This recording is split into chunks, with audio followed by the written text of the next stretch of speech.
Chapter 148. If it was before, Li Shimin would definitely think that Zhang Feng was talking nonsense after drinking. He would naturally take it as a joke. However, this was Zhang Feng who had once saved him. How could his words be false?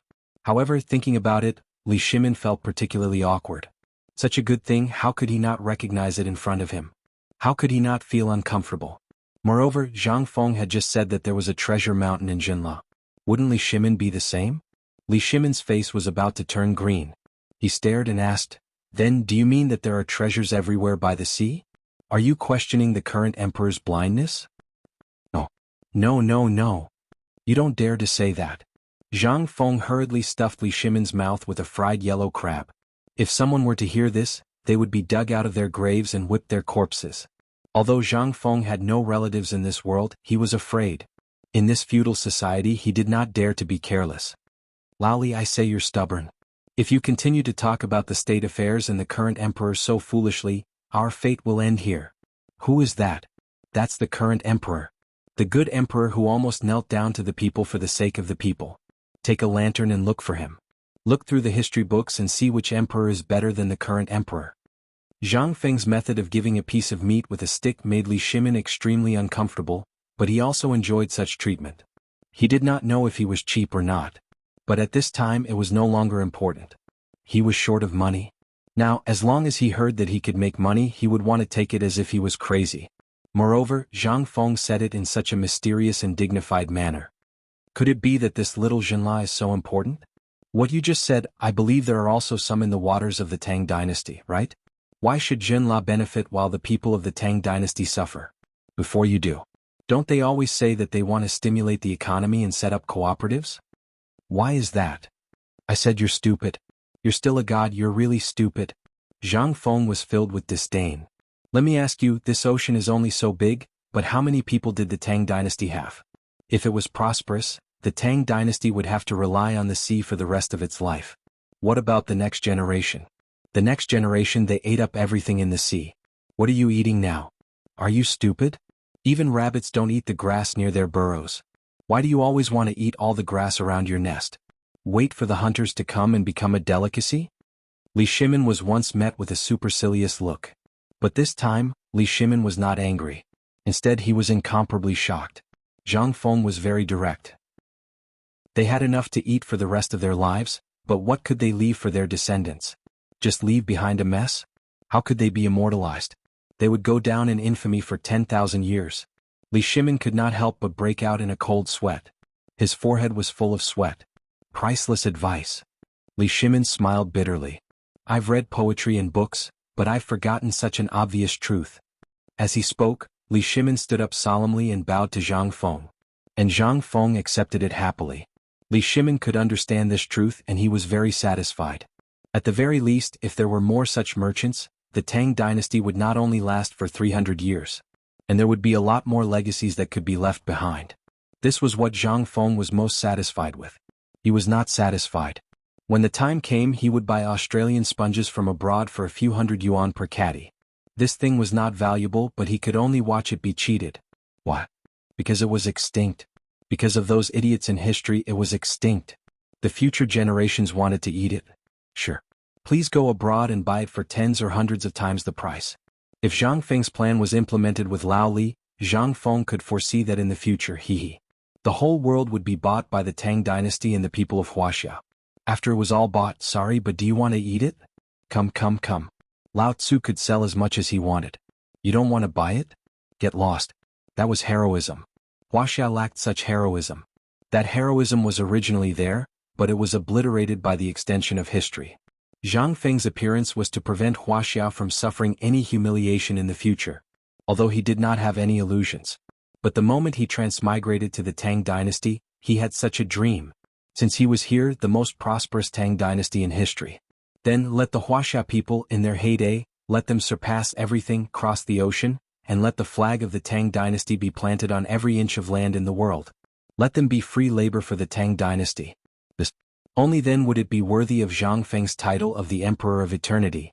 The Emperor of Eternity who truly completed the unification of the world, not the half-baked Emperor Qin Shi Huang and Emperor Wu of Han. At this moment, Li Shimin was sighing.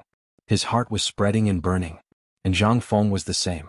At this moment he suddenly felt that the world in the future was no longer so narrow. He was no longer alone. Which chivalrous person was not a lonely fighter?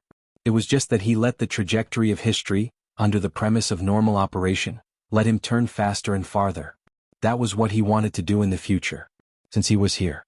Then he had to leave some memories. For Wuxia he would leave a thick and colorful mark. Chapter 149. Li Shimin was very shocked. Such a brilliant plan. This was really a plan to eradicate the family. This plan might be carried out for several generations or even dozens of generations. But in his hands he was the person at the helm of this plan. He controlled the future of this plan. This was even more exciting for his dream of a golden age where all countries would pay homage to him. Although he knew that he would not live until then. But at this time he could imagine the expressions of those foreigners who would kneel in front of his tomb and tell him about his deeds thousands of years later when all countries came to pay homage to him. Li Shimin could not help but laugh at his fantasy of a golden age. And Zhang Feng did not disturb him. He knew that Lao Li was enlightened. This was a kind of sublimation. It was also a part of his plan. The great Tang needed merchants like this. These honest merchants lacked the scheming and deceit of the later generations, only a patriotism. This was rare and commendable. He had simply helped the lost find the lighthouse in their hearts at the right time. Hey, Lao Li, are you thinking about the future? Zhang Feng stared at Li Shimin and asked with a smile. Li Shimin's dream was shattered. Not only did he not blame Zhang Feng, but there were also traces of tears in his eyes. Yes. I see the future. No. 10 years later, the golden age of the Tang dynasty. That is what we want to see the most. When we go to every corner of the world, we only need to show the name of the Tang dynasty, and the whole world will bow down to us. What a glory this is. We are no longer the four-legged sheep that others say, and no longer the target that anyone can bully. They can only carve two words in their bones. The Tang dynasty. But, what a pity. There are too few people in the Tang dynasty who can have such awareness. Li Shimin shook his head. He abruptly picked up the wine jug and poured it over his head to hide the tears at the corners of his eyes. That's quite a lot. Zhang Feng patted Li Shimin's shoulder and said, "Let me tell you a story.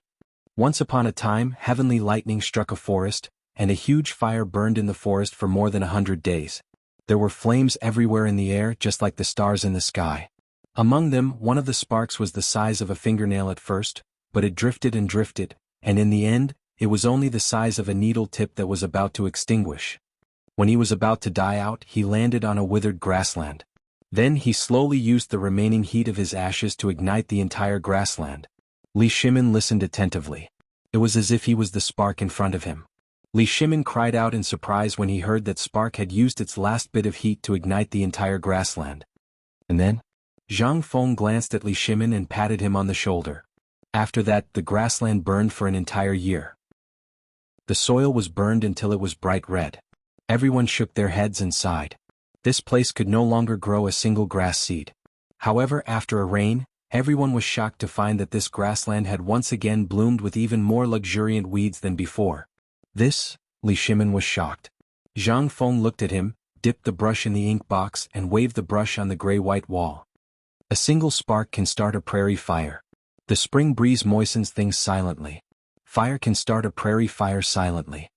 Although it was a poem that was pieced together. Li Shimin was shocked. Looking at the words on the wall, he couldn't help but be shocked. A single spark can start a prairie fire. The spring breeze moistens things silently. Fire can start a prairie fire silently. God. Zhang Feng, this. Lao Li, I hope that you must pass on this sentence for generations to come. Don't underestimate a single spark. Its momentum of starting a prairie fire is unstoppable. No force can stop it. However, it is a catalyst that burns rotten traditions, breaks and establishes and moves forward. Li Shimin choked. The spark.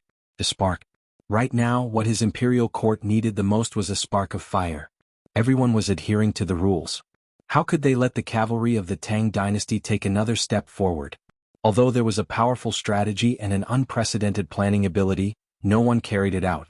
This was the momentum of starting a prairie fire. This was how the lofty skyscraper toppled. Zhang Feng. Lao Li, am unable to repay your kindness to me. Don't say that you will repay me with your body. I will kill you. Zhang Feng was speechless. He hurriedly supported Li Shimin's kneeling posture and said speechlessly. Zhang Feng's words perfectly resolved the crisis. Because just now, on the beam of his house, Wei Shuyu's crossbow was already aimed at him. That's enough, Lao Li. Let's not be pretentious. Every one of us has a role to play and a mission that we need to complete. I am the one who will make this wheel turn, and you are the one who will make the wheel turn. Lao Li, do you want to build a prosperous Tang dynasty with me? Chapter 150. Yes. Why wouldn't I? Li Shimin didn't even think about it. Until now, he no longer had any doubts about the mystery of Zhang Feng's origin. Damn it. Zhang Feng is from the Tang dynasty. Does he still want to harm the Tang dynasty? Let all the doubts go to hell. Seeing Li Shimin so determined, Zhang Feng nodded. Then he said, this is why I strongly recommended Dahai to Zhen La. When they throw themselves into the sea and happily transport goods to the Tang dynasty, Zhen La is really a Zhen La. In fact, he is a member of the Tang dynasty. I am a dog of the Tang dynasty. What a vicious plan. However, Li Shimin's fists were clenched tightly. He was extremely excited. Wei Shuyu, who was on the beam, was also shocked by Zhang Feng's plan. It could even be said that Zhang Feng's words just now opened the door to another world for him. He had heard the name Zhang Feng from his father for a long time, but even if he asked anything about Zhang Feng, his father didn't say a word. Today he was lucky enough to accompany the emperor out of the palace. He didn't expect to see the mysterious person who was highly praised by his father and all his uncles, and who hid very well. Today he secretly sneaked into the beam of the tavern without anyone knowing. He was worried about the emperor and wanted to see how powerful Zhang Feng was. Now he saw it. She took a deep look at Zhang Feng. He seemed to be about the same age as her, but he had such talent. He was able to make her father shocked, praise him all day long and admire his calligraphy all day long. This was something that Wei Shuyu would never forget for the rest of her life. He glanced at the words on the wall again and silently remembered them in his heart. Then he quietly sneaked out. Zhang Feng, I'm looking forward to the golden age of the Tang dynasty that you mentioned. Regarding this, Li Shimin and Zhang Feng did not notice at all. However, this did not affect their conversation. From the price of the aquatic products to how to sell them, and so on, Li Shimin smacked his lips and said, this Zhen La is really sitting on a treasure mountain. Tell me, what else does he have? What else? Zhang Feng smiled. They have a lot of things. While talking, Zhang Feng showed off a handful of jade and said, look at this thing, this is a good treasure. In the future, everything will be yours and mine. Are you satisfied? Also, do you know how profitable the best spices on the market are? Li Shimin was shocked. Touching the sachet on his belt, he asked, could it be that Zhen La also has this thing? This thing costs 100 strings of coins per caddy. Haha. Zhang Feng smiled faintly. Lao Li, what if I tell you that that place not only has another kind of spice in the world, but its price is so low that you'll go crazy? What will you do? How low? Li Shimin went crazy. About 1,000 strings of coins per cart. F***ck. Li Shimin exploded. A whole cart. How many stones would that be? Only 1,000 strings of coins? Li Shimin could not help but have the urge to drool. Looking at Li Shimin's exaggerated appearance, Zhang Feng patted him on the shoulder in annoyance. This is nothing. If you sign a long-term supply contract, the price of that thing will be even lower. And you know that in Zhen La that thing is only used as firewood. Do you believe it?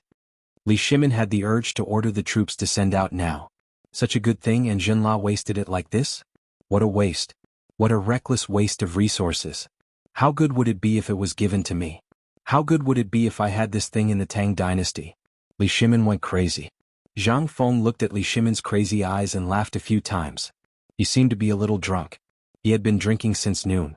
Even the god of wine would be F***king drunk. Let alone him. He got up dizzily, sat on the ground against the wall, patted the floor beside him and waved his hand.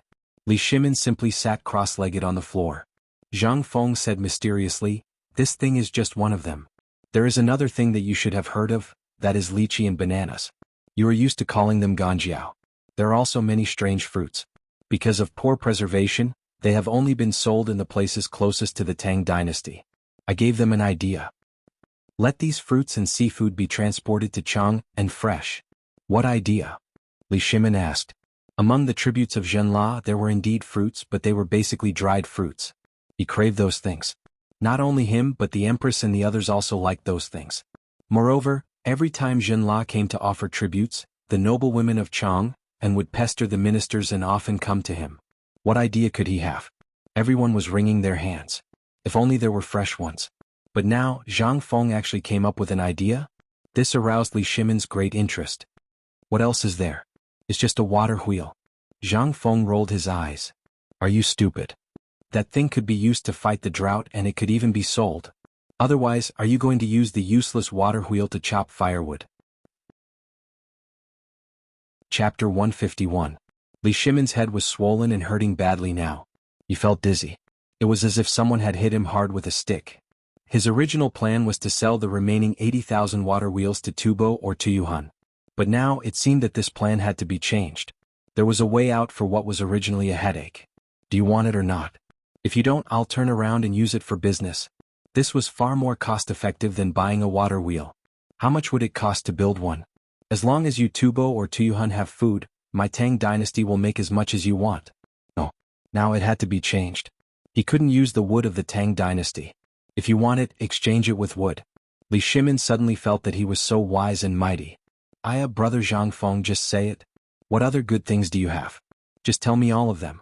Don't spill the beans. It's really making me anxious. Li Shimin couldn't wait any longer. He couldn't wait to go back and personally summon Prince Jinla and the others. It would be best if he signed the contract tonight for 100 years, no, a 500-year contract. He would directly tie him down.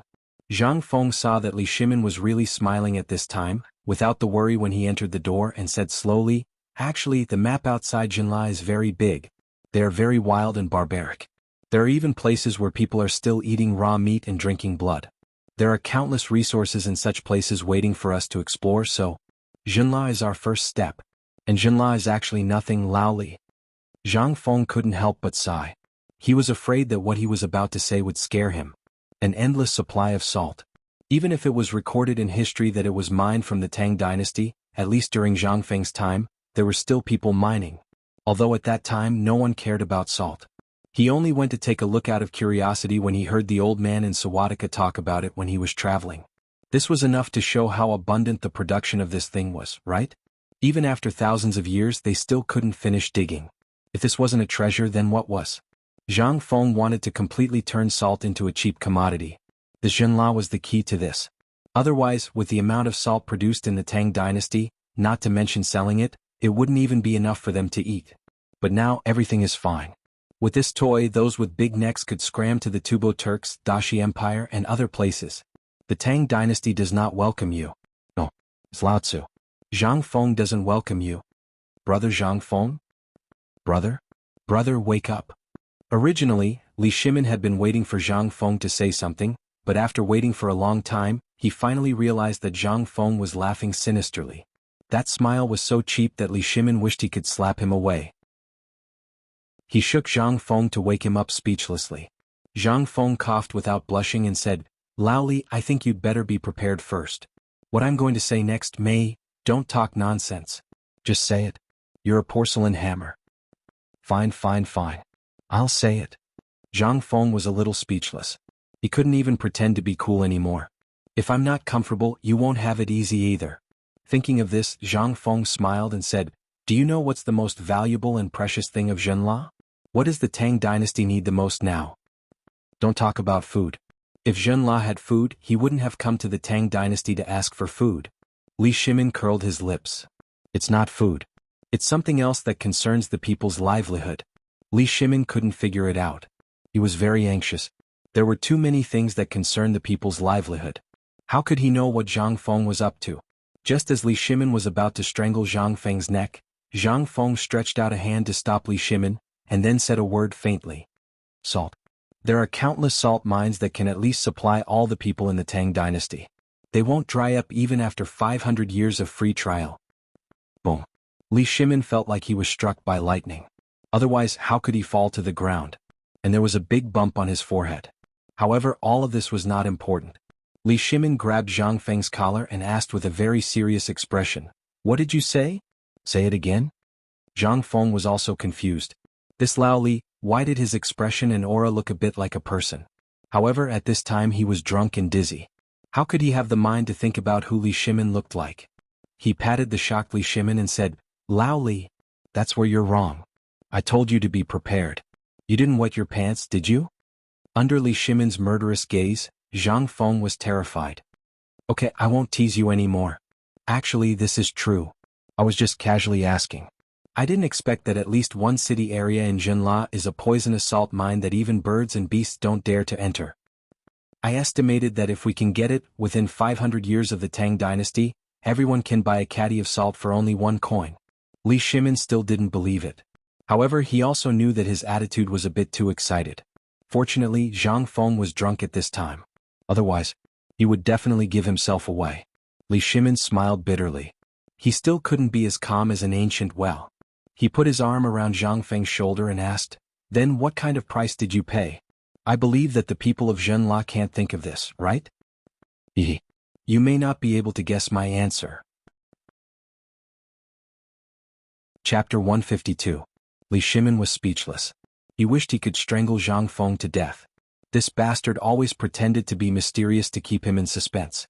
Couldn't he just say everything he knew in one breath? Would he die? However, salt. Salt that could last the Tang dynasty for 500 years. This was something Li Shimin dreamed of doing. He just didn't expect that there would be such a treasure in the barren land of Jinla. Ridiculous, ridiculous. Li Shimin sighed.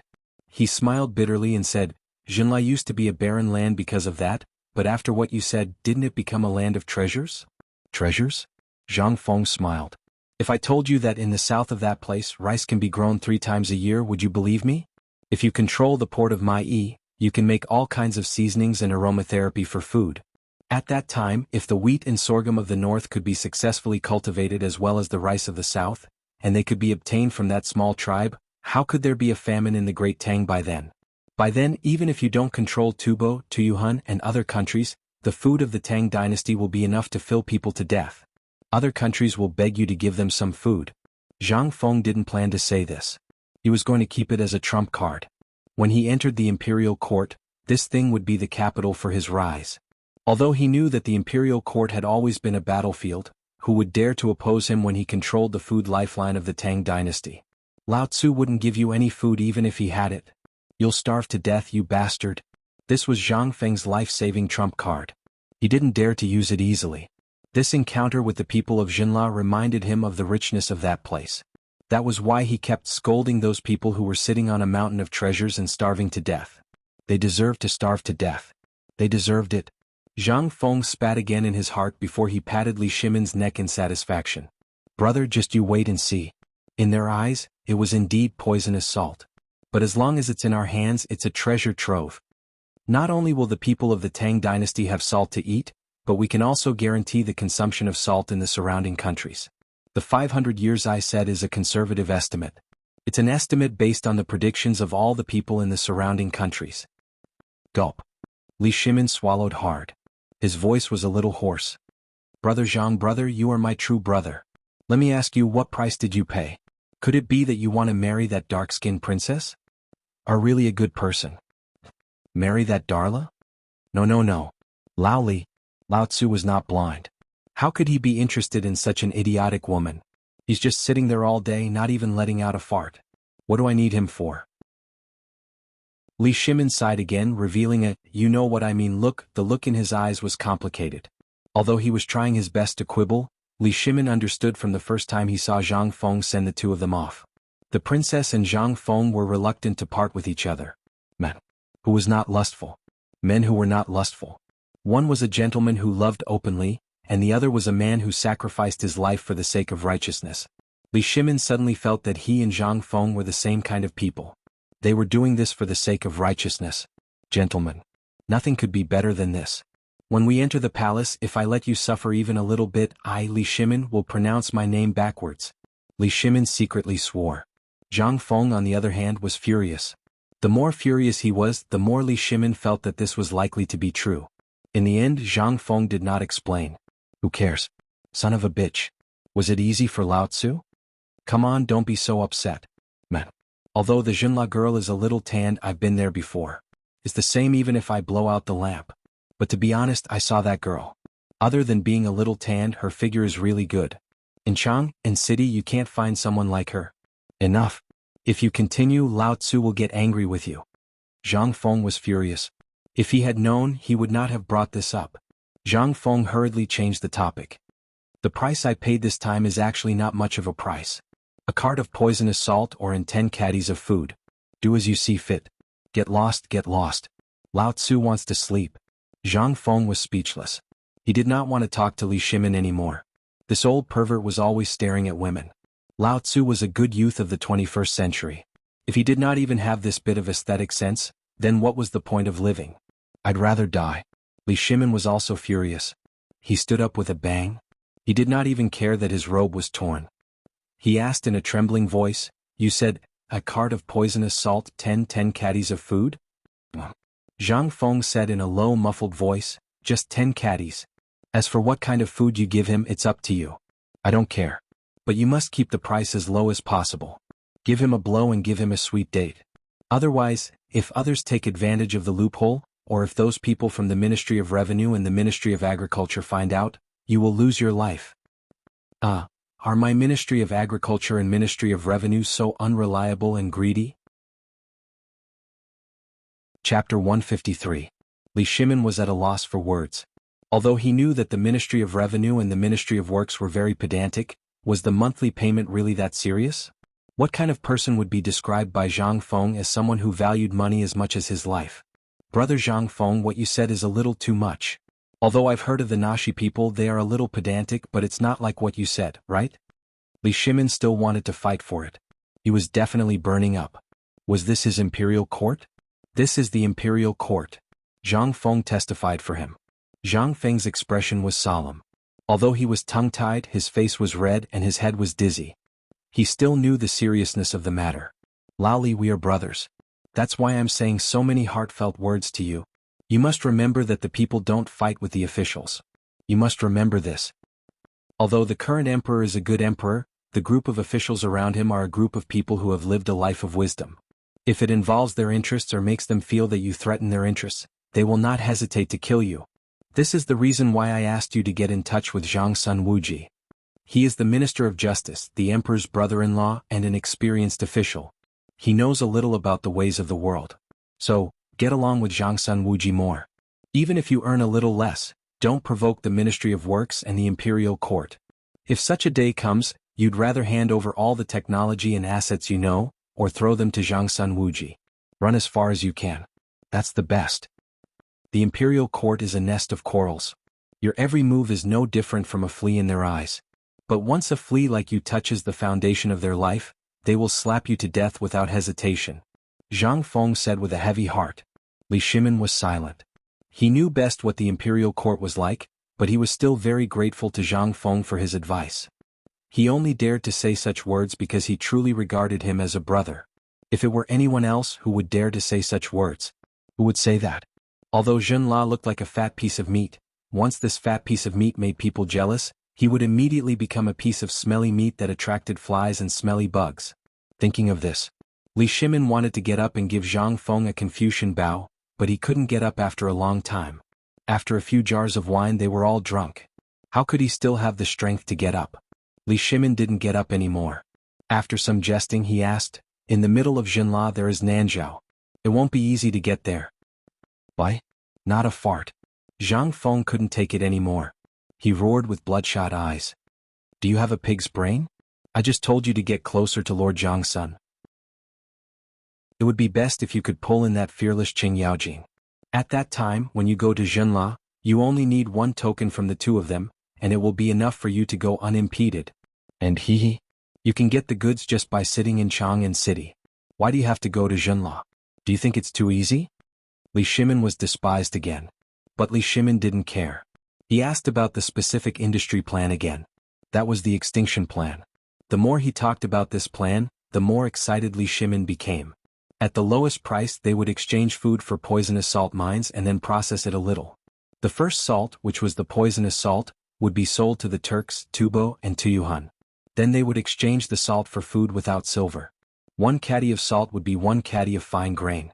In just a few decades the entire grassland would be full of big-necked people. At that time they would have no combat power. If they wanted food they would have to use resources to exchange with the Tang dynasty. Then they would distribute all the cattle, sheep and horses on the grassland to the people of the Tang dynasty. No one would want them? Nonsense. They were all farmers.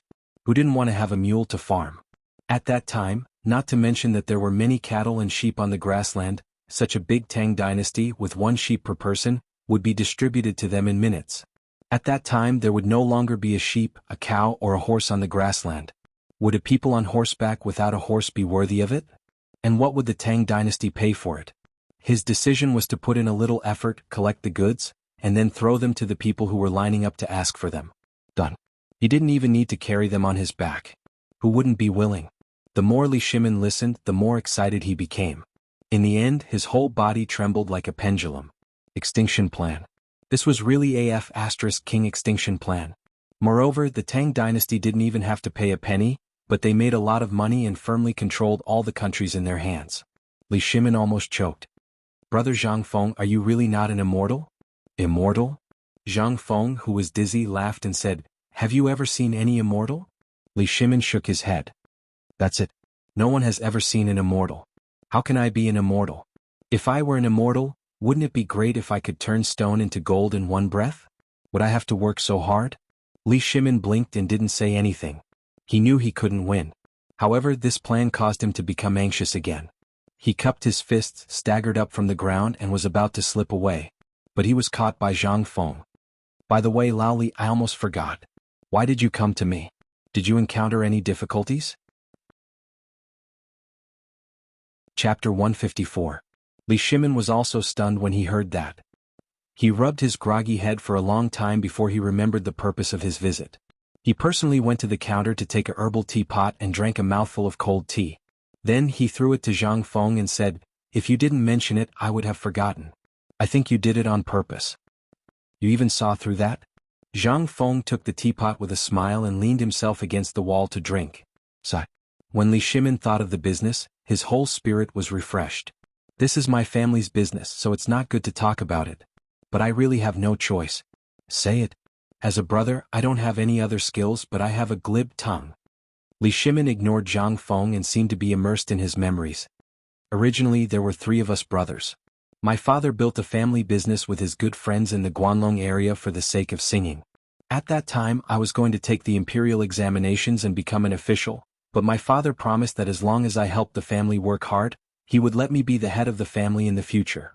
Then your father went back on his word and let your brother be the head of the family, right? Zhang Feng asked with his eyes wide open. Li Shimin didn't say anything and nodded. Zhang Feng suddenly had a strong interest in Lao Li. Lao Li, don't tell me you're that person in the palace? *CK, your experience is so similar. Zhang Feng's words instantly alerted Li Shimin. He didn't know what was wrong with him that made him see a clue. He laughed and said vaguely, how can my identity be compared to that person? That's true. Zhang Feng smacked his lips. He would rather die than believe that this master had any connection with that person in the palace. Damn it, there was no possibility at all, okay? Let me tell you a story. Zhang Feng said faintly, speaking of which, there is still half a month before the birthday of that person in the palace. But look at how the current emperor treats him. Although your experience is similar to His Majesty's, let me tell you, even if you're just a little commoner and His Majesty, you're all the same. We're all mortals, born and raised by mothers and fathers. The difference between us and animals is that we have feelings.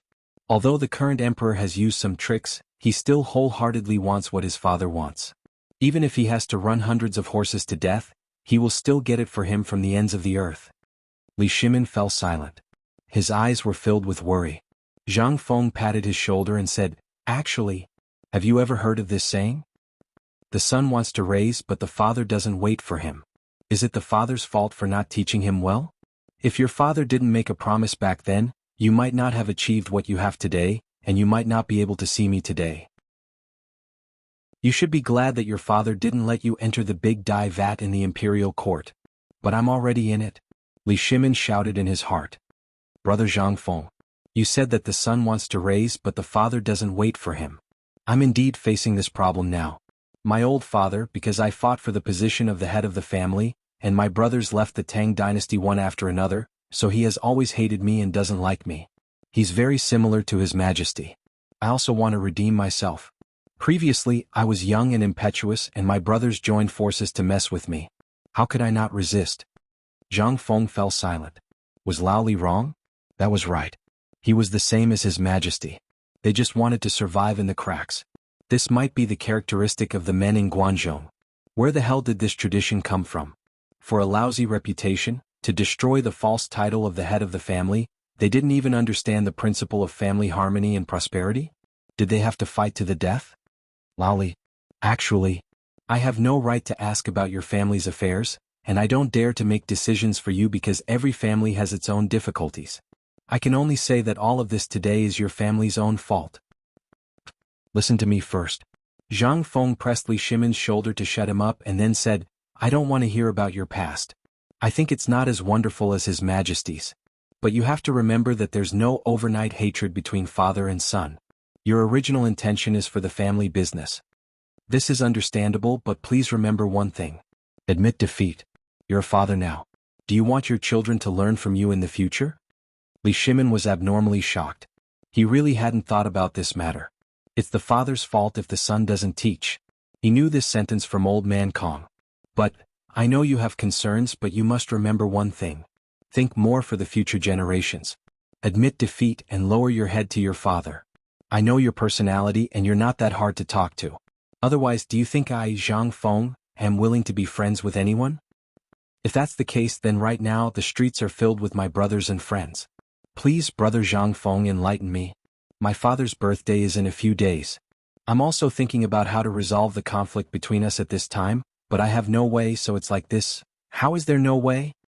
Zhang Feng smiled mysteriously and pointed at his head. Think carefully. Do you have a way to resolve your father and son relationship? Chapter 155. What? If I want, will I expose all my dirty linen to you? Li Shimon shook his head speechlessly.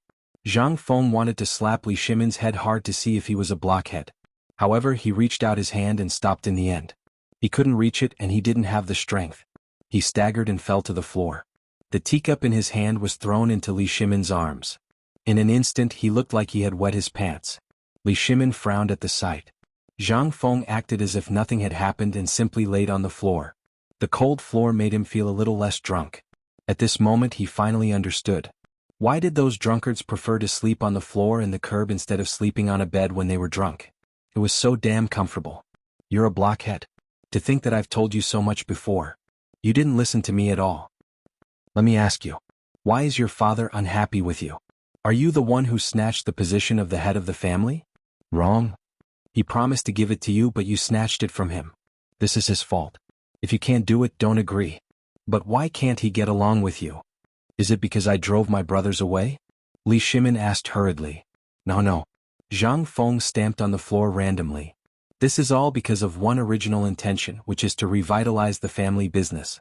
No matter how you become the head of the family, your father hopes that you can lead the family to glory and glory.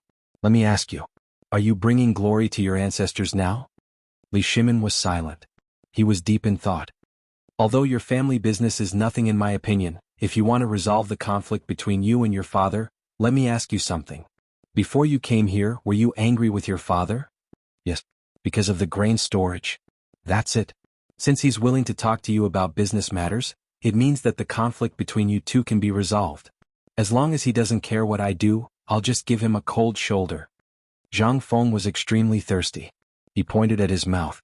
Li Shimon simply stuffed the spout into Zhang Feng's mouth. Li Shimon was shocked. Imperial father didn't ignore me. Although he was in the depths of the harem, he still cared about the people's livelihood. Then, if I were to make all my plans. I got it. Brother, do you mean that if we tell him all our plans and prove that we are working hard for the sake of the family, our conflict will be resolved? If you don't want your father to be angered to death by you at his birthday, then go ahead and say it. Zhang Feng was speechless. I said you have a pig's brain and you really do have a pig's brain. Where is your business sense? It's really hard for me to imagine how big your business is. How can you ask such a stupid question? Li Shimon was instantly ignited. Alas. Damn you, is this how you talk to your old brother? Do you look down on your old brother so much? I'm already having a headache, so why don't you come up with an idea? Are you insulting me? Hey, it seems that it's a good thing that you can lose your temper. Zhang Feng smiled embarrassedly. Before this matter is confirmed and the contract is signed with Zhenla, as well as the matter regarding Tufan, we have to wait until the contract is signed. Until the deed is done, don't tell anyone. Otherwise, you can go find a crooked tree. What for? Li Shimin was confused. This crooked tree, however, Li Shimin instantly understood. He was so angry that he blew his beard and glared. However, Zhang Feng didn't wait for him to lose his temper and said, "From the way Jinla's people came today, I can see that this is a good day. For the birthday of the person in the palace, you have to seize the time and try to drag the emperor or Zhangsun Wuji down in these 2 days, no matter the cost. In this way you can sign the contract. It's best if the contract is signed by Tubo, Tuyuhun, and Jinla. I'm sure that the main reason why Tubo and Tuyuhun are here is because of this." "Are you so sure?" "I'm so sure." Zhang Feng was certain. This matter has been left unchecked for a long time. I think it's already June. Logically speaking, they should be freaking anxious, but they haven't done anything. That means they're waiting for the drought in Longyu Dao. Li Shimin was also shocked. He thought carefully for a while. In his mind, the list of tributes presented by Tubo and Tuyuhun's envoys appeared. He didn't notice it before, but now that he thought about it carefully, it was really more sumptuous than before. Could it be that what Zhang Feng said was true? This time they wanted to use the birthday of the retired emperor to confirm this matter? "How confident are you?" Li Shimin grabbed Zhang Feng, who was drinking water, and asked. 80%. If the retired emperor doesn't cause trouble. It was a sure thing. Although Zhang Feng said it was 80%, it was definitely 100%. Because with Zhang Feng's temper, he would never smooth things over. He would always leave a safe place for himself. Li Shimin's eyes flashed a trace of ruthlessness. It seems that Chang and is going to have a big change in this birthday. Chapter 156. Li Shimin was a little scared. But he was also looking forward to it. He was afraid that if something went wrong during the birthday celebration, he would have to bear the infamy. The infamy of being a murderer and usurping the throne really made him feel uncomfortable. If he could solve it during the birthday celebration, that would be great. But could this matter be as good as he thought? No. There were always some people who liked to see him fall and even hoped that he would fall. Li Shimin was very clear about this. Thinking of this, Li Shimin could not help but clench his fists.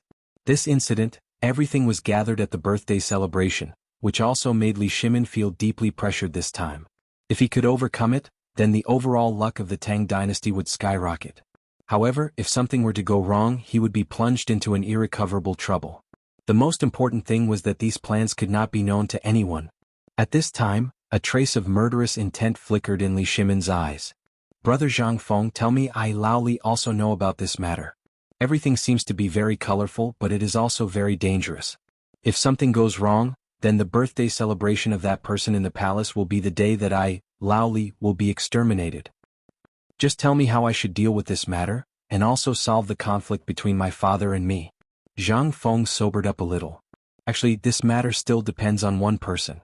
"Who?" "Zhangsun Wuji." "Lao Li, don't you know that this matter has actually been in our plan from the beginning?" "Plan? There was a plan from the beginning?" Li Shimin immediately became spirited and quickly asked, "I'd like to hear the details. Regarding this matter, you've always stood on your own side, but you've forgotten to look at the overall situation. Even until my death, I've been mentioning Zhangsun Wuji. Could it be that you don't understand why I must have you go find Zhangsun Wuji?" A buzzing sound was heard. Li Shimin had thought through all his problems. Why did Zhang Feng keep saying that the people should not fight with the officials? Why did he keep stressing that they had to take a small share and let Zhangsun Wuji and the royal family take the majority? Why did he keep emphasizing it? Now he finally understood. Zhang Feng had been plotting all along. It was a path where he could advance and sweep everything before him, and if he retreated, he could retreat safely. Although he was drunk now. However, his words still shocked Li Shimin. He had thought of all the possibilities. What was Zhang Feng thinking? How did he manage to strategize? Could it be that he had been plotting and weaving a net ever since the first time he fell in love with Longyu Dao? He was aghast. He also wanted such an ability.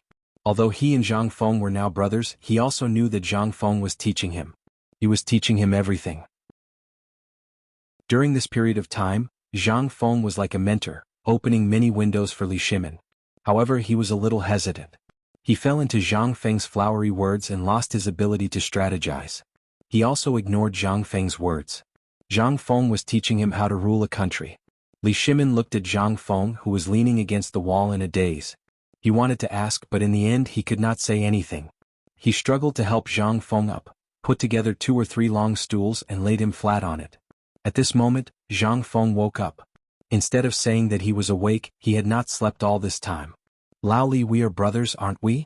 Your business is our business. Actually, from the moment I saw your face when you came in, I knew that you were lost.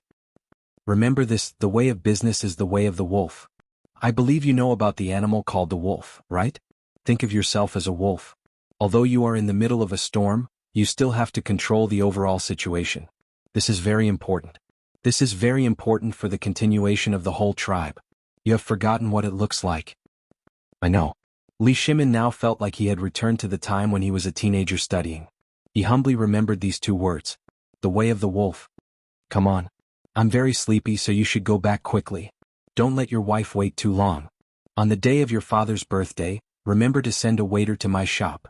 I'll personally prepare a table of delicacies that you've never tasted before. Let me tell you another thing. There is no problem that cannot be solved with a meal. If it can't be solved, then 2 meals. The old man is now enjoying his life in peace. This meal is very important. No matter how big the conflict is, I guarantee that your father will call you brother after drinking 3 jars of good wine. Before he finished speaking, Zhang Feng fell into a deep sleep. Li Shimin looked at the sleeping Zhang Feng and then looked outside. Unknowingly, the outside was already brightly lit, and an oil lamp was lit in the corner of the restaurant. It must be Wei Shiyu's doing, right? He looked at Zhang Feng again, took off his coat and put it on him. Then he said thank you and quietly closed the door and left. As soon as he left the restaurant, he saw Wei Shiyu's face as if he had seen an immortal. Li Shimin glanced at him, his voice extremely cold. You saw it all? I saw it. Forget it. Chapter 157. In the Daming Palace. At this time, Empress Zhang Sun was sitting in the imperial study, looking very anxious. Zhang Sun, Wuji, Wei Zheng, and the others were also waiting for Li Shimin anxiously. Originally, they came to report the news brought back by the spies in Chang and city and all the prefectures. But they learned that Huang de Gui went to the retired emperor to complain, which made the already tense atmosphere even more tense. It was going to be Li Yuan's birthday soon. Now there was such a big mess. What should they do? The temperature in the evening was obviously lower, but everyone's faces were still full of sweat, and they didn't dare to wipe it off. Although Empress Zhang Sun was sitting there with a calm face and reading the emperor's poetry collection, everyone knew that the empress was the most terrible at this time. What time is it, Xiaohuan? After a long time, Empress Zhang Sun asked lightly. Her personal maid hurried to the door and looked for a while, and then reported with trepidation, Your Highness, it's the evening now. Still no news of His Majesty? Your Highness, my son Shiyu sent a letter. His Majesty is drunk. Maybe he's on his way back. Wei Zheng was a little guilty, but he still spoke frankly. A person who can control the whole situation and make it so watertight, who also has such a novel salt-making skill, and who can make such good wine and food. Your Excellency Wei, tell me, what do you think of Zhang Feng? Wei Zheng was a little confused about the Empress's intention. He exchanged glances with the others and then said truthfully, Your Highness, we can't catch up with Zhang Feng's knowledge. Moreover, I, Minister Du Fang Shangshu, and Shang Shangshu have all talked about his knowledge. This person's knowledge is basically the best of 100 schools of thought. This old subject was fortunate enough to witness his talent. Although he kept talking about business matters, it seems that this lad has a bright future in the business world. But I heard that this person doesn't like money or these things. Why are there so many people like him? Is he really willing to stay in a rundown tavern? Seeing that everyone was nervous, Empress Zhang Sun smiled faintly. This is not the imperial court. This concubine is also a little curious about this child, that's all. Everyone, there is no need to be reserved. After all, His Majesty wants the crown prince to learn the way of ruling the country from him. This concubine is his mother, so I have to know about the crown prince's teacher. Hearing this, everyone could not help but heave a deep sigh of relief. In an instant, everyone started talking. Nyang, I old Ching know a little. Brother Zhang Feng. Although he's just a small tavern shopkeeper, his ability to command is something that I can't catch up to. He is a piece of military material. Yes, an unpolished jade. Old Black. When did you reserve him? This old man thinks that his talent and knowledge, as well as his analysis of the current situation, are enough to look down on the world. Our Tang dynasty's imperial court urgently needs the injection of such fresh blood. Only in this way can the imperial court, which is like a pool of stagnant water, have a trace of vitality.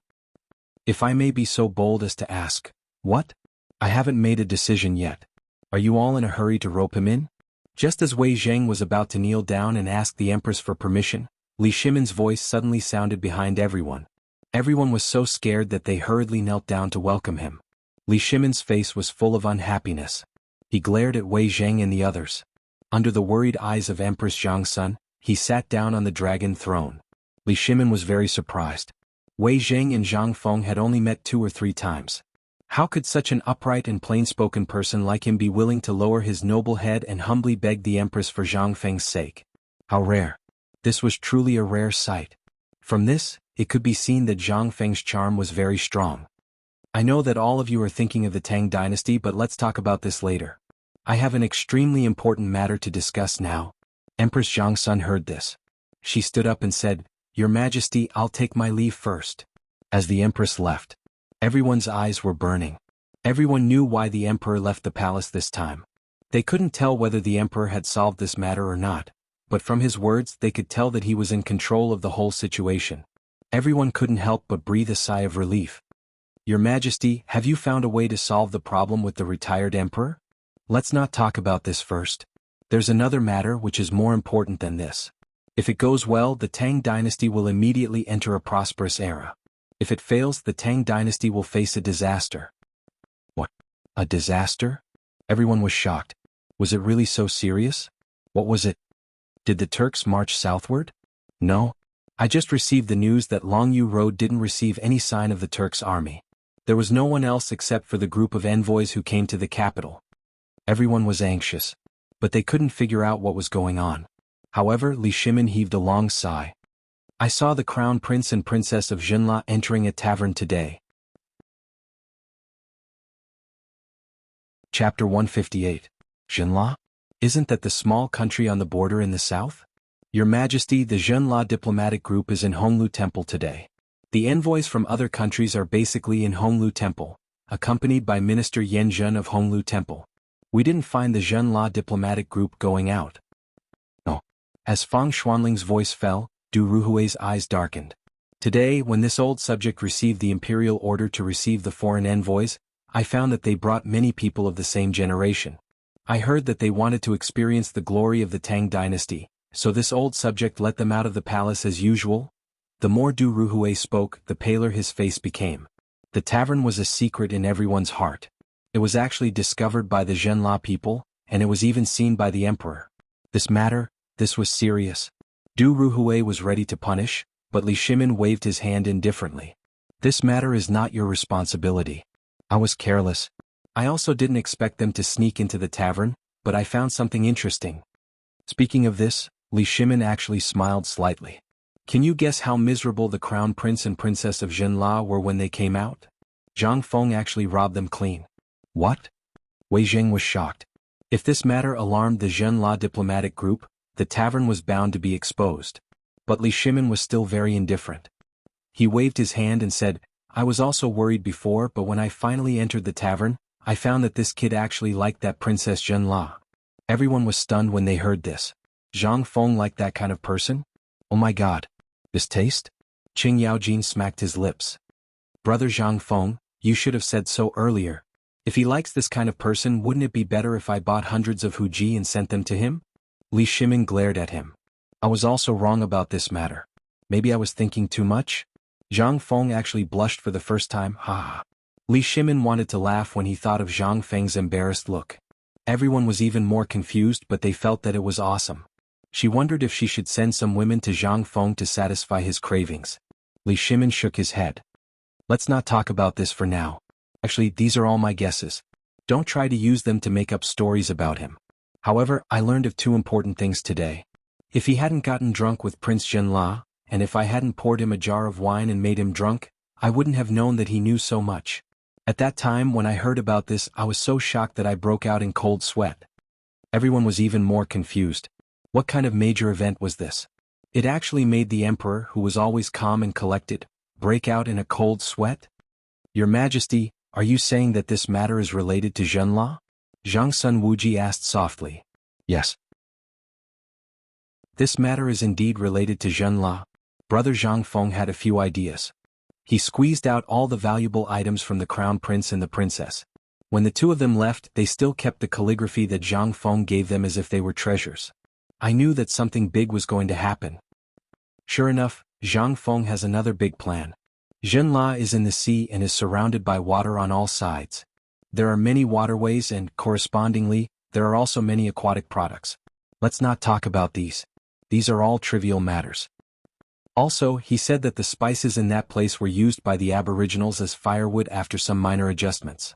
These are all important points. The important point is, he found a salt mine in Zhenla. Li Shimin briefly said what he knew in one breath. Although everyone was dumbfounded, they were still waiting for the emperor to speak. Although they wanted to ask, they didn't dare to interrupt the emperor's mood. They had seen the emperor's gloomy face earlier today. Now that he was in a good mood, no one dared to ruin it. Seeing that no one asked, Li Shimin felt a little bored. He picked up Empress Jiangxuan's teacup and drank a mouthful. Do you know how big the salt mine is? We are stupid and don't know. Everyone said in unison. Li Shimin shook his head and didn't blame them. One must know that when he heard about it, he almost fainted from shock. Thinking of this, Li Shimin imitated Zhang Feng. His expression was dignified, but he waved his hand majestically and said, "Come on, give me a seat. I'm afraid that you will faint when you hear about this, so be prepared." Everyone was dumbfounded. Wasn't it just a salt mine?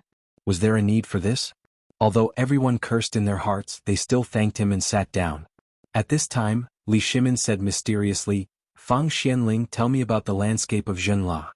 Your Majesty, according to the information we got, Zhenla is surrounded by water on 3 sides. There are a total of 21 cities with a total population of about 300,000 people. They are basically distributed in the north, east, and west of Zhenla. As for the south, I heard that it's a barren land where birds and beasts are extinct. Yes. That's the place where birds and beasts are extinct. Minister Fang, how big is that place? Fang Xianling seemed to have thought of something and hurriedly said, "It's almost twice the size of Chang'an." Twice the size. Li Shimin was secretly surprised. However, he was more convinced of Zhang Feng's words. That place is where the salt mine is located. Zhang Feng said that the salt there is enough for the 5 million families of the Tang dynasty to use for 500 years. Can you guess what price Zhang Feng paid to get it? A cart of salt and 10 caddies of grain. Dong. Chapter 159. The sound of people falling to the ground was within Li Shimin's expectation. The white jade tablets in everyone's hands and even Qing Yaojin fell to the ground. As for those who didn't fall, their faces were pale, and their bodies were trembling. 500 years. What was the effect? Millions of families. 500 years? Wei Zheng and the others couldn't help but groan. Once upon a time they didn't dare to ask for that. They were only willing to use a little bit of poisonous salt on important days. But one day the people of the entire Tang dynasty could use it in their sleep? They thought they were dreaming. Li Shimin was the same. Don't worry about it. When I first learned about this matter, I was also like this. Now you all know that Zhang Feng, you and I have mastered the art of making salt. What is this? This is the lifeline of the Tang dynasty. We only need to use a little method to get countless things that others think are waste. Then we can refine them a little and make them into non-toxic and harmless fine salt. What do you think of this business? Your Majesty, there is so much salt, and the art of making salt is not a profound secret art. Moreover, it is so far away. If someone is interested, they can find out about it after a little inquiry. What if Zhenla or other countries steal it? What do you think? Wei Jing asked the doubt in his heart. Li Shimin waved his hand. I also asked about this matter, but Zhang Feng only said one sentence. Spread the wealth. The salt collected can't be used. But the amount of salt we can make is not something that anyone can control. We get the first batch of salt and sell it to other countries. Then we quietly refine the salt and sell it to ourselves. Although there are some differences in the color, after grinding it will be snow white, right? No matter who it is, they won't be able to see the difference. Only we know that it is actually poisonous salt. What do you think of this plan? Li Shimin narrowed his eyes and asked. Vicious. Your Majesty, everyone knows that poisonous salt can't be used. If anyone eats it for more than a year, even a strong man won't be able to lift a stone. Although the refined salt doesn't have that much poison, it's still harmful. If someone were to find out about such a vicious plan, the consequences would be unimaginable. No way. Li Shimin waved his hand confidently. I've asked Zhang Feng about this matter. He said that the first dish of salt is fine. At most, after eating it for 10 or 20 years, one will develop a neck disease. Furthermore, at that time, there will be problems with one's constitution. Everyone was shocked. It would take 10 to 20 years for the problem to be discovered. They didn't dare to think about it. He had also thought things through. With Li Shimin's narration, everyone's eyes couldn't help but light up. It seemed that Li Shimin was getting drunk. Or perhaps he was a little tired. He waved his hand and asked Wei Shuyu to come forward. I'm a little tired. You can ask Wei Shuyu about the details. We'll settle the details tomorrow morning. Tomorrow we'll settle this matter and sign the contract for him. What do you think? Everyone looked at each other, then stood up and respectfully sent off Li Shimin. Then Qing Yaojin grabbed Wei Shuyu's Mingguang armor and asked, Boy, tell us, what did His Majesty and Zhang Feng talk about? If you don't behave, Lao Tzu will beat you to death. Wei Shuyu cried. She looked at Wei Zheng with pleading eyes. Wei Zheng pretended not to see. He said in a low voice, Old Qing, let's not scare the child. What if the child is frightened? Lao Tzu will fight it out with you. When Qing Yaojin heard this, his face immediately turned pale. He withdrew his hand embarrassedly, sat on the stool and waited with his ears pricked up. With Wei Zheng's protection, Wei Shuyu became bolder. She gave a fist salute and said, Uncles, I followed His Majesty to the small tavern today and eavesdropped a little at the door. Zhang Feng's plan? Under the angry stares of the crowd, Wei Shuyu hurriedly stopped showing off. She shrank her neck and said, He means to use these things to exchange for grain. 1 caddy of fine grain and 1 caddy of salt. F***CK. Did Brother Zhang Feng come up with this plan? What if there's no grain? For example, what about the Turks? Fang Xianling and Du Ruhui's white beards were trembling. They asked hurriedly.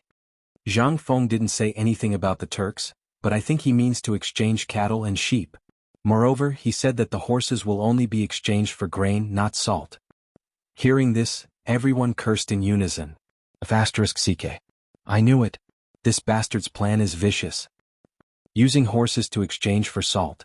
And it's this kind of salt. Ha, if Shelly and Tilly know about this, I really want to see their expressions. They're a race on horseback. Without horses, what can they use to fight the Tang dynasty? This is a good plan. But in the end, everyone understood. Because this plan was mentioned by Zhang Feng from the beginning. But they didn't expect that Zhang Feng wouldn't stop until the Turks were dead. They wanted to know how the Turks offended Zhang Feng to make him hate them so much.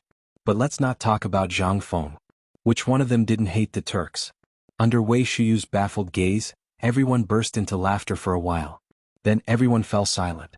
Wei Jing sent Wei Shuyu away with a solemn expression and said, Everyone, this matter is settled? It's settled. Let's do it. The bold ones are stuffed to death and the timid ones are starved to death. This contract is signed. Chapter 160. Zhang Feng was very tired. Really tired. He had slept on the floor of the tavern for the whole night. At this moment, with one hand on the wall and the other on his waist, he slowly lay down on the recliner and felt a little better. Damn Lao Li, don't you know how to put me on the recliner? Looking at the iron wine pot under his waist, Zhang Feng felt a toothache. He would never get drunk again. Damn it, it was too lonely to be alone. Zhang Feng supported his waist with difficulty, dragged the recliner and slowly opened the door of the tavern. He hung a sign on the door saying that the tavern was temporarily closed. Then he groaned and lay down under the crooked tree, going back to sleep. Lao Li should have used his connections to go to Honglu Temple by now, right? If this matter succeeds, then Lao Tzu's plan will succeed. Wulin, is there a Wulin? Last night, even though he had gotten drunk, he still wanted to drink with her. But the guy on the roof beam, he saw it with his own eyes. He could climb up the roof beam without making a sound and even point a crossbow at him. It seemed that Lao Li's family was also very deep. Zhang Feng had only seen people with such superb climbing skills on TV and in novels. Wuxia. Could it be that there were also Wulin people in this world? There was also Jianghu? Then he had to think about it carefully. When the time came, would he go to the end of the world with his sword or would he give up his power to the world? Just as Zhang Feng was thinking about whether there was a Wulin in this world, and whether he should go to the end of the world with his sword. The sun was already shining on the paper window of Chang and city. With the sound of 3 gongs, the bustle of Chang and began. The market is open. The Imperial Palace. The morning court session ended in a hurry. In Taiji Palace, Li Shimin hurriedly summoned Wei Zheng and the others. How did the discussion last night go? Do you think this contract can be signed? As Li Shimin's voice fell, everyone in the hall couldn't wait to talk about it. Your Majesty, let me tell you. As for this matter, we need to endure it with Zhenla. At the very least, we have to wait until they can't wait any longer. No? Old man Fong, this matter can't be delayed any longer. If this drags on, everything will be over. The retired emperor's birthday is coming soon. If we can perfectly resolve this matter before the birthday, wouldn't the conflict between the emperor and the retired emperor be completely resolved? That's inappropriate. Fang Xianling waved his hand. He cupped his hands and said, Your Majesty, I thought about it last night and felt that there is something missing in this matter. We still haven't received confirmation from Tubo. If we agree to Zhenla first, what if Tubo survives the drought? Li Shimin knew that there were objections. He smiled faintly and said, Actually, we have also thought about this matter. I didn't sleep at all last night, but I believe that Prime Minister Wei can give everyone a satisfactory answer. He didn't believe that Wei Zheng didn't ask about Wei Shiyu last night. Then he wouldn't be Wei Zheng. Hearing this, Wei Zheng stroked his beard. Unlike the excitement of the others, he was extremely calm now. I think this matter is feasible. Last night, my son also told me in detail about the conversation between Your Majesty and brother Zhang Feng. To be honest, I also felt that there was something missing in the middle. As Duke Xing said, there was an important link missing. However, after thinking about it last night, I went to the secretarial office to check the list of tributes from Tubo and other countries this morning. Then I understood. This time, Tubo's tributes are dozens of times more abundant than before.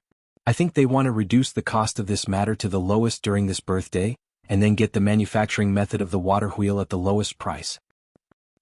Hearing this, everyone was shocked. Li Shimin already knew about this. He waved his hand indifferently. Prime Minister Wei is right about this matter. Therefore, I have decided to summon Prince Zhenla to Taiji Palace later. What do you all think? Everyone's doubts were cleared. Now who dared to object? All of them bowed. Your Majesty, congratulations. Ha ha ha. Someone come, fax Prince Zhenla for an audience. You all also come with me to see this rare grand scene. Li Shimin was in a very good mood. Relatively speaking, he was still a little excited. Originally, these matters were supposed to be handled by the Crown Prince or the Supreme Court. However, this time, because of the importance of this matter, Li Shimin didn't announce it. Instead, he sent someone to inform the Taichung Temple, the Supreme Court, the Guanglu Temple, and the people of the 3 provinces and 6 ministries. A moment later, the officials of the Honglu Temple, the Supreme Court, and the Taichung Temple personally explained the identity of Zhenla. Then, the small yellow door hurriedly led the nervous Shiva into Taiji Palace. Along the way, Shiva's eyes stared straight at the heel of the small yellow door in front of him. He didn't even dare to look around. He didn't know the purpose of this summons, but he could guess a little. However, it was also because of this that Zhang Feng's identity became even more mysterious. After entering Taiji Palace, after passing through 3 large doors and countless crescent-shaped doorways, Shiva finally stopped in front of a magnificent house. The small yellow door lightly knocked on the door and said, Your Majesty, Prince Zhenla Lamar Shiva, requests an audience. Chapter 161. In the Imperial Study of Taiji Palace. How mysterious was it to Shiva and the entire Zhenla before? But now he was about to enter this palace. At this time Shiva was a little nervous. Very nervous. His palms couldn't help sweating. The door was finally opened from the inside. Shiva slowly walked into the hall with a nervous heart that felt like it was going to jump out of his chest. The hall was not big, but it was no less luxurious than the palace of Zhenla. There was at least one imperial study here, which was the study of the Tang emperors. If this place was already so magnificent, what would the hall be like? Shiva couldn't help but quietly raise his head and quickly glance at the hall. The hall was made of mahogany and gold-rimmed phoebe. The room was full of calligraphy and paintings that he couldn't understand. Presumably, these were all extremely precious paintings of the Tang dynasty? There were 5 officials sitting on both sides of the hall. Behind a table covered in yellow brocade sat a middle-aged man in yellow robes. He was looking at Shiva with a dignified expression. The moment Shiva glanced at him, he felt as if he had been seen through by that person. Was this the emperor of the Tang dynasty? This momentum, there was no time to think. Shiva entered the door and hurriedly kowtowed. Lama Shiva, the son of Lama Zoya, the king of Zhenla, pays his respects to His Majesty the Tang emperors. Rise and take a seat. Li Shimin's voice was very faint. Shiva couldn't hear any other meaning from it. But he had a feeling.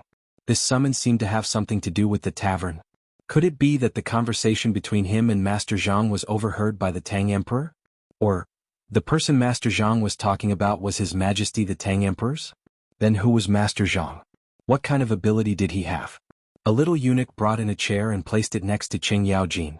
Shiva didn't dare to disobey. He could only sit beside the bearded Qing Yaojin and wait quietly. Seeing this, Li Shimin chuckled and said, "Your Highness, this is your first time in the Tang dynasty. You don't have to be so cautious. I'm not a man-eating tiger, so relax." Shiva gave his thanks. Seeing him like this, Li Shimin didn't intend to say anything more and directly said, "Last night I heard an interesting thing. Zhenla seems to have a lot of treasures. But why is it that in the letter I received from your father, he said that you, Zhenla, need the assistance of my Tang dynasty? What does that mean? Was really Master Jiang? What kind of charm did Master Jiang have? Even the Emperor knows so much about it? Could it be? Was it the legendary Chamberlain of Imperial Insignia of Great Tang?" Shiva was aghast. He hurriedly said, "Your Majesty the Tang Emperors, please listen to the details of this matter." He didn't intend to hide it anymore, since the Emperor knew he was hiding it. If he angered the Emperor, Zhenla wouldn't be able to survive this winter. Now, because of the drought in Tubo, Zhenla had been seriously affected. At this time, most of the people could only rely on fish in the sea and wild vegetables in the mountains to fill their stomachs. If they delayed any longer, winter would come and Zhenla would be exterminated. Your Majesty, please understand. Because of the drought in Tubo, Zhenla often looted the rich land of our country. Now, most of our people can only rely on wild vegetables and fish to fill their stomachs. Your Majesty, the Tang Emperors, please have mercy on us." Li Shimin smiled.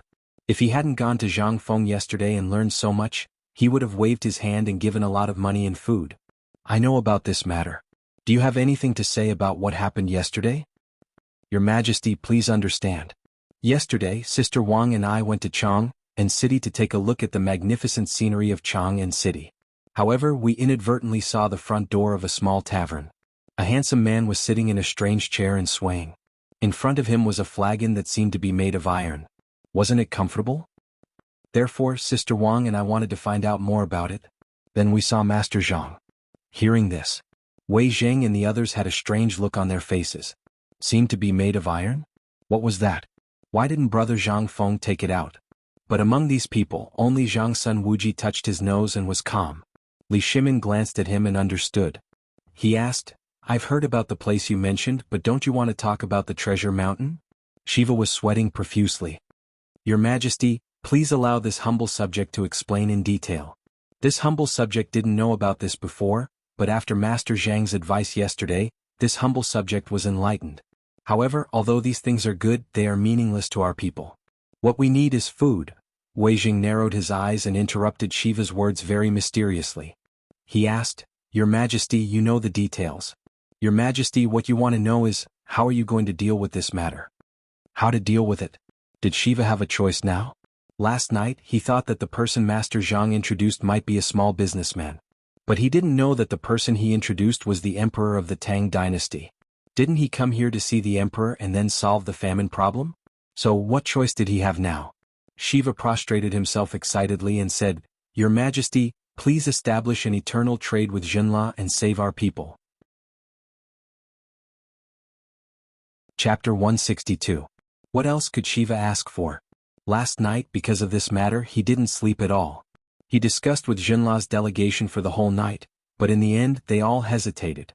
Because if it was an ordinary businessman, how could he have such a great method to solve the crisis in such a short time? And to ensure Zhenla's safety? But now he only wanted to give everything that Master Zhang said yesterday to the Tang dynasty. He only wanted to let the people live a good life and be free from Tubo's bullying. Li Shimin, Wei Zheng and the others looked at each other and smiled. It seemed that Brother Zhang Feng had arranged everything well. Li Shimin couldn't help but wave his hand and say, "This matter, just do as you and Brother Zhang Feng said. Someone will discuss the details with you later, but I want a guarantee. Can you make the decision?" He was most afraid of being deceived. He wasn't afraid of Zhang Feng, but he was afraid that a little crown prince would make a decision on his own. If King Zhenla didn't recognize the document of the Tang dynasty when he returned, it would be a little troublesome. Although it was easy to send troops to attack, it would lose Li Shimin's dignity as an emperor. That was why Li Shimin asked. Shiva hurriedly swore, "Your Majesty, please rest assured. The goods you mentioned are useless if they can't be sold. Since His Majesty likes them, I believe that my father will definitely agree to this. Furthermore, before I came here, Father warned me that I must meet His Majesty and save Jinla. However, those stubborn rocks are everywhere in Jinla, especially the poisonous salt. That is something that has caused my Jinla a headache for a long time. Now that the Tang dynasty needs it, how can I refuse? In that case, when the retired emperor's birthday is over, you can go back and bring back King Jinla's handwritten document. Then I'll agree to this matter." Li Shimin waved his hand. This matter was finally settled. Although it was a bit of bullying, it could make money. What he lacked most now was money. Although it was a little vulgar. However, money was needed everywhere in the Tang dynasty, and he was already struggling to make ends meet. If it weren't for the fact that he sold the water wheel blueprint for a little bit of money, it would still be a huge expense. Just as Li Shimin was about to leave, Shiwa hurriedly said, "Your Majesty, I believe that there is no need to wait until the end of the birthday celebration. Last night, I have already ordered someone to send a message back to Jinla. I believe that before the birthday celebration, Father's handwritten letter will definitely arrive in Chang'an." "Alright. That's great. Since that's the case, to express our sincerity, my Tang dynasty will immediately send a caravan to Jinla. If this goes smoothly, I will sign a 100-year trade agreement with Jinla. How about it?" "Thank you, Your Majesty." Shiva hurriedly bowed. Li Shimin waved his hand and Shiva left in a hurry. A moment later, Li Shimin asked with a serious voice, "My dear ministers, what do you think of our business relationship with Jinla? I think it's feasible. If the problem of salt is solved, it will be an unprecedented feat for our Tang dynasty. Congratulations to Your Majesty. Congratulations to the Tang dynasty." Everyone cheered in unison. But then Du Ruhui and Zhang Sun Wuji looked at each other and said, "Your Majesty, although the matter with Jinla has basically been settled, once the trade agreement starts, the matter of money? I'm afraid that money is a big problem, but I think it should be enough for the time being. Moreover, this matter will be carried out in Chang'an, and it will definitely attract Tubo's attention. At that time they won't dare to wait and see any more. At that time we can sit back and relax. However, the prerequisite is that before that, we have to shoulder the burden ourselves. This old official is a little worried. Why don't this old official go and ask Brother Zhang Feng?" Du Ruhui and Zhang Sun Wuji said. When Zhang Sun Wuji mentioned Zhang Feng, Li Shimin couldn't help but ask playfully, "Zhao Guogong, what does Brother Zhang Feng's pot look like?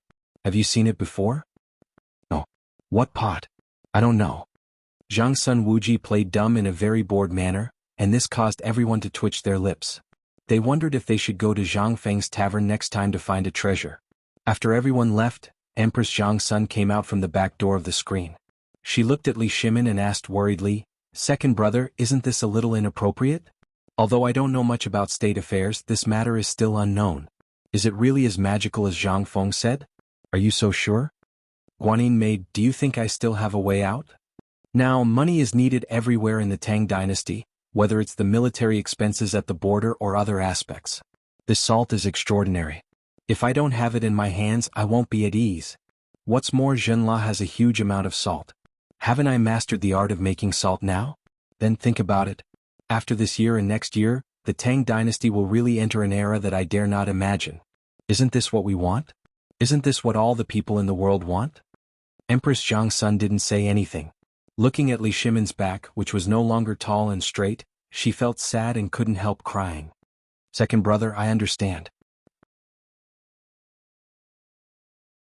Chapter 163. Zhang Feng was very relaxed. During this period of time, Lao Li seemed to be very busy with Zhen La's matter. He was so busy that he didn't even pass on the news. But where was Chang'an City? It was right under the emperor's feet. Even the slightest movement of the grass in the wind would be closely watched. These simple people from Guangzhou were scared. They had enough of the precarious life and were tired of war. Therefore, the news that the imperial court had signed a trade agreement with Zhenla spread throughout Chang'an City as if it had grown wings. Zhang Feng, even if he didn't leave the tavern, he could still hear all the so-called gossip from the mouths of the children squatting at the entrance of the tavern. Looks like old Li's ability to get things done is not bad. He really knows how to get the Shangguan family involved. Not bad, he has a bright future. Zhang Feng sipped a mouthful of wine happily and fanned himself. Beside him, there were 3 dirty half-grown children who were rubbing his shoulders or rocking the recliner. That was a very comfortable life. As long as he was willing, he only needed to pay a copper coin for these children to massage his shoulders for a day until they dislocated his shoulders. Brother Zhang Feng. Brother Zhang Feng. I have the latest news. The latest news from the Imperial Palace. At this moment, a topless child with snot bubbles on his nose ran over excitedly. A pair of straw sandals that couldn't be any worse had already been flung off to God knows where while running, and the straw rope of the other straw sandal had been dragged out for half a meter. Zhang Feng was interested. He squinted and asked, "Dog, what did you ask? If you really get the answer, I will not only give you 10 copper coins, but also give you an old piece of clothing." Hearing this, the dog was so excited that he was about to kneel down and kowtow. Zhang Feng kicked him and scolded jokingly, "Come on, don't do this. A man must remember that you can kneel to heaven and earth and your parents, but you must never bend your knees easily. This is the dignity of a man." Zhang Feng knew that this set of advanced words would not be understood by the children in this feudal era who could not even fill their stomachs. However, it did not matter. Although he had been kicked, Gozi was still laughing excitedly. His black teeth made Zhang Feng unable to look straight at him. When the 3 little fellows behind him heard that it was 10 copper coins, their eyes widened like copper coins. Seeing this, Gozi bared his teeth and waved his fist. "Brother Zhang Feng, I just heard from the eunuch who was washing the toilet in the Pure Fragrance workshop that someone from Zhenla's side came here yesterday. I heard that it was King Zhenla who personally came to the Tang dynasty to sign a contract. I heard from His Majesty that our good days are coming," Gozi said excitedly. It was as if they were looking at the beautiful scenery of a golden age. Hearing this, Zhang Feng nodded. He took out half a string of money and threw it to the dog. "Scram, scram, scram. Go and take a bath for me. It stinks." There were at least 50 coins and half a string of money. In an instant, the 4 children smiled brightly like flowers. They thanked Zhang Feng gratefully and squatted on the ground to divide the coins one by one. After that, Gozi sucked his snot bubbles and stared at Zhang Feng with a silly smile. Zhang Feng pointed at the tavern with his palm leaf fan speechlessly. "Go, it's on the counter of the tavern. Go and get it yourself." Those were Lao Li's clothes. Zhang Feng did not mind giving them away. These were simple and poor children who were still slaves. Basically, Zhang Feng's source of information depended on them. As for these little fellows, they basically relied on Zhang Feng's leftovers and the money he gave them to feed their entire family. Regarding this, Zhang Feng did not have the slightest bit of psychological burden. He was a modern man. He could not bear to see people like this. Especially these children. Basically, they were the same age as his younger brother in his previous life. Looking at them holding the money and running back happily, Zhang Feng smiled knowingly. "Brother, are you okay over there? Remember to take good care of Lao Tzu's parents?" "Brother?" The sudden call of "brother" made Zhang Feng tremble. He rubbed his eyes and looked over. Only then did he see Gozi holding the clothes in his hands and looking at him in shock. Zhang Feng's eyes moistened. Then he shouted impatiently, "What's wrong? Why aren't you leaving? Are you waiting for Lao Tzu to cook for you?" "No, brother, this clothes. If you take it to the pawn shop, it can be sold for at least 30 coins. Scram, scram, scram. That was thrown away by someone else. I said I'll give it to you, so I'll give it to you. Lao Tzu, I don't lack that money." Gozi left. However, he no longer had his usual cheeky smile. Instead, he shrugged his shoulders. When he turned the corner, he even knelt on the ground and kowtowed 3 times to Zhang Feng. "Brother, I, son Gozi, will repay your life-saving grace with my sister's life in the future." Although the money and the shabby clothes were really nothing to him, he still had a lot of money. But what he didn't know was that these youths that he had inadvertently saved out of boredom today, when he set foot on that land 10 years later, these youths had really risked their lives to save him from a pile of corpses. Among them, even though Gozi's lower body was chopped off, he still used his mouth and hands to save the unconscious Zhang Feng. Chapter 164. The small tavern was still as lonely as it was in the beginning.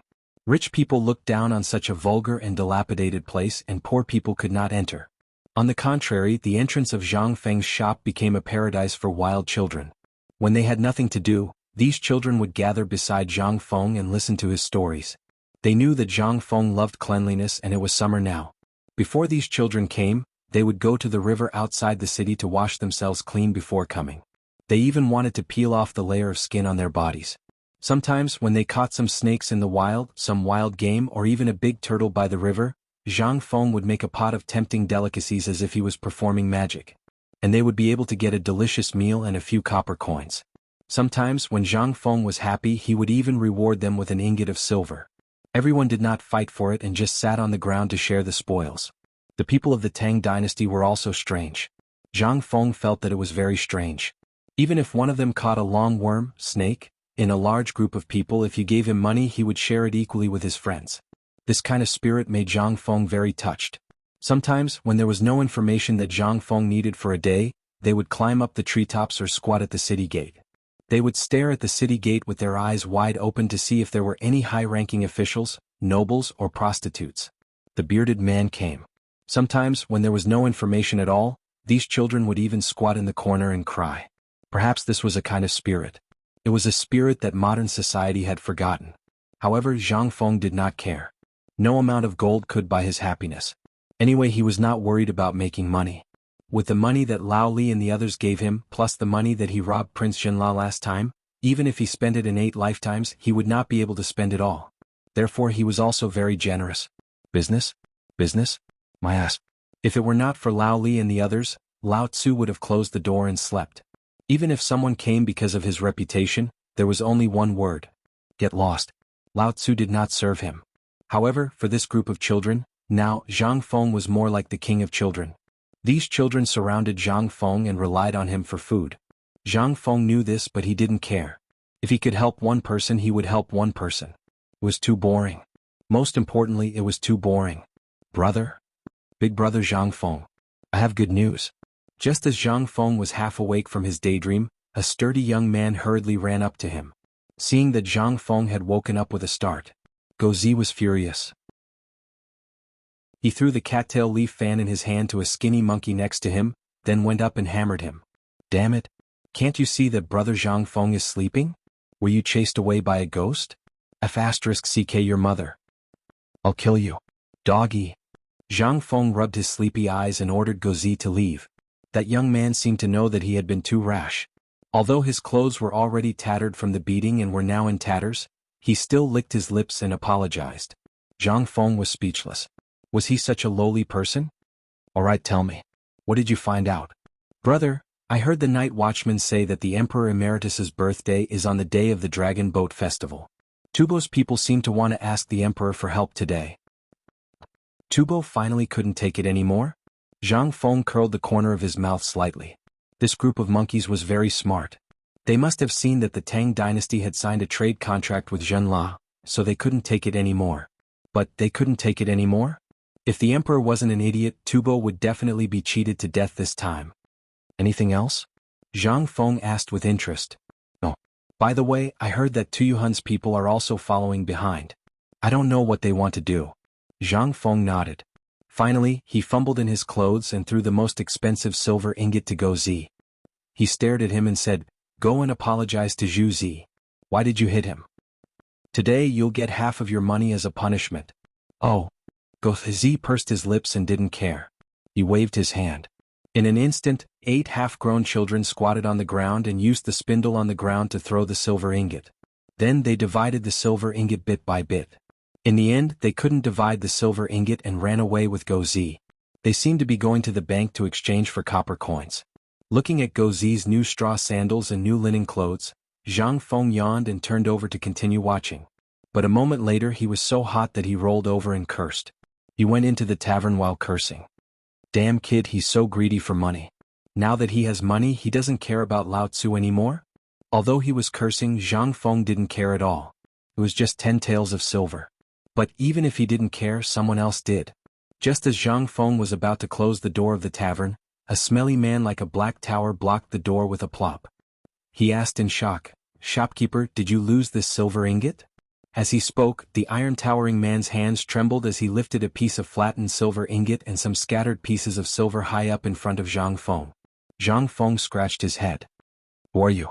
Why do you have the silver ingot that I gave to Gozi? If you dare to take it, believe it or not. Without waiting for him to finish. The man like an iron tower knelt on the ground and asked in a choked voice, Shopkeeper, did you really give this money to Zhu Zi? This was a simple Tang person. Zhang Feng hurriedly tried to help the man up, but no matter how hard he tried, he couldn't help the man up. Zhang Feng was so angry that he pointed at the man and shouted, "I gave it to him." "What's wrong? Are you trying to extort money?" "No, benefactor. I am Zhu Zi's father. Previously, Zhu Zi brought back money from time to time. I didn't know where he got it from. Today I finally know. But the money today is too much. I don't deserve it. Get lost. I gave this money to Zhu Zi and the others, not to you.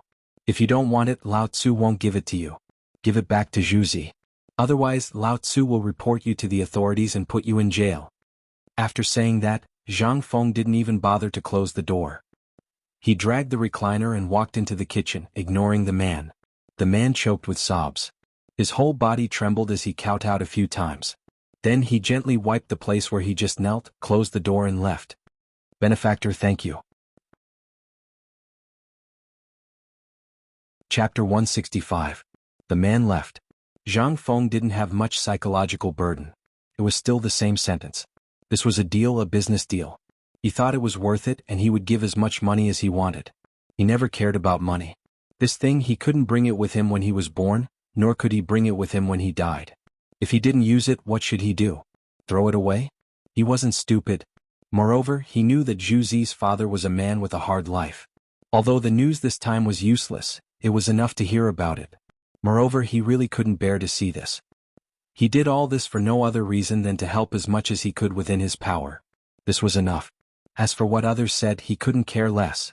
Coming out of the kitchen, he prepared a big bowl of noodles, opened the door, squatted at the door of the small tavern and ate it noisily.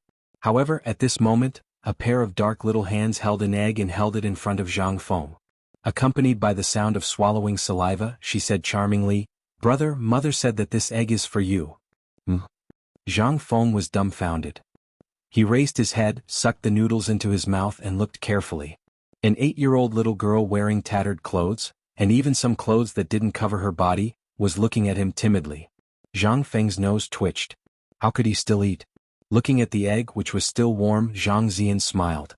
Looking at the little girl, he asked, "What's your name?" "I don't have a name. My mother called me Steamed Bun. She said that it's easy to raise." The woman's timid words made Zhang Fengji deeply shocked. Looking at a woman hiding in the dark not far away, Zhang Feng touched Steamed Bun's head. Seeing that she was still staring at his bowl and swallowing saliva, Zhang Feng asked, "Steamed Bun, are you hungry?" "I'm not hungry. Steamed Bun only had a bowl of porridge yesterday. Let's go. Brother will treat you to a big meal." Zhang Feng was speechless. What the hell was he talking about? He couldn't say anything. He threw the bowl away and carried the Steamed Bun into the tavern. Then he put her on a stool and said, "Don't run around. No matter who comes, don't be afraid. Don't be afraid or I will get angry." Steamed Bun seemed to be very scared. He looked timidly at the woman at the corner of the street outside the door and the grimacing youth. He sat quietly at the table and swallowed his saliva as he smelled the fragrance in the air. After a while, Zhang Feng came in with a big bowl of rice, a big bowl of braised pork and a lot of scattered braised meat and other messy things. He put them on the table and said, "Steamed Bun, big brother will treat you to a meal. Eat quickly. If you can't finish it, you have to bring it back." She would not be able to finish the steamed buns even if she was stuffed to death.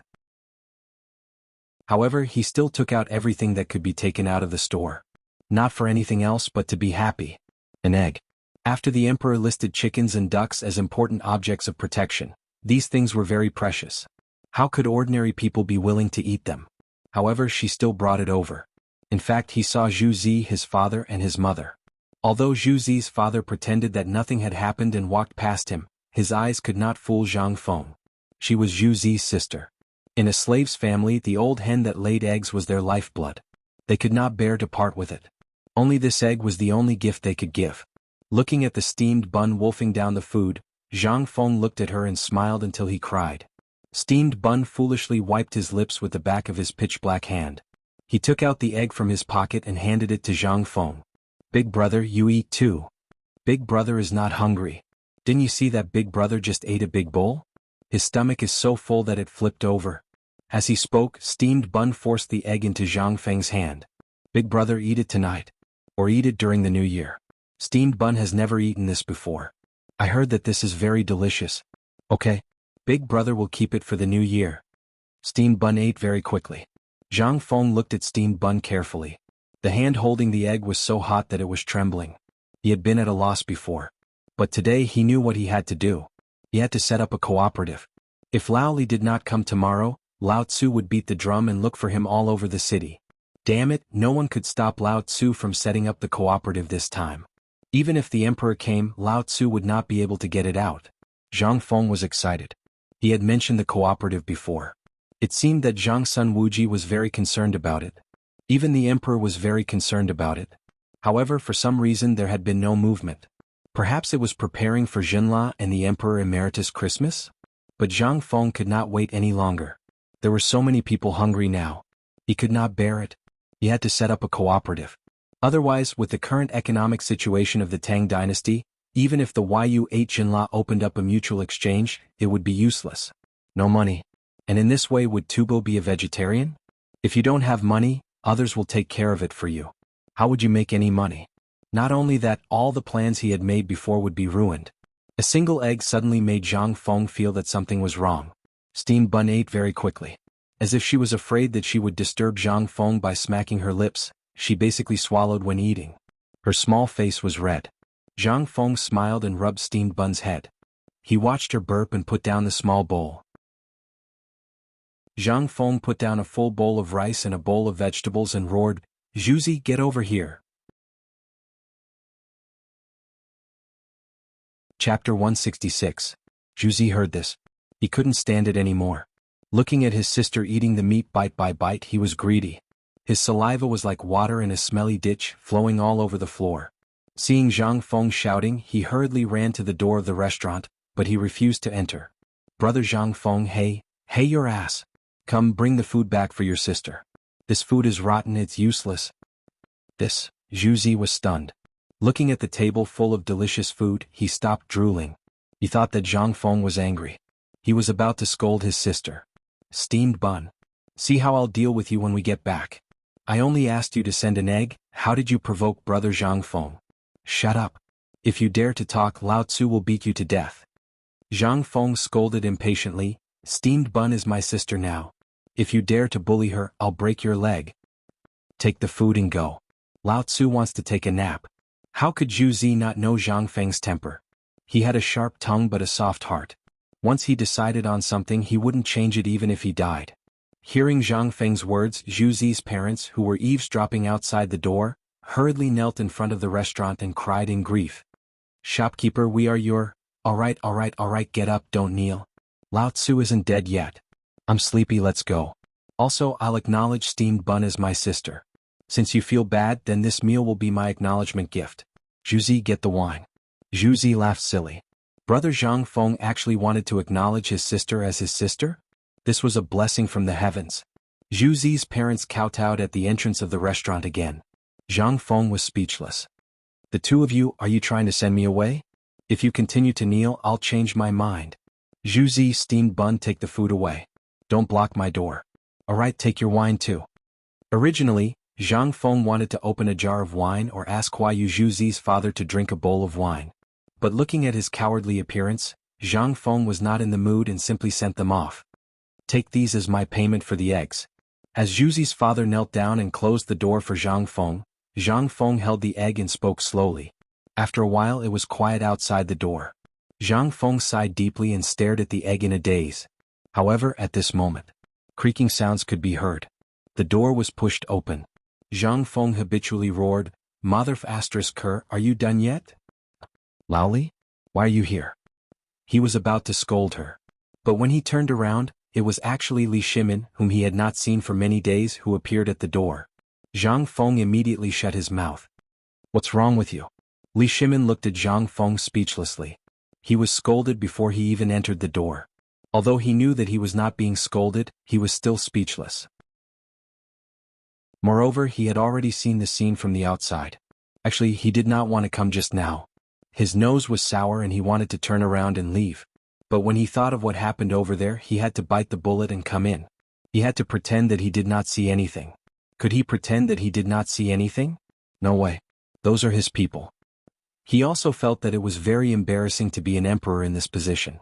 but he felt that Zhang Feng's way of doing things was a little novel. He had asked these people before and they were all slaves. In the eyes of ordinary people, these people were the lowest of the low. But Zhang Feng didn't have that many rules. Zhang Feng was too lazy to clean the table. He placed the egg on an exquisite wine jar and placed it high above the counter under the signboard.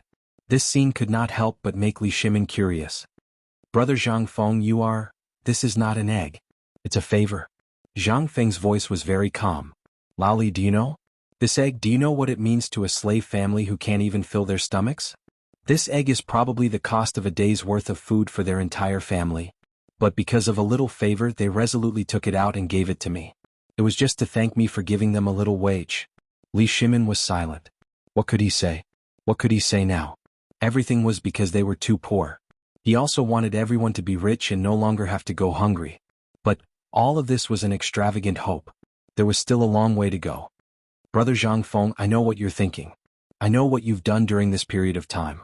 But as a businessman, the only thing I can do is to make sure that the people around me don't go hungry as long as it's within my power. Then I'll bring good fortune to them. I know you don't like money, but you value money as much as your life. I know you are doing your best to help them, but look at Chang'an City, then look at the Tang dynasty. Until recently, when I happened to see a few kids loitering in front of my shop, I realized that there are still people going hungry in this so-called prosperous era. So, I have decided." Zhang Feng's voice suddenly became louder. "Lao Li, are we brothers?" "Yes." "Then, from today onwards, immediately go to Zhangsun Wuji and restart the cooperative plan." Li Shimin was shocked and hurriedly asked, "Master Zhang, you can't do this. Now that everything is not ready, you—" "No, everything is ready. We only need one thing." Chapter 167. Li Shimin was silent. Before he came. In these few days, the trade between the Tang dynasty and Jinla had already begun. After King Jinla received the news, he rushed from Jinla to Chang'an City in 6 days and signed a 100-year contract with him. Although Li Shimin wanted to sign the contract for a few hundred years in one go. However, he also knew that King Jinla was an old fox. If he spoke too harshly, it would make him suspicious. Therefore, he was only willing to sign a 50-year contract at first. However, King Jinla pestered him and finally settled on a 100-year contract. Just like that. The Ministry of Works did a detailed calculation on the list of goods brought by King Jinla this time. King Jinla had completely gone crazy. Or perhaps he was afraid of starvation. Almost all of Jinla's troops were mobilized to deliver the goods. If it weren't for King Jinla swearing and using himself as a hostage to guarantee that they were only here to deliver the goods, Li Shimin would have already sent his troops. And it was precisely because of King Jinla's madness. Li Shimin felt the pressure. The people from the Ministry of Works calculated for 2 days and 2 nights. The final amount was as high as 50 million taels of gold. This put Li Shimin in a difficult position. Now he was so poor that he even had to scrimp when he could. He thought that he could struggle for a while with the 40 million taels of gold, but now he was dumbfounded. He didn't even have enough money for the first batch of goods. If he didn't think of a way quickly when people came and asked for money, he would be embarrassed. Not only would it be embarrassing, but King Jinla might also do something stupid in his anger. Money. When it was time to use it, he regretted not having enough. Fortunately, King Jinla wanted food, but Li Shimin also knew that there would be a locust plague next year. How could he be willing to give? After arguing for a long time, the final agreement was that the Dragon Boat Festival would be half money and half food. However, even so, Li Shimin's Dragon Boat Festival would not be peaceful. Seeing that his father's birthday was about to be celebrated, he encountered this problem again. He originally wanted to resolve the conflict during his father's birthday and use this matter to make his father happy. Now, it was already a blessing from the heavens that the old man was not sent away. In the end, Li Shimin avoided Tubo and Tuyuhun's request to see him and quietly left the palace to seek advice from Zhang Feng. But looking at it now, what kind of idea was this? "Brother Zhang Feng, I know how you feel right now, but calm down first." "Calm? I'm very calm. I've never been so calm." Zhang Feng was angry. Did this guy think that he was being impulsive? With a wave of his hand, he interrupted Li Shimin's nagging and said, "Lao Li, believe it or not, I know why you came to see me today. Believe it or not." "I don't believe it." Li Shimin shook his head like a rattle drum. "Fine. I knew you wouldn't believe it." Zhang Feng rolled up his sleeves and said, "Actually, I do know why you're here. You're here because of Jinla's matter, right?" And I also know that Jinla was anxious this time. For the first time he gave you something that you couldn't eat, right? You don't have enough money. How did you know? Li Shimin's eyes were as wide as copper coins. Asked. He had never mentioned this matter before. Zhang Feng smiled mysteriously. How did I know? I know everything. Do you believe it or not? I don't believe it. Li Shimin curled his lips. Previously he really believed that Zhang Feng had guessed it, but now he knew that this guy was definitely guessing. Otherwise, how could he know what happened in the palace when he was in the tavern? Zhang Feng's mood recovered at this time. He took a jar of the strongest wine from the counter, took out 2 big bowls, filled them, and handed them to Li Shimin, saying, This matter has spread like wildfire in Chang'an City, and I was the one who instigated this matter. How could I not know? Let me tell you. King Jinla came to see the emperor this time, right? Don't say that Zhang Sun Wuji didn't inform you about this matter. Did King Jinla go crazy and use the power of the whole country to bring all the people who could sell it? Li Shimin was stunned. How did you know? Hey, this is habitual thinking. Think about it. If you were afraid of being poor, and suddenly someone said that the place where you sleep is full of treasures, wouldn't you want to tear down that piece of land and sell it to that person? It seems that this is the truth. Li Shimin's face slowly became dignified at this time. Everything was exactly as Zhang Feng said. Brother Zhang Feng, to tell you the truth, I also have a deal with Jinla, but this guy wants to sell Jinla to me. I don't have enough money now. And the contract has been signed. If I go back on my word, I'm afraid that I'll do something desperate. Li Shimin stopped pretending. He hurriedly asked, What should we do now? If this matter is messed up, King Jinla will say it to the emperor, and I will be completely finished. Zhang Feng looked at Li Shimin with some contempt. Now you know how to be anxious. What were you doing earlier? Don't you know that haste makes waste? It's not that I'm anxious. It's that bastard King Jinla who cheated. Otherwise, who would know that he brought all the things he could sell? This time I'm in big trouble. King Jinla wants to show off his power to the Tang dynasty. No, there's still hope. Zhang Feng smiled faintly. He pointed to the wine bowl. As long as you finish this bowl of wine, I'll tell you the way. Li Shimin glanced at the big bowl and smelled the pungent smell of wine. Before he drank it, his eyes were stung by the smell of wine. His eyelids couldn't help but twitch. This guy wanted to take revenge. That night, was it not enough that I personally put on clothes for him and made his bed for him? In this world, even the empress didn't have such treatment. However, Li Shimin couldn't say it out loud. He said faintly, Don't think that I don't know. You said it was a cooperative, didn't you? As soon as I came in, you wanted to trick me into drinking and get me drunk, right?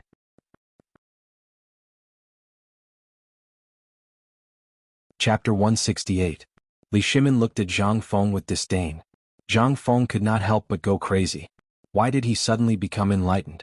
This was not right. Zhang Feng was a little frustrated. Hey. Who told you to drink? I see that you are addicted to alcohol every time you come, so I let you drink a little to relieve the heat. Why are you treating my good intentions as ill intent? How could Li Shimin believe him? He saw everything that Zhang Feng did just now. How could he not know what Zhang Feng was thinking? He was purely looking for someone to vent his anger on. As the ruler of a country, how could he not see through this? Forget it. I know you are upset, but don't be like this, okay? Come, I'm also in a bad mood. Let's drink together. Alright, I will give you face and drink a bowl. Let's make it clear that this wine is on you. Lao Tzu has no money. Zhang Feng mumbled. He picked up the bowl of wine and took a big gulp. The spicy wine flowed down his throat like a knife, spreading from his mouth to his stomach. The burning sensation made Zhang Feng and Li Shimin's cheeks instantly red like blood. Ah, good wine. Li Shimin patted the wine jar, his eyes flickering. This wine, when I drank it before, it was like water. Why is it so strong this time? Zhang Feng curled his lips. How could it not be strong? This was unblended raw wine. Drinking too much of it would kill him. He was also feeling depressed and wanted to find someone to vent his frustrations on. However, this time Old Li was too cunning. This time he failed miserably. Zhang Feng took the opportunity to push the wine jar. This jar of wine was originally prepared for your father. Didn't you want to show your filial piety to your father? Take out this jar of wine at the birthday celebration. I guarantee that you will be in the limelight. Li Shimin's eyes widened. This wine would be in the limelight? This was something that could kill someone, alright? The wine of the Tang dynasty was generally drunk like water. From fermented glutinous rice to grape wine to flour wine and fruit wine, which kind of wine was so strong. The army was all gulping down wine and eating meat. This was the first time they drank it. If they drank it the way they did before, then a bowl of wine would be enough to send more than half of those old fellows away. Li Shimin waved his hands. No. I appreciate your kind intentions, but I'll pass on the wine. Zhang Feng pursed his lips. Let me tell you something about this wine. The bowl of wine you drank just now is equivalent to a jar of the best wine in the Tang dynasty. How much have you drunk? This is raw pulp without blending. You still say you didn't scam me? You're giving this to me? Li Shimin's eyes were red. Zhang Feng pursed his lips and ignored him. Actually, this wine was meant for you to show off at your birthday. I didn't say that you were going to drink it. What is this wine? It's a commodity. It's meant to let your father see something beyond his understanding. It's not meant for you to take it out and drink it. I'm taking it out today to show you the value of this wine. Although I don't know what kind of imperial wine the emperor drinks, I can guarantee that this thing is definitely dozens of grades better than the imperial wine. I was going to give you a dozen jars, enough for you to show off, but since you don't want it, I'll keep it for myself. I want it. Who said I don't want it? Li Shimin's eyes were red. He hurriedly hugged the wine jar in his arms and refused to let go. Zhang Feng only pursed his lips. Li Shimin sealed the wine and asked carefully, Brother Zhang, you're saying that this wine is a commodity to be used at the birthday? But if you don't drink it, are you going to take it out to show it off? And then push the matter of the cooperative to the public? Zhang Feng looked at Li Shimin in surprise and looked him up and down. Not bad. You can draw inferences from one case? Not bad. You've improved loudly. Although Li Shimin didn't know what he meant by drawing inferences from one case, he still enjoyed Zhang Feng's praise, although he felt a little uncomfortable. Li Shimin saw that Zhang Feng didn't speak, so he hurriedly asked, By the way, Brother Zhang, tell me about it. How should this cooperative be implemented? You should at least let me be prepared, right? When it came to business, Zhang Feng's expression became slightly dignified. This cooperative, as I told you before, is to stimulate economic recovery. It's a huge system. If it's used well, it's possible to benefit one party, or even the entire Tang dynasty. But if it fails loudly, you have to be prepared for failure. Losing your head would be a light punishment. Zhang Feng was very direct. Li Shimin also knew the importance of it. He sighed and said, I saw what you did outside just now. Do you think I don't want them to have clothes to wear and food to eat? I want to. But my ability is limited. If the cooperative is really as powerful as you said, then even if I have to be smashed to pieces, I will push it out. Moreover, I believe that many people, especially those rich businessmen and officials, will like to see this. After all, a lot of land in the Tang dynasty is in their hands. For example, Lord Zhang's son, I heard that the land in his hands is at least 1,000 mu. So, when you talked about the cooperative last time, I already had this idea. Chapter 169. The economy of the Tang dynasty was basically in the hands of the government, which caused many people to have no land to farm, thus creating such a vicious cycle. Li Shimin also wanted to change, but such a reform was easier said than done. The Tang dynasty was poor. What reward could he give to the meritorious officials? Other than land, what else could he give? Nothing. He suddenly realized that he, Li Shimin, was a pauper, penniless. Last time, when Zhang Feng mentioned the cooperative, Li Shimin could not help but see a glimmer of hope. However, he considered many factors, including the Tubo Tuyuhan incident and the Jinla incident, so he had to suppress it. But now, it had reached the point where he had no choice but to reveal it. He had no money. Li Shimin was poor. Now, after paying the money to Jinla, he had no money at all. How terrible was this for an empire? Sigh. Laoli, don't be so pessimistic. I know what you're thinking, but if the emperor doesn't say anything, no matter how good you and I are, we can't shake this dragon. Cooperative? Now you know why I asked you to cooperate with Lord Zhang's son, right? Without the support of the government, do you think a businessman like you dares to do such a thing? Your head will be chopped off in minutes. Li Shimin was silent. The status of a businessman was very low. When they met the government, they had to greet them or they would be beaten. Not to mention such a big move. If it were a normal businessman who would dare to do such a thing, they would have been king in prison to enjoy their lives. This was the status of a businessman. At this time, he also understood why Zhang Feng kept urging him to cooperate with the government. He would rather ask for less money and profits. Even if he withdrew his investment at the right time, he would still contact the government. If you don't have any connections with the government, what do you want to do? You're just daydreaming. Thinking of this, Li Shimin asked, "Brother Zhang Feng, what do you think the emperor will do?" "What will he do?" Zhang Feng stroked his chin. "Originally, we didn't dare to talk about this matter. This is something that could cost us our lives. You'd better tell your men to keep their mouths shut. I don't want to lose my head." Li Shimin raised his eyebrows. He nodded. He knew that Zhang Feng was talking about Wei Shuyu. "This brat, I'll transfer him away from my side some other day, this troublemaker. Don't worry. Those who can come out with me are all my children and nephews. You can rest assured." Hearing this, Zhang Feng lowered his voice and said to Li Shimin, "Actually, this is nothing. I believe that if King Zhenla is not a fool, he will definitely make the Tang dynasty suffer this time." "What? I heard that the emperor has already resolved this matter. It doesn't seem to be as difficult as you said, right?" "Not that difficult." Zhang Feng smiled. "Let me tell you. I reckon that the emperor's treasury has long run out of money. Think about it. How many years has it been since the Tang dynasty was founded? How can there be any money left after years of war? This time, I reckon that the current emperor is also holding on, right? After today, I believe that King Zhenla will make a big move, and Tubo will also make a big move." Li Shimin was shocked. "How can Tubo make trouble? Did you see something?" Zhang Feng smiled and did not answer him. Instead he continued, "Tiske. Zhenla is such a fat piece of meat. Who wouldn't covet it? Besides, Zhenla and Tubo are only separated by a wall.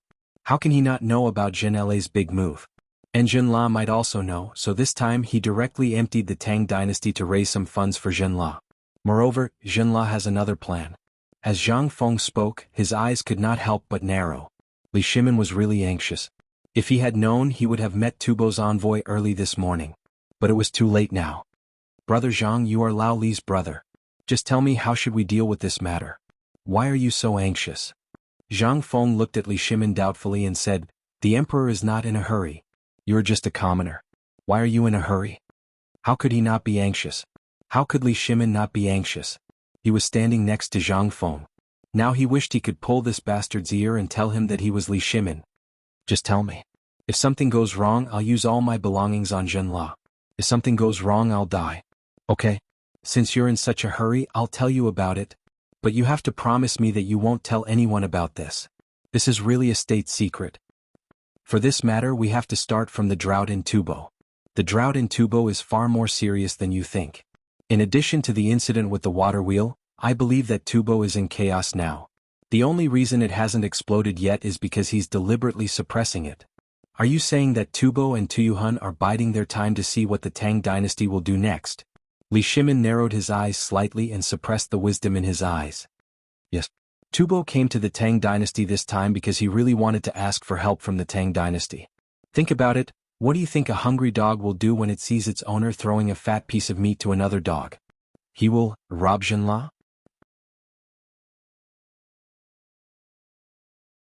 Chapter 170. At this moment, Li Shimin was a little scared. It was not because of other reasons. It was because the surrounding countries were too quiet. Even the Tujue, who had always been the most active, were observing during this period. They could see a little bit of something from the urgent documents. However, in this regard, the imperial court could only station at the border. There was no other way. This kind of strange atmosphere made Li Shimin feel a trace of uneasiness. He even felt that something big would happen at the retired emperor's birthday this time. However, he did not know what it was for the time being. He just faintly felt that it might have something to do with Tubo. After Tubo got the blueprint, as Zhang Feng expected, Tubo did a lot of publicity and then nothing happened. Even the secret agents of the Tang dynasty did not know what happened in the end. This strange situation had not been solved until now. This was what Li Shimin was worried about.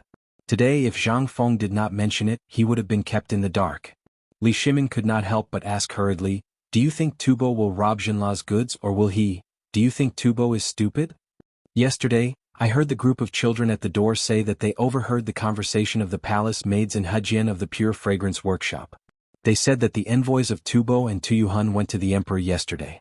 But for some reason the emperor did not receive them. I guess the emperor should know about this and is thinking of a way now? If he doesn't think of a way, haha. What are you laughing about?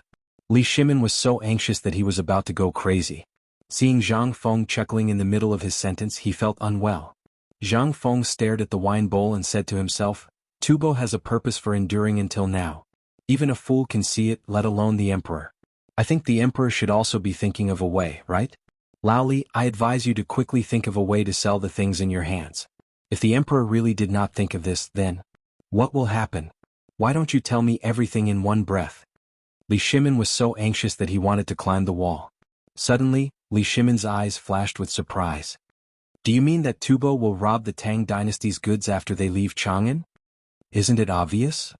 If His Majesty doesn't deal with this matter immediately, then this matter will definitely happen. Furthermore, I'm guessing that Tubo's appetite is definitely not that small. Think about it, if you wanted to snatch it, what would you do? Where are we going to strike? Li Shimin frowned as he paced back and forth in the tavern. Zhang Feng didn't rush him and instead drank his wine leisurely. He wanted to see if old Li's brain was really enlightened. It was such a simple question. As a businessman, if he couldn't think of it, then he really had a problem. Such a big business would be finished sooner or later. After an unknown amount of time, Li Shimin racked his brains for a long time. Suddenly he thought of a place. Lingnan. You're talking about Lingnan, right? Smart. You finally learned something from me. Not bad, not bad. You have 10% of my ability. However, their appetite isn't that small. Think again. Li Shimin narrowed his eyes and stared into the distance. He murmured, could it be that you mean they want to connect with Lingnan and rob the goods that Jinla is transporting to Chang'an and the goods that Jinla is transporting to Chang'an? You're finally enlightened. Zhang Feng got up and walked unsteadily to Li Shimin's side and patted him on the shoulder. This is a plan to kill 3 birds with 1 stone. If His Majesty can't think of this, I think it's best for you to immediately throw out the goods in your hands. Otherwise, an enraged King Jinla might not dare to do anything to His Majesty, but I think that he definitely won't let you off. Li Shimin's face was as black as the bottom of a pot. However, he couldn't figure out one thing. As far as I know, Lingnan has always been submissive to the Tang dynasty. I even heard that General Feng Ying is stationed there. Are you suspecting that His Majesty is not using people well? No. On the contrary, it's precisely because His Majesty has controlled Lingnan so well that there are no loopholes. Therefore, when we leave Lingnan, the brigade will lower their vigilance. Thus, there will be problems there. Zhang Feng looked at Li Shimin with a half-smile and said, Lao Li, if I were Tubo's man, where do you think I would make a move? You mean Jiangnan Road? Smart. Indeed. There's an eagle beak cliff in Jiangnan Road. It's connected to the Tang dynasty in the east and Tubo in the west. After Eagle Beak Cliff, there's the endless Jinla jungle. Moreover, Tubo often plunders Jinla, so they must know the terrain of Jiangnan Road like the back of their hand. However, there's a flaw in your plan. Li Shimin put his hands behind his back and looked very serious. Jiangnan Road was heavily garrisoned. How could there be a problem there? However, Zhang Feng mentioned that Tubo was good at hiding and the terrain of Jiangnan Road was very complicated. Therefore, Zhang Feng's words didn't make sense. However, Zhang Feng's meaning was obviously not here. Could it be? A hint of excitement flashed through Li Shimin's mind, and he hurriedly asked, Brother Zhang Feng, you mean to have His Majesty set up an ambush in Jiangnan Road, seize the opportunity to intercept the goods from both sides and eat them all? Chapter 171. Snatch my ass. Lao Li, I've been talking for a long time. Do you think I'm asking you to rob? Tubo can't wait for you to rob. If you rob, no matter who it is, as long as it's someone from the Tang dynasty, it will definitely arouse Jinla's anger. Although Jinla is not afraid, there's a fierce tiger beside Jinla. If this fierce tiger wants to protect its cub, and India intervenes in this matter, once they join forces with Tubo, then you have a pig's brain. Zhang Feng pointed at the pale-faced Li Shimin and roared. He was exasperated at Li Shimin's failure to live up to his expectations. After wasting so much saliva on cooperation, this guy only thought of snatching? Snatch your ass. You little thing, aren't you afraid of being scalded to death? Tubo has been planning for this for a long time. He's just waiting for you to fall into his trap. Why are you still digging into it now? Are you stupid? Zhang Feng was furious. He waved his hand and did not expect Li Shimin to understand. He touched his chin and thought for a while. How about this, you listen to me. Get out of here immediately. Go back and immediately sell all the materials related to Jinla. I believe that those rich businessmen in Chang'an are all envious.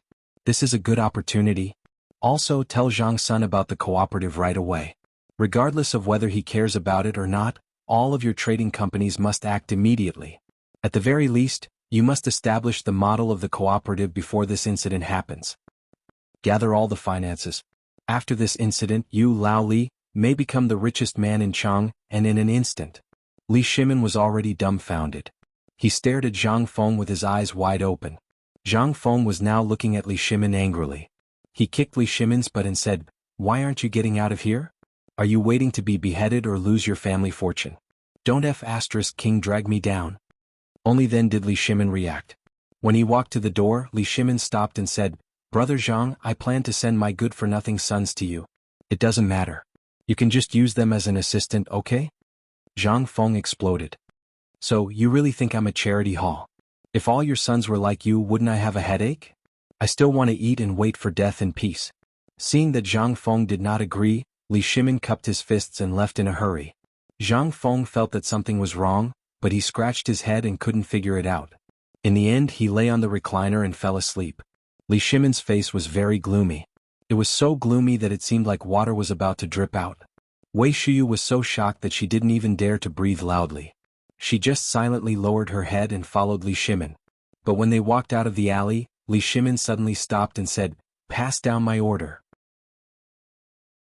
Wei Jing, Fang Xianling, Du Ruhui, Zhangsun Wuji, Qing Yaojin, and Li Jing, as long as they are not dead, go to the imperial study immediately to wait for the order.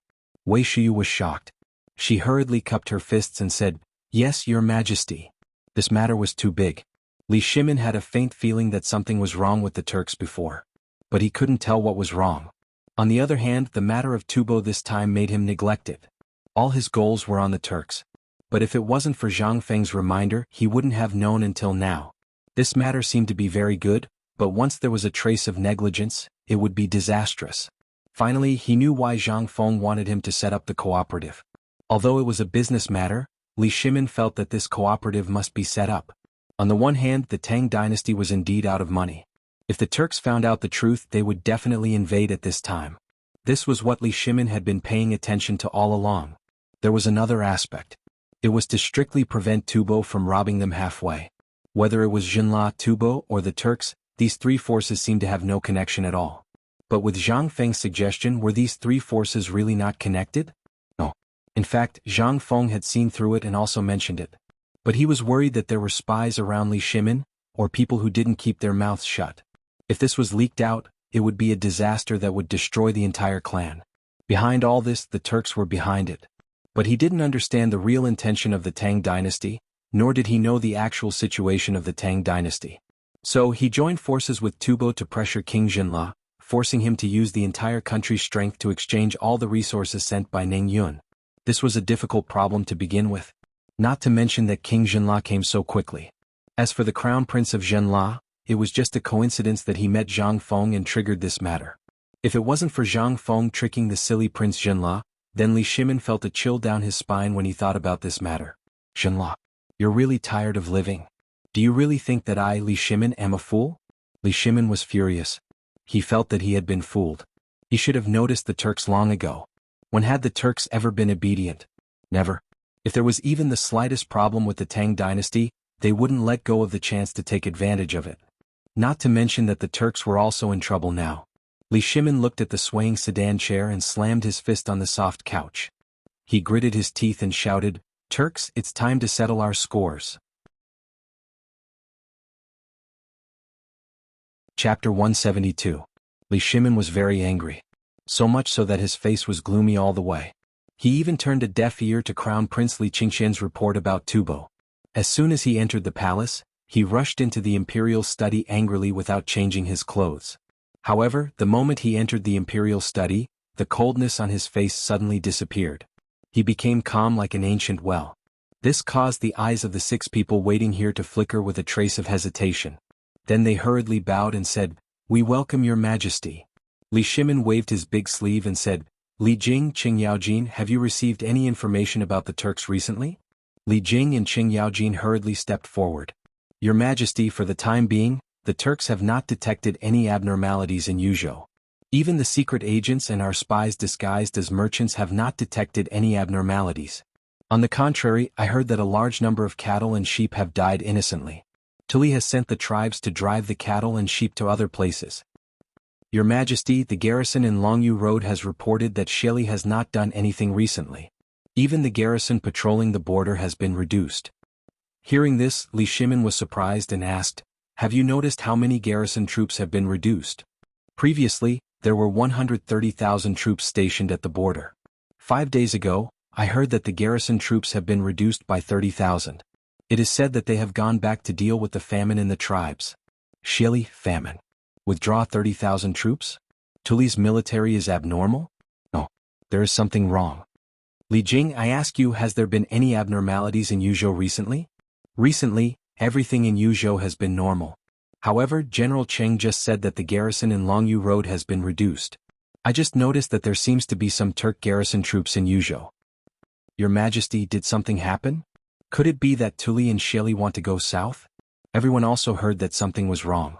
In addition to the warning from Wei Shuyu, who had just informed them, the emperor was unusually furious after coming out of the small tavern. Could it be? Li Shimin ignored them. He stood on the map on the side of the study and carefully observed. Something was wrong. Could it be that little brother Zhang Feng was thinking too much? There was nothing unusual about the Turks. Could it be Tubo? Thinking of this, Li Shimin asked again, Zhang Sun Wuji. Present. Did any of Tubo's spies find anything? Is there any unusual activity in their army? Zhang Sun Wuji thought for a while but didn't say anything. Wei Zheng hurriedly replied, replying to Your Majesty, this subject received a report from Jianan Circuit 2 hours ago. Jianan Dao? Li Shimin's expression suddenly changed. He hurriedly asked, say what? 4 days ago, there were signs that the Tubo army was secretly gathering. A farmer who was walking around said that a small group of Tubo people had entered Jinla and then disappeared. Tubo? What a Tubo! Li Shimin's fist slammed hard on the map. His fist even broke through the surface. Everyone hurriedly knelt down. Your Majesty, what happened? Li Shimin paused for half a day before he came back to his senses. He said, today I went to the small tavern. Brother Zhang Feng, with just a few street children, in a few days' time, he was able to gather some gossip from the eunuchs and palace maids of the pure fragrance square and summarize a major event. I really don't know. Are my court raising pigs? Seeing that Li Shimin was angry, everyone hurriedly prostrated themselves on the ground. This subject is terrified. The temperature in the imperial study suddenly dropped. It was supposed to be summer, but everyone felt that it was as cold as winter. Li Shimin threw a tantrum and then said, the Turks have secretly joined forces with Tubo to launch an attack on the Tang dynasty. Coincidentally, the Prince of Jinla met little brother Zhang Feng. Little brother Zhang Feng took the opportunity of the meeting of the 100 tribes to dig up this matter. What? Everyone was shocked. Thus, everyone thought of what the emperor had just asked in the border issue. At this moment, everyone suddenly felt a chill all over their bodies. Your Majesty, I'm willing to lead 100,000 troops to destroy the bastards of Tubo. While we're at it, we'll make a trip to Old Man Shili's territory and take his head. Qing Yaojin was furious. Li Jing was so angry that his whole body was trembling. He knelt down and asked for orders. This was a slap in the face. They didn't even notice it under their noses. What was this? This was mocking them. However, Li Shimin waved his hand and said, this matter doesn't need to be so troublesome for the time being. There's still room for negotiation. Is Your Majesty talking about King Jinla? Does little brother Zhang Feng have a backup plan? Fang Xianling asked in a trembling voice. But if we don't send troops to deter them, won't it help the Turks to become arrogant? If that's the case, won't my negotiations with Tubo be even more disadvantageous? Your Majesty, please understand. Your Majesty. Wei Jing bowed and interrupted Du Ruhui. Your Majesty, could it be that King Jinla mobilized the entire country to send the first batch of goods of the Tang dynasty to test us? Doesn't that mean that this matter has been a trap from the beginning? I think that if that's the case, Your Majesty, please take back the order and cut off the trade with Jinla. Jinla's ambition is not to be pitted. Hearing this, everyone hurriedly asked for orders. Your Majesty, please take back the order and expel Jinla.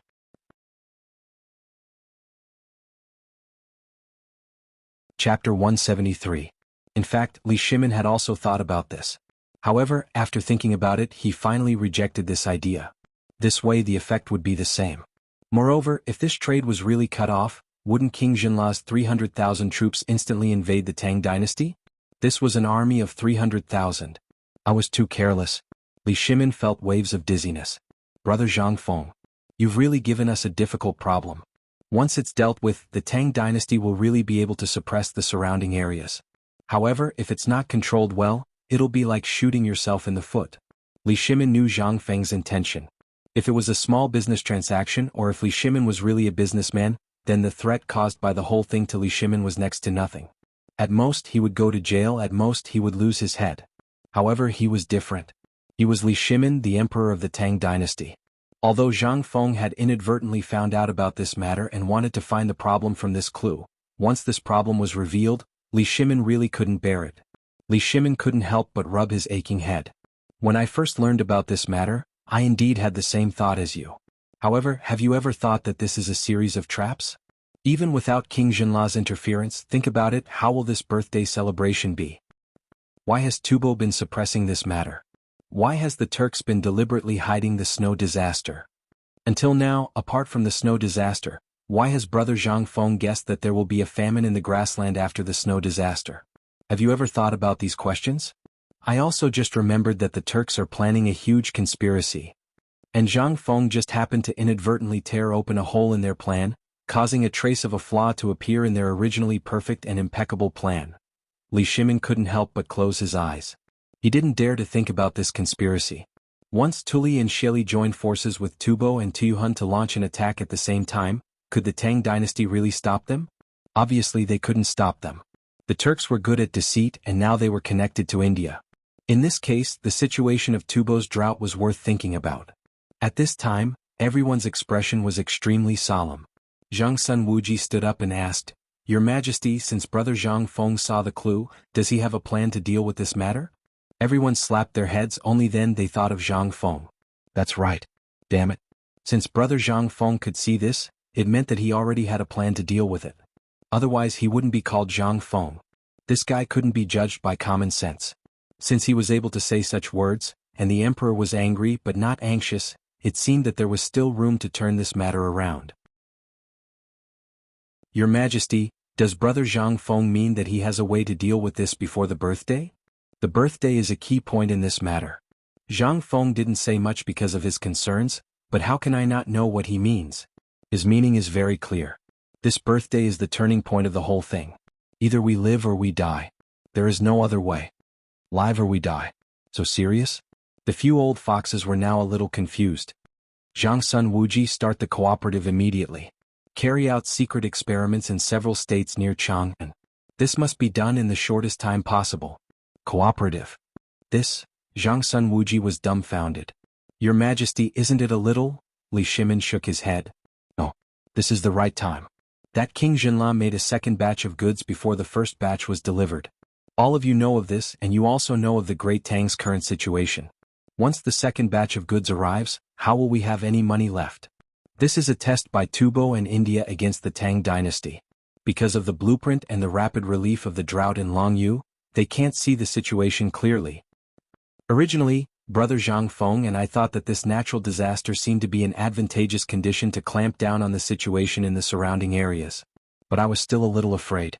If I didn't doubt Brother Zhang Feng's words and spread the chicken and duck in all aspects in Longyu, perhaps the wealth we have now would be enough to deal with this crisis. But we've all underestimated them. Longyu Dao's confusing barrier made it impossible for them to see through it. Moreover, the Tufan Empire's action was to collaborate with the Turkic Khaganate and India. This is rather unexpected. Thus, this is actually a test of our great Tang's wealth. Li Shimin's eyes were full of killing intent. The first time King La sent out all his troops, it was the first test of the Tang dynasty. In this, I finally understood from Zhang Feng why they sent out 300,000 troops. This is an opportunity for them. But I think that since they dared to come, this is also an opportunity for the Tang dynasty to fully carry out the plan. Li Shimin clenched his fist and slammed it on the map. This time I will not let them return. Chapter 174. Was the emperor finally going to make his move? At this moment, no one was more excited than Qing Yaojin. The absence of war for the past 2 years had tortured his bones to the point of rusting. Your Majesty, this old general is willing to lead my men. Forget it. Li Shimin waved his hand. This time it's not about who has the bigger fist that will win this war. This is a war without gunpowder. Li Shimin thought for a moment and said, "Since you want to fight, then I order you to immediately arrange for your subordinates to secretly mobilize 50,000 elite troops, and you province to mobilize 50,000 as well. Both sides will attack the south. At the same time, join forces with the other prefectures to transfer their elite troops, and immediately hide in Jiangnan Road." What? Qing Yaojin scratched his head, a little confused. On the other hand, Wei Zheng and the others were deep in thought. Li Shimin was not angry. If Qing Yaojin could understand these things from these words, he would not be Qing Yaojin. Then Li Shimin would have to give Qing Yaojin a plaque. "Yaojin, can't you see this? Junla came because he was pressured by Tubo in India. 300,000 soldiers using King Junla as a hostage to transport goods. You really didn't think of anything?" Li Shimin asked patiently. Qing Yaojin sniffled, unmoved. Li Shimin felt like playing the lute to a pig. "Why did King Junla come to Chang'an? I ask you. I know that. He's here to deliver goods. This guy is greedy." Qing Yaojin patted his chest and said disdainfully. Li Shimin asked again, "Then what kind of business do you think needs the emperor of a country to personally escort it? What do you think if Khan Sheli comes to Chang'an?" When Qing Yaojin heard this, his eyeballs almost popped out. "So this bastard is thinking of sending his entire army to Chang'an, and then if there's even the slightest hint of something wrong, he'll start an uprising? Motherf asterisk Ker Lao Tzu is going to tear him apart right now." Qing Yaojin was furious. Zhang Sun Wuji hurriedly stopped Qing Yaojin and said, "Old He, slow down. This matter still needs Shangzhui. Don't be impulsive. Listen to His Majesty's arrangements." "What kind of arrangement is there? They're already bullying us, I can't tolerate it." Qing Yaojin stiffened his neck, his face flushed red. Li Shimin was also angry. He scolded, "Old He, be quiet. Otherwise I will throw you in jail." Hearing this, Qing Yaojin shrunk his neck, snorted a few times and said no more. Li Shimin seemed to be plotting but also seemed to be talking to himself. This time, King Junla actually came for 3 reasons. The first is to ensure his safety. Why? Everyone was confused. Li Shimin waved his hand, motioning for everyone to be quiet. This matter is actually not hard to imagine. Tubo often robbed Junla and so did India. Junla could only swallow their anger. Didn't Wei Jing say it just now? Tubo people entered Junla from the dense forest outside Jiangnan Road, and then King Junla came to the Tang dynasty. Do you believe that King Junla came after receiving a message from Crown Prince Junla? Wrong. Because, think about it, there's actually no poisonous salt or seafood that we need in the goods this time. It's just their ordinary goods. Think about it carefully. What do these goods look like? Wei Zheng's eyes were filled with shock. Like fleeing? Li Shimin nodded. At this moment, everyone was finally overwhelmed with shock. Fleeing? How could they send out all their troops? Could it be that they wanted to take the opportunity to act when they were seeking protection? However, with such a small number of troops and a long journey, they were not familiar with the battlefield. What kind of combat power could they have? There were also many old, weak women and children among them. It was more like they were fleeing. Could it be, they were afraid of some kind of threat so they were preparing to flee to the Tang dynasty? When they thought of this, everyone was not stupid. They instantly understood the cause and effect of the matter. Tubo's intentions were really vicious. Poor King Junla. When he arrived in Chang'an, there were people from Tubo watching him. He did not dare to say anything. Therefore he could only use himself as a hostage. Instead of saying that he lived in the East Palace, it was better to say that he requested to be placed under house arrest. Their intention. Now, do you all understand? This is only one of the reasons. The second reason is that they can use this to test the real situation of the Tang dynasty. I lost the first time. When Junla's army of 300,000 entered the Tang dynasty, I did not notice anything, nor did I realize anything else. This has already caused Tubo and the other countries to have the intention to make their next move. If I had taken a tougher stance back then, I might have been able to stop them from entering the Tang dynasty. Then Tubo's plan would have been delayed and would not have exploded so quickly. The third reason is the most vicious place in Tubo. You all have heard that Longyu and Yuzhou have lost a lot of Turkic troops. Why is that? Coupled with the abnormal situation in Jiangnan Circuit, now you all know why I deployed so many troops there, right? Li Shimin looked at Qing Yaojin as he said the last sentence. At this moment, if Qing Yaojin still did not understand, he would really be a pig. Chapter 175. The temperature in the imperial study suddenly dropped a little. Qing Yaojin was furious. Wei Zheng and the others also looked gloomy at this time. It was too vicious. The Turks really deserved to be punished. They didn't expect that the Turks had already carried out a series of operations against the Tang dynasty when they were preparing to set a trap for them. What was this? This was a slap in the face. Most importantly, even if they knew now, they couldn't fight with the Turks with real swords and spears. The Turks now had the initiative. This was the most important thing. If not for Zhang Feng's suggestion of this cooperative model, the Turks would have already noticed the flaws in Janele's first trade. Time passed little by little. Li Shimin made some more arrangements. However, just as everyone was about to leave the imperial study, little Gizi gently knocked on the door of the imperial study. "Your Majesty, King Zhenla requests an audience." Now, Li Shimin looked at the pitch-black night sky, his eyes could not help but flicker. In the end he waved his hand and said, "Let him in." Imperial Garden, Jianghu Pavilion. These two things must be carried out at the same time tonight. The cooperative must be carried out as soon as possible, and it must not cause panic like stockpiling grain. Otherwise I'll punish you for both crimes. Also, Old Hay, you should keep the matter of Jianan Circuit a secret. Tell others that it's a routine patrol. I'll give you a secret order to cover it up. Your Majesty. Old General. Yes, Your Majesty. At this time, Li Jing and Qing Yaoji no longer called themselves his officials. This was because, although this was a secret mission, it was also a military operation. Military operations should be carried out according to etiquette. Being an official in the court and a general outside the court was the Tang dynasty. This was Li Shimin's command of his generals. He dismissed everyone. A palace maid quickly changed Li Shimin's bright yellow casual clothes. At this time, the seriousness on his face was gone. Instead, he looked a little excited. The imperial garden was not far away. After exiting the back door of the imperial study and walking along a winding corridor for about 300 feet, they arrived. At this moment there were already songsters dancing in the air.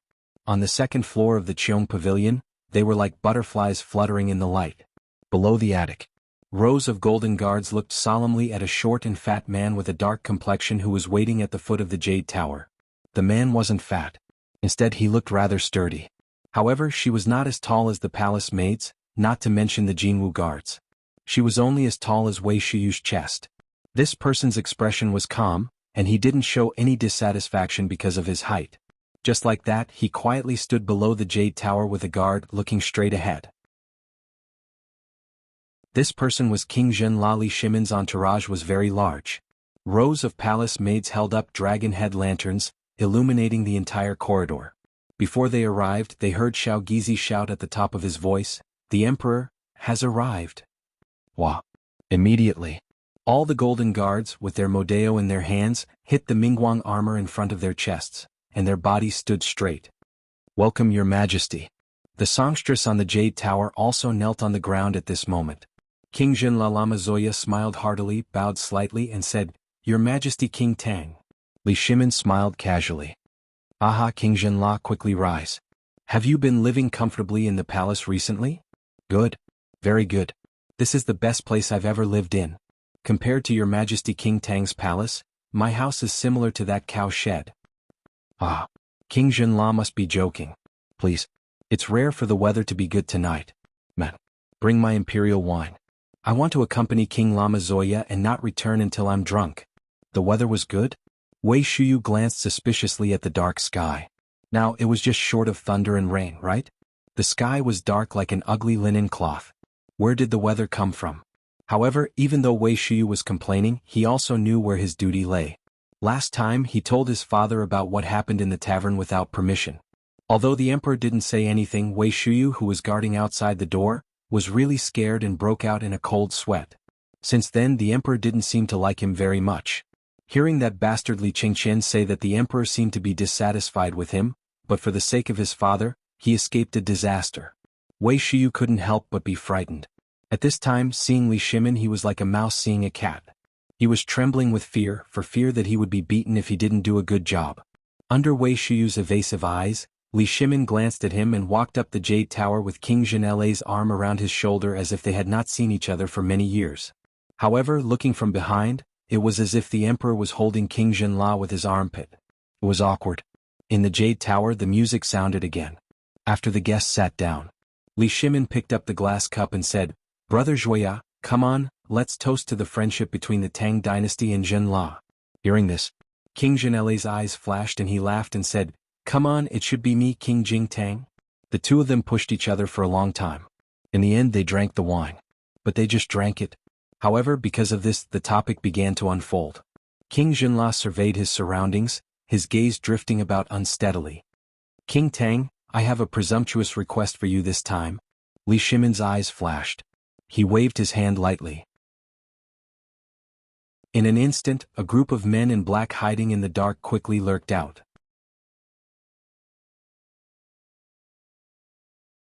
Chapter 176. The singer's voice became louder. Li Shimin smiled and said, King Zhuya, you can speak freely. This is my harem. Even a fly can't enter without my permission. Hearing that, King Zhenla finally relaxed.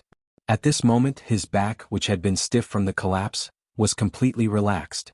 This prince knows that the goods this time have somewhat embarrassed King Tang, as well as the 300,000 people. Although this prince does not know, this prince also knows that there will be a lot of criticism in the imperial court. However, this was not the intention of this prince. Li Shimin waved his hand lightly. I know all these. What? You know? Oh. This. King Zhenle's tanned face could not help but flash with shock, but it disappeared in a flash. King Tang could even kill his white horse in the Wei River Alliance. How could he not know these things? King Zhenla could not help but feel a little lucky. Fortunately he came to see Li Shimin tonight. Otherwise he would definitely be destroyed in King Tang's anger this time. Before the crown prince came to Chang'an, I saw a letter sent by Songtsen Gampo's men. Li Shimin's eyes flashed. He did not say anything. But he was already extremely shocked in his heart. Songtsen Gampo. I have his handwritten letter here. Your Highness, please have a look. King Zhenla was also a tactful person. Seeing that Li Shimin did not speak, he simply took out the letter from his arms. But Li Shimin shook his head slightly. I trust you. King Zhenla did not say anything. He just cupped his fists gratefully. Then he said, this time I didn't come to the Tang dynasty. I originally wanted to refuse, but the people from India also came. I couldn't handle it. One Tufan is already too much for this humble prince to handle. Now that India is here, this humble prince has no choice but to comply. I don't know where they got the news from, but they know that this humble king wants to trade with Great Tang. So, they had this humble king transport all the goods that could be sold to Great Tang to test his majesty.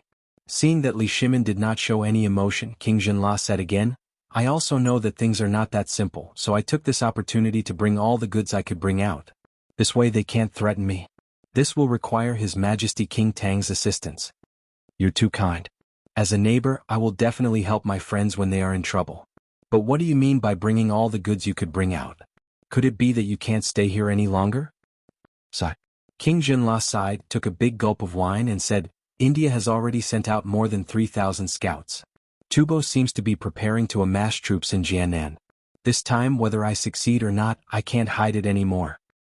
So, you scattered 300,000 troops in the Tang dynasty, disguised them as businessmen, and then took the opportunity to attack at a certain time? Usurped Chang'an? Li Shimin was a little playful.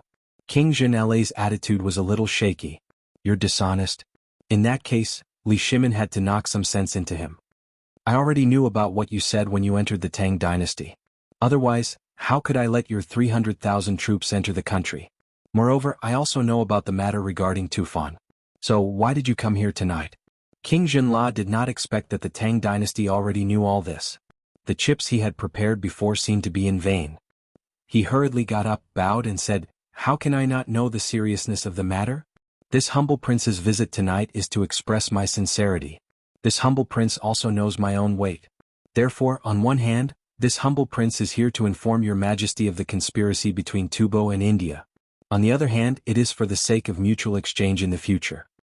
King Zhenla, you don't have to do this. After this matter is over, I won't make things difficult for you. But while this matter is going on, I hope that your people will suffer a little. I understand. After talking about serious matters, the two of them continued to drink wine and enjoy the wonderful dance as if the crisis just now did not exist. At this moment, a large plate of roasted golden mutton was suddenly brought to the Cheong pavilion by a palace maid. Li Shimin waved his hand and said, King Zhenla, come and try this delicacy. I've long heard that King Tang's mutton is famous all over the world. I'm so lucky today. King Jinla did not refuse. He cupped his fists and began to eat. While eating, Li Shimin asked casually, I heard that King Jinla's second batch of goods will pass through Jianan Road in a few days. I wonder if the goods this time are what I need? Don't worry. To show my sincerity, I won't take a single cent of the goods this time. Ha! Good. Thank you very much, King Jinla.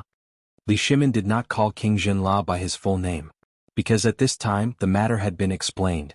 He wanted to tell King Jinla that although the matter between them had been clarified and Jinla had avoided the crisis, Li Shimin was very dissatisfied because of the concealment. After the two of them toasted for a while, Li Shimin got up and left.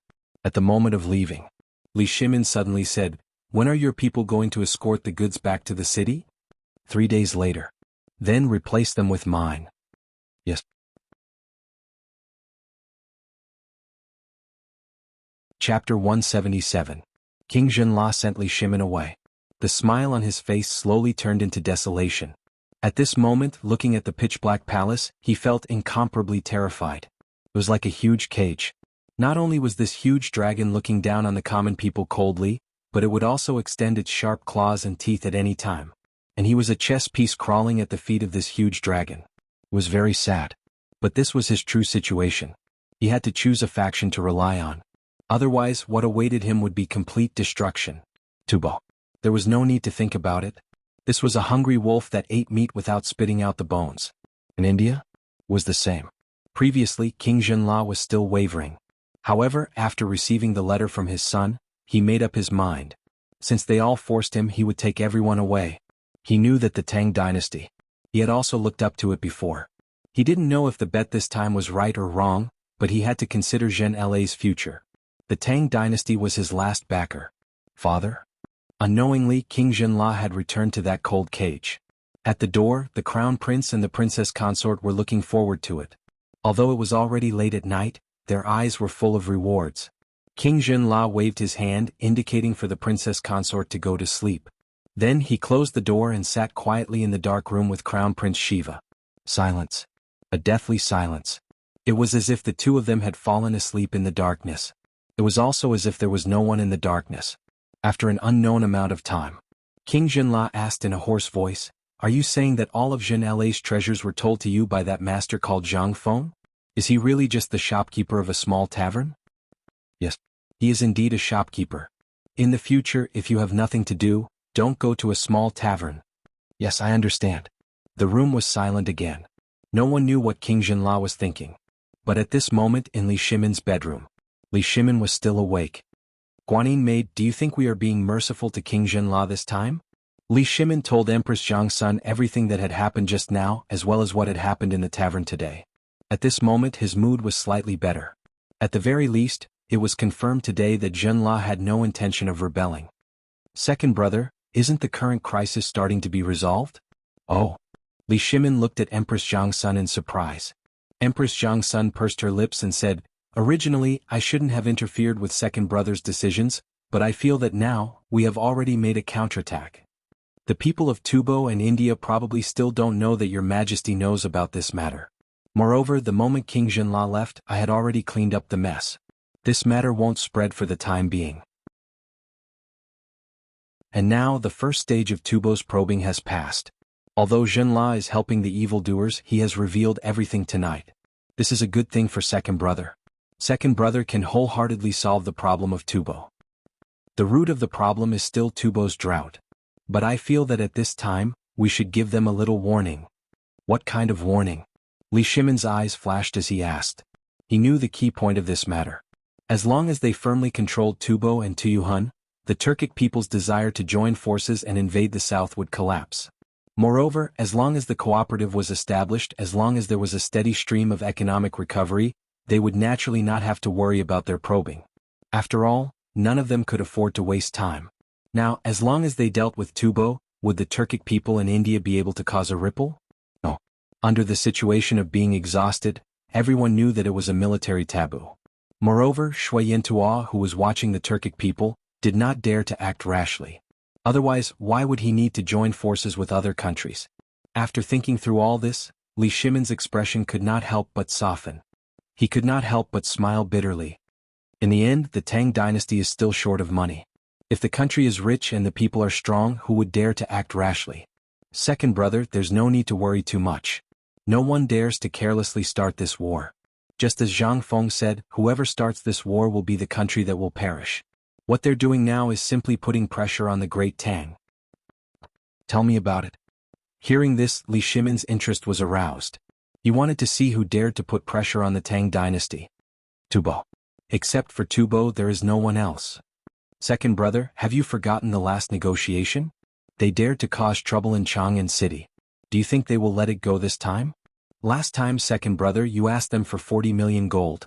They went back and advertised vigorously, but they could not produce it. Obviously, they have realized that they have fallen into a trap. Second brother, what do you think you will do if you are in their shoes? Li Shimin put his arms around Empress Jiangxuan's slender waist. Guanyin maid, you are really my good wife. Empress Jiangsun blushed and said coquettishly, second brother, don't be happy first. There is still one thing that needs to be done. What is it? A show of force. Chapter 178. Clip-clop, clip-clop, clip-clop. In the quiet palace, the crisp sound of a warhorse's hooves tore through the silence of the night. As soon as the warhorse came out of Li Shimin's stable, it hurriedly held up a token, passed through various large and small doors, and disappeared into the darkness of Chang'an City. On the outer wall of Honglu Temple, 3 men in sheepskin shirts narrowed their eyes and stared at the galloping horse thoughtfully. Brother Sock, why did this horse go out at this time? Did something go wrong with our plan? In the darkness, a burly man looked at Chang'an City in the distance and asked a thin man beside him.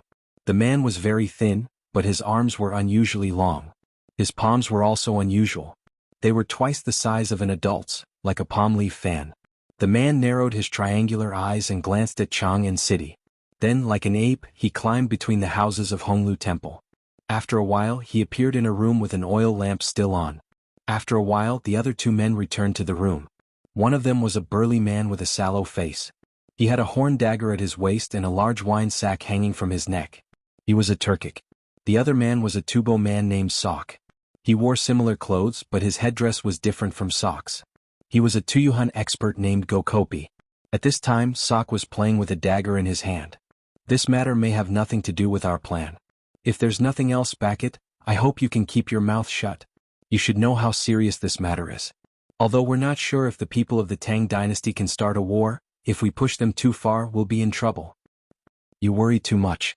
Didn't Jinla, that dog fart King Jinla, flee to the great Tang in fear? I think if King Jinla is not a fool, his army of 300,000 must be here to take a share of the Tang dynasty. 300,000? Gecko Pai laughed disdainfully. He's such a coward. I think if the emperor of the Tang dynasty knew about this, the first person he would kill would be his father. Otherwise, why would he be grounded by Li Shimin? Don't ever mention this again. Sok glanced at the 2 of them with a cold expression. If anything goes wrong, I believe that your Khan and the Mun King will tear your tendons and skin you alive.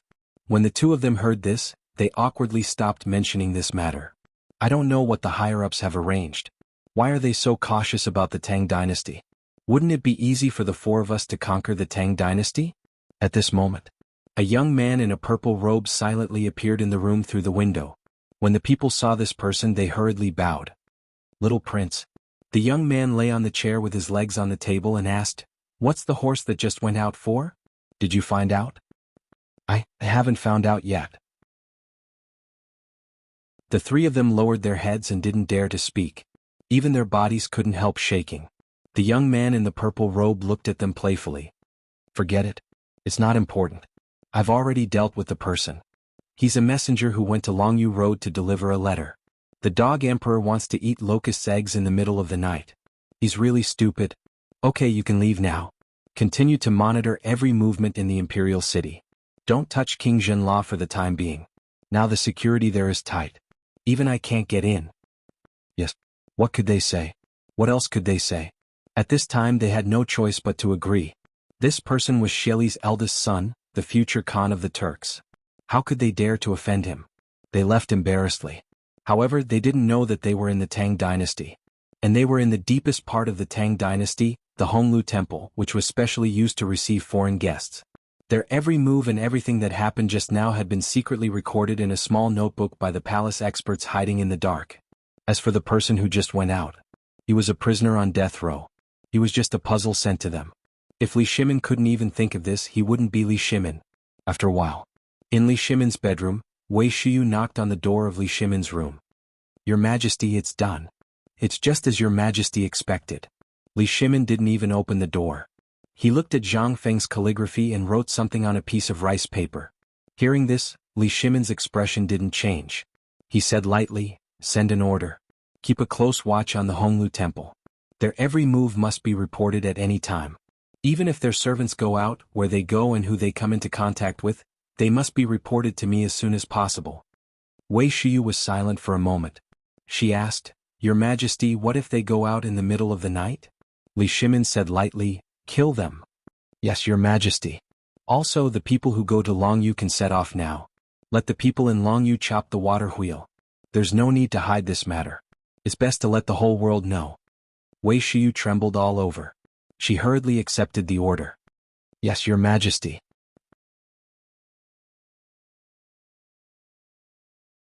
Chapter 179. Tonight was destined to be a restless night in Chang'an City. The night watchman had just struck the gong. Groups of men in black rushed out from the depths of the palace. They were densely packed. The gambling house was still shrouded in smoke. There were oil lamps, the stench of sweat, the stench of feet, the sourness of wine and piles of vomit. One could even find a few fresh or rotten broken fingers in the corner. This was the gambling house. The gambling house of the Tang dynasty. It was a cancer of society. But even the government could not eradicate it completely. There were always people licking the blood on the tip of the knife. This included a gambling house set up by the Turks in the corner of the East Market of Chang'an City. Even the patrolling soldiers could not touch the darkness here. In the darkness, a group of strong men in night-walking clothes flashed into the gambling house through the secret door. In the hustle and bustle, the man held a straw in his mouth as soon as he entered. When the steward saw the straw, he hurriedly stepped aside and opened the curtain behind him to let the man in. In this room, a dim oil lamp was burning. The room was extremely simple. There were no unnecessary decorations. There was a table, a chair, and a bed. That was all. But when the man entered the room, he lifted the bed board skillfully. There was a dim light and a faint smoke curling in the air. The man listened quietly for 10 breaths. When he found that no one had entered, he jumped into the cave. Along the stairs, the man turned left and turned again. Then he entered a spacious underground room that looked like a yurt. The room was very large and cracks could be seen all over the pale yellow walls. It was obvious that this secret room had been here for many years. In the room, the sound of a woman's unrestrained laughter could be heard, as well as the sound of rough breathing. The man did not look up. As soon as he entered, he knelt on one knee and waited quietly. In front of him, there were 3 small rooms with no doors on a large red sandalwood bed. On the bed, he could vaguely see at least 10 women on the bed, and he could also vaguely see a few muscular men among them. The man's appearance did not attract the slightest bit of attention. It was as if he was air. A moment later, a bare-chested burly man with a scar on his face came out from behind the curtain. The man reported in a low voice. "Reporting to Chief, the young Khan has sent a letter." The man heard this. His expression changed and he waved his hand, ordering all the women to enter a dark hut at the back of the room. At this time, the burly man asked, "Little Khan, what are your orders?" The little Khan asked the leader to seize the time to stock up on provisions. The little Khan predicted that there might be changes at any time, so he asked the leader to temporarily close the gambling house to avoid attracting the attention of the Tang dynasty's government. Close the gambling house. That's easy for him to say. Then why didn't he pay for me? If I don't have money, how am I supposed to buy food? The brawny man shouted angrily. He smashed the rosewood bed railings with his palm. You tell the little Khan. Now I have prepared 500 dawn of food and stored it in a safe place outside the city to facilitate movement. There are also 3,000 dawn of food. It is estimated that in a few days, it will be transported out of the city. Ask him to find a caravan to transport it to the grassland. As for Lao Tzu's gambling house, he can't care about it. Get lost. Zhang Feng did not sleep well. He did not know why. It was so quiet that he could hear a mouse running next door. He did not know what was wrong with the room these days. It was so noisy in the middle of the night. And he did not know if there was something wrong with his bed or if he was hallucinating. He could always hear women's coquettish complaints by chance. This was terrible. As soon as he heard this voice, he went crazy. Was he sick? At this time, Zhang Feng grabbed his hair and sat cross-legged on the bed, thinking hard about whether he should find a doctor to take a look. This was obviously not right. Previously, when he said that he was thinking about women, it would not be a hallucination, right? But now. Damn it, once it was past midnight, that guy was so noisy that he was about to go crazy. Oh. Damn it, was there something wrong with holding it in? Or was there really something wrong with the room opposite? Zhang Feng was shocked. Could it be that someone opened a brothel next door? This kind of thing had happened before. In order to attract business, merchants would often open temporary brothels in Chang and city in the middle of the night in some unoccupied shops. However, Zhang Feng had read about this in the unofficial history books. He also heard about it from the old man who rode at the corner of the street. At that time, the old man's eyes were no longer cloudy. It was as if he was talking about his glorious past. Something's not right. Zhang Feng finally exploded when he heard a woman's coquettish complaint. He hid in the corner and listened without even turning on the lights. The walls of the ancient times, especially the walls of the houses, were made with an inexhaustible amount of mud. In addition, mice were diligently digging holes every day. Basically, as long as one squatted in the corner of the wall, one could hear the conversation of the neighbors through the mouse hole. However, when Zhang Feng put his ear to the mouse hole, he really heard that something was not right. It was actually a gambling den opposite. Damn it. How could this be? However, at this moment, he suddenly realized that there was someone outside the window. In the night, a figure was standing quietly outside the window. His ear was pressed against the paper window, listening to the movement. Zhang Feng was scared out of his wits. At this moment, he really hoped that the dam system would be activated at this time. However, things did not go as he wished. Zhang Feng could only pretend to be asleep. He squatted in the corner and snored softly. After hearing the snoring, the person outside the window slowly left. At this moment, he and the person outside were only separated by a thin piece of paper window. Damn it. After the person left, Zhang Feng took a deep breath. He subconsciously pressed his eyes against the window and looked outside. In the moonlit night, a person dressed in night clothes was slowly disappearing into the night. Night-walking clothes? Did he need night-walking clothes to enter a gambling den?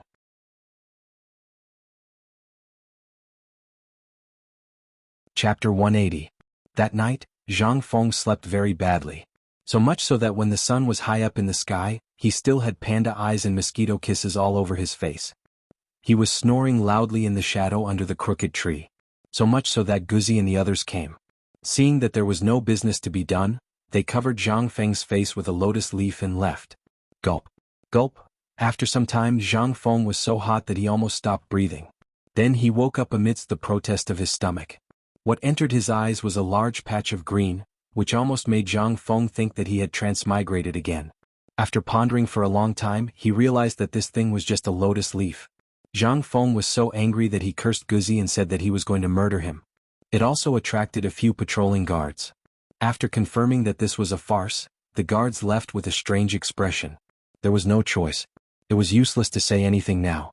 The most important thing was to worship the temple of the five viscera first. He yelled. The boss of a dumpling stall across the street brought a big bowl of dumplings over. He didn't even want the money and left. How could Zhang Feng be willing? While the two of them were arguing, the man who bought the dumplings became anxious. He grabbed Zhang Feng's collar and asked, "Are you going to eat it or not?" Zhang Feng was terrified. He raised his hands in surrender. Only then did the man put him on the ground in satisfaction. The Tang people were so simple. The name of a good person was useful. Even if you went out to eat, you didn't need to bring money at all.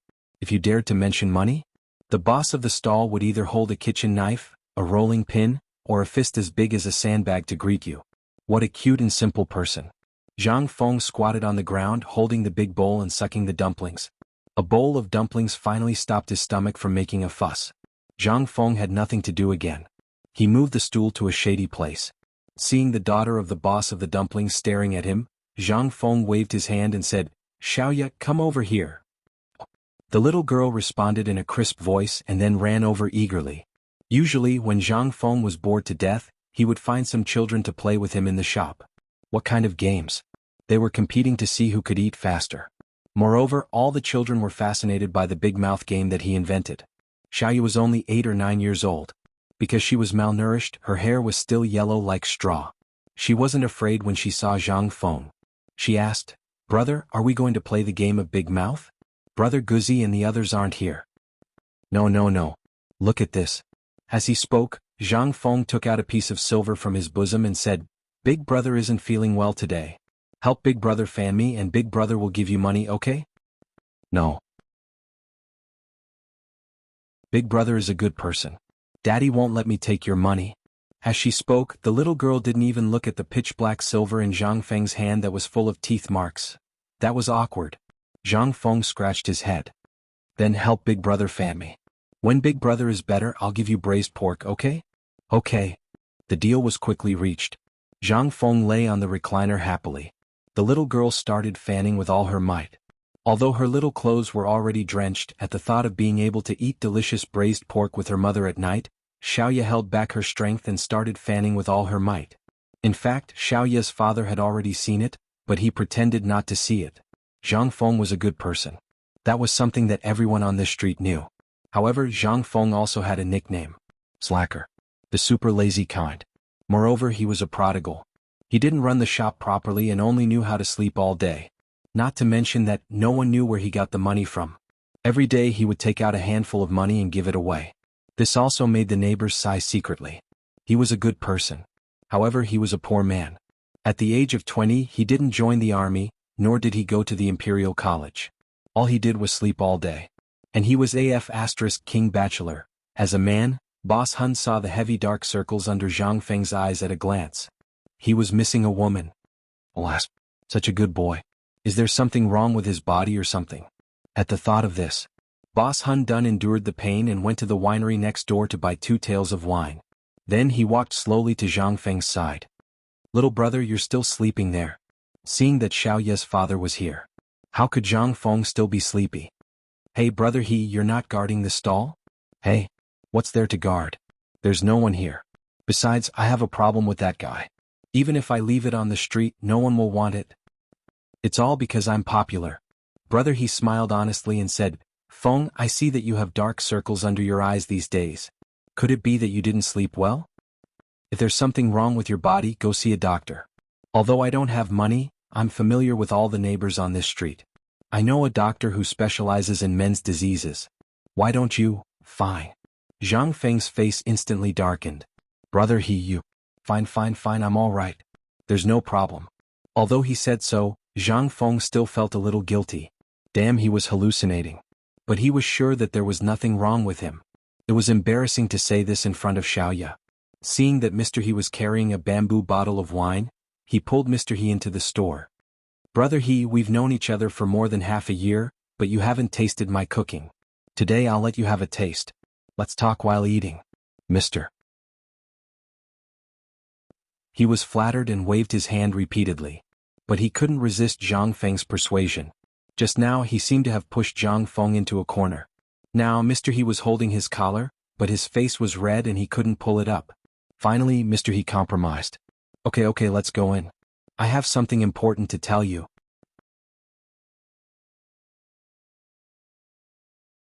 Chapter 181. There wasn't anything good in the shop. Zhang Feng simply removed a leg of lamb and washed it in a big pot. Then he set up a firewood and burned it. A moment later, the fragrance of meat wafted in the air. Old He and his daughter, Xiaoya, widened their eyes and swallowed their saliva.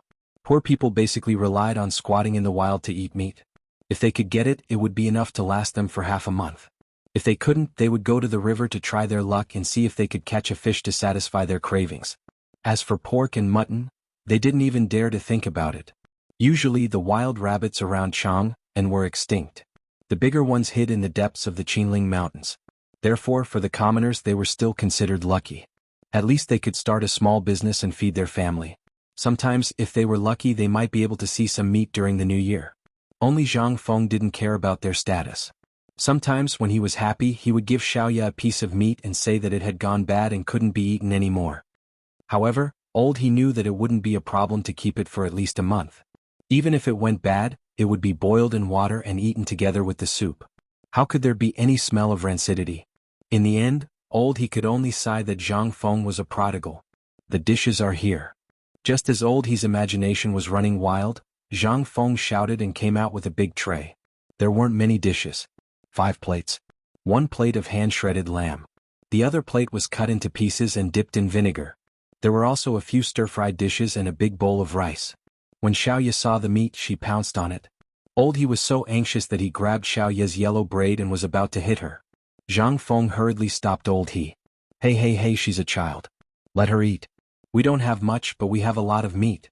Don't let the child suffer. Old He choked. He patted Zhang Feng's shoulder hard. Fengzi, I know you're a good person. In this world, there aren't many living bodhisattvas like you. But Fengzi, I want to ask you something. You have to answer me honestly. Zhang Feng saw that Uncle He was being so cautious, so he put down the piece of meat that Xiaoya was fighting for and asked, Tell me. Let me ask you, are you? As he spoke, he glanced at Zhang Feng's crotch. Zhang Feng immediately exploded. Old He, what are you saying? I, Zhang Feng, am upright and honest. I'm a man, not a castrate. That's good. Old Ho patted his chest, picked up the bowl of wine and gulped it down in one gulp. 2 taels of wine in a bamboo flask was not much, but Zhang Feng had a lot of good wine. As soon as he entered, he smelled the aroma of wine. He was a little embarrassed to take out his wine, but it would be inappropriate if he didn't bring anything when he came to talk to him. Zhang Feng didn't mind his wine. He finished a bowl of it. Seeing that there was no more wine, he turned around and took 2 jars from the counter. Old He, let's drink to our heart's content today. If you have something to say, say it. Brother, if you don't want to take a look, I'll show you. As he spoke, Zhang Feng was about to unbuckle his belt. However, Old Ho pulled him back. I believe you.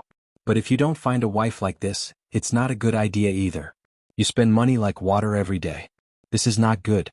Yes, you have a wife to do the housework for you. What did he mean? Zhang Feng was dumbfounded. It seemed that Old He's purpose for coming here today was not pure. I know you don't like people like us, but it's not good for the neighbors to see you like this. 20 years old and not marrying is disrespectful to your ancestors. I can't watch you go on like this. There are 3 ways to be unfilial, and having no descendants is the worst. You're not young anymore. I've been looking on the streets during this period of time and really found a young lady from a big family. She looks very similar to the singers at the entrance of Tsuayun restaurant. Nod your head. If you like her, we'll find a matchmaker. Fine. Old He, brother. We're not in a hurry. We're only 20 years old. Zhang Feng was going crazy. They were matchmakers. Why were Lao Li and the others like this? Even Old He was like this? Was he such an eyesore? Old He could not take it anymore. He stretched out his rough hand and pointed at Zhang Feng's eyes, saying, Look at your eyes. Aren't you afraid of being laughed at? You're already like this. Why don't you find a wife? How about this?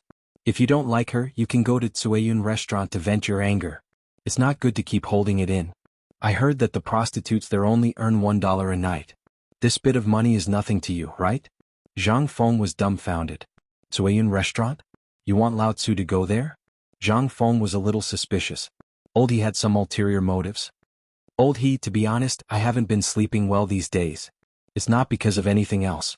Every night, there will be a squeaking sound coming from the old house next door. It's like a brothel. I feel like I'm living in a brothel. Old He, who used to live next door. Is it haunted? This has caused me to be unable to sleep for the entire night. Hearing that, Old He finally understood. So this was the reason for this boy's troubles? Old He could not help but let out a soft cry of surprise. If you didn't mention it, I wouldn't have noticed. During this period of time, I've always seen a group of bearded men coming in and out. A few of them were eating dumplings at my stall and spoke Turkic. Huh? Turkic?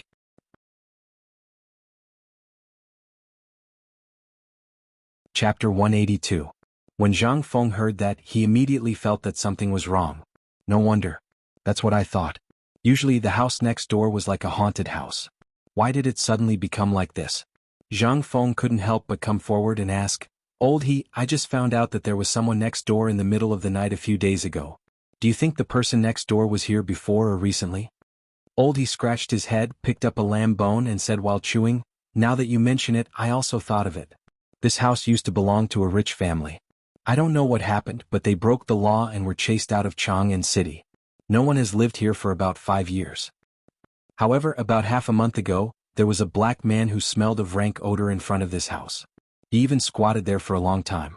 Then he saw people carrying out large carts of soil from time to time. Oh right, Go Z and the others even dug out a few copper coins from the soil.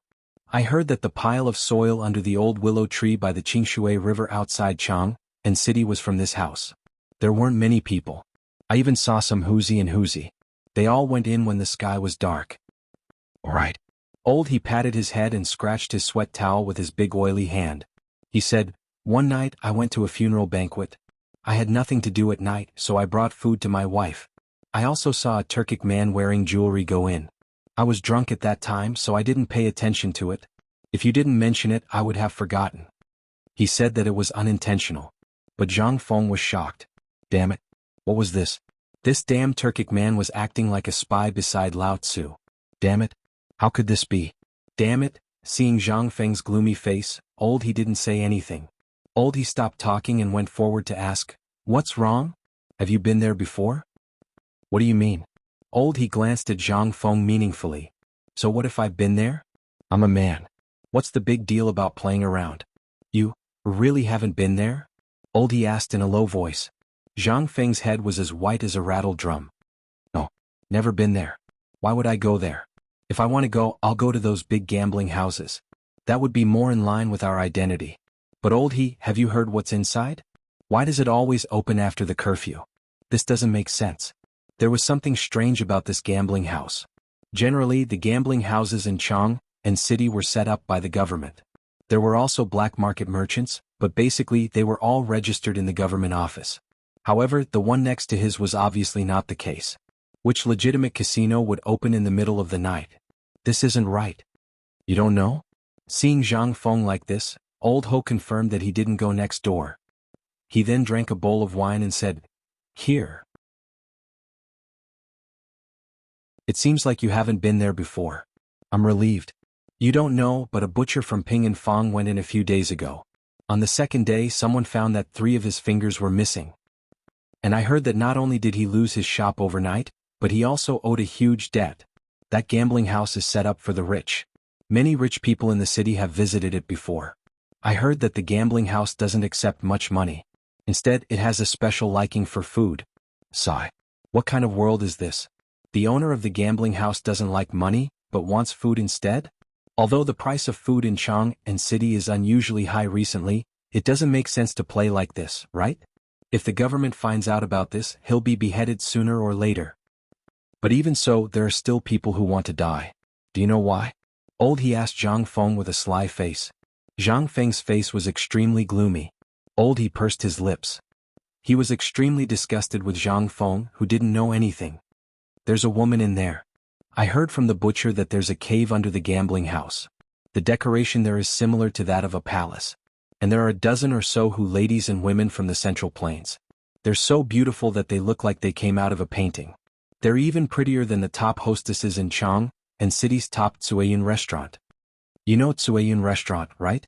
It was said that the top hostess, Big Shot, was only good enough to serve tea and water wherever she went.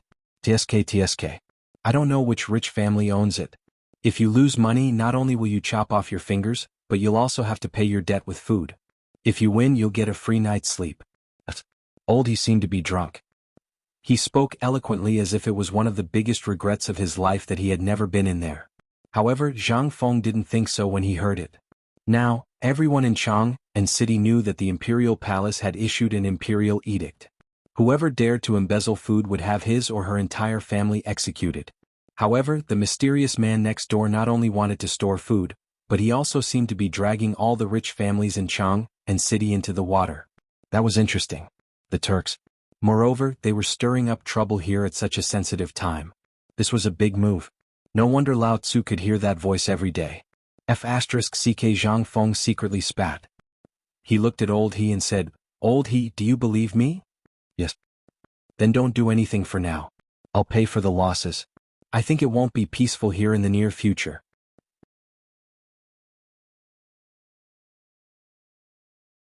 Chapter 183.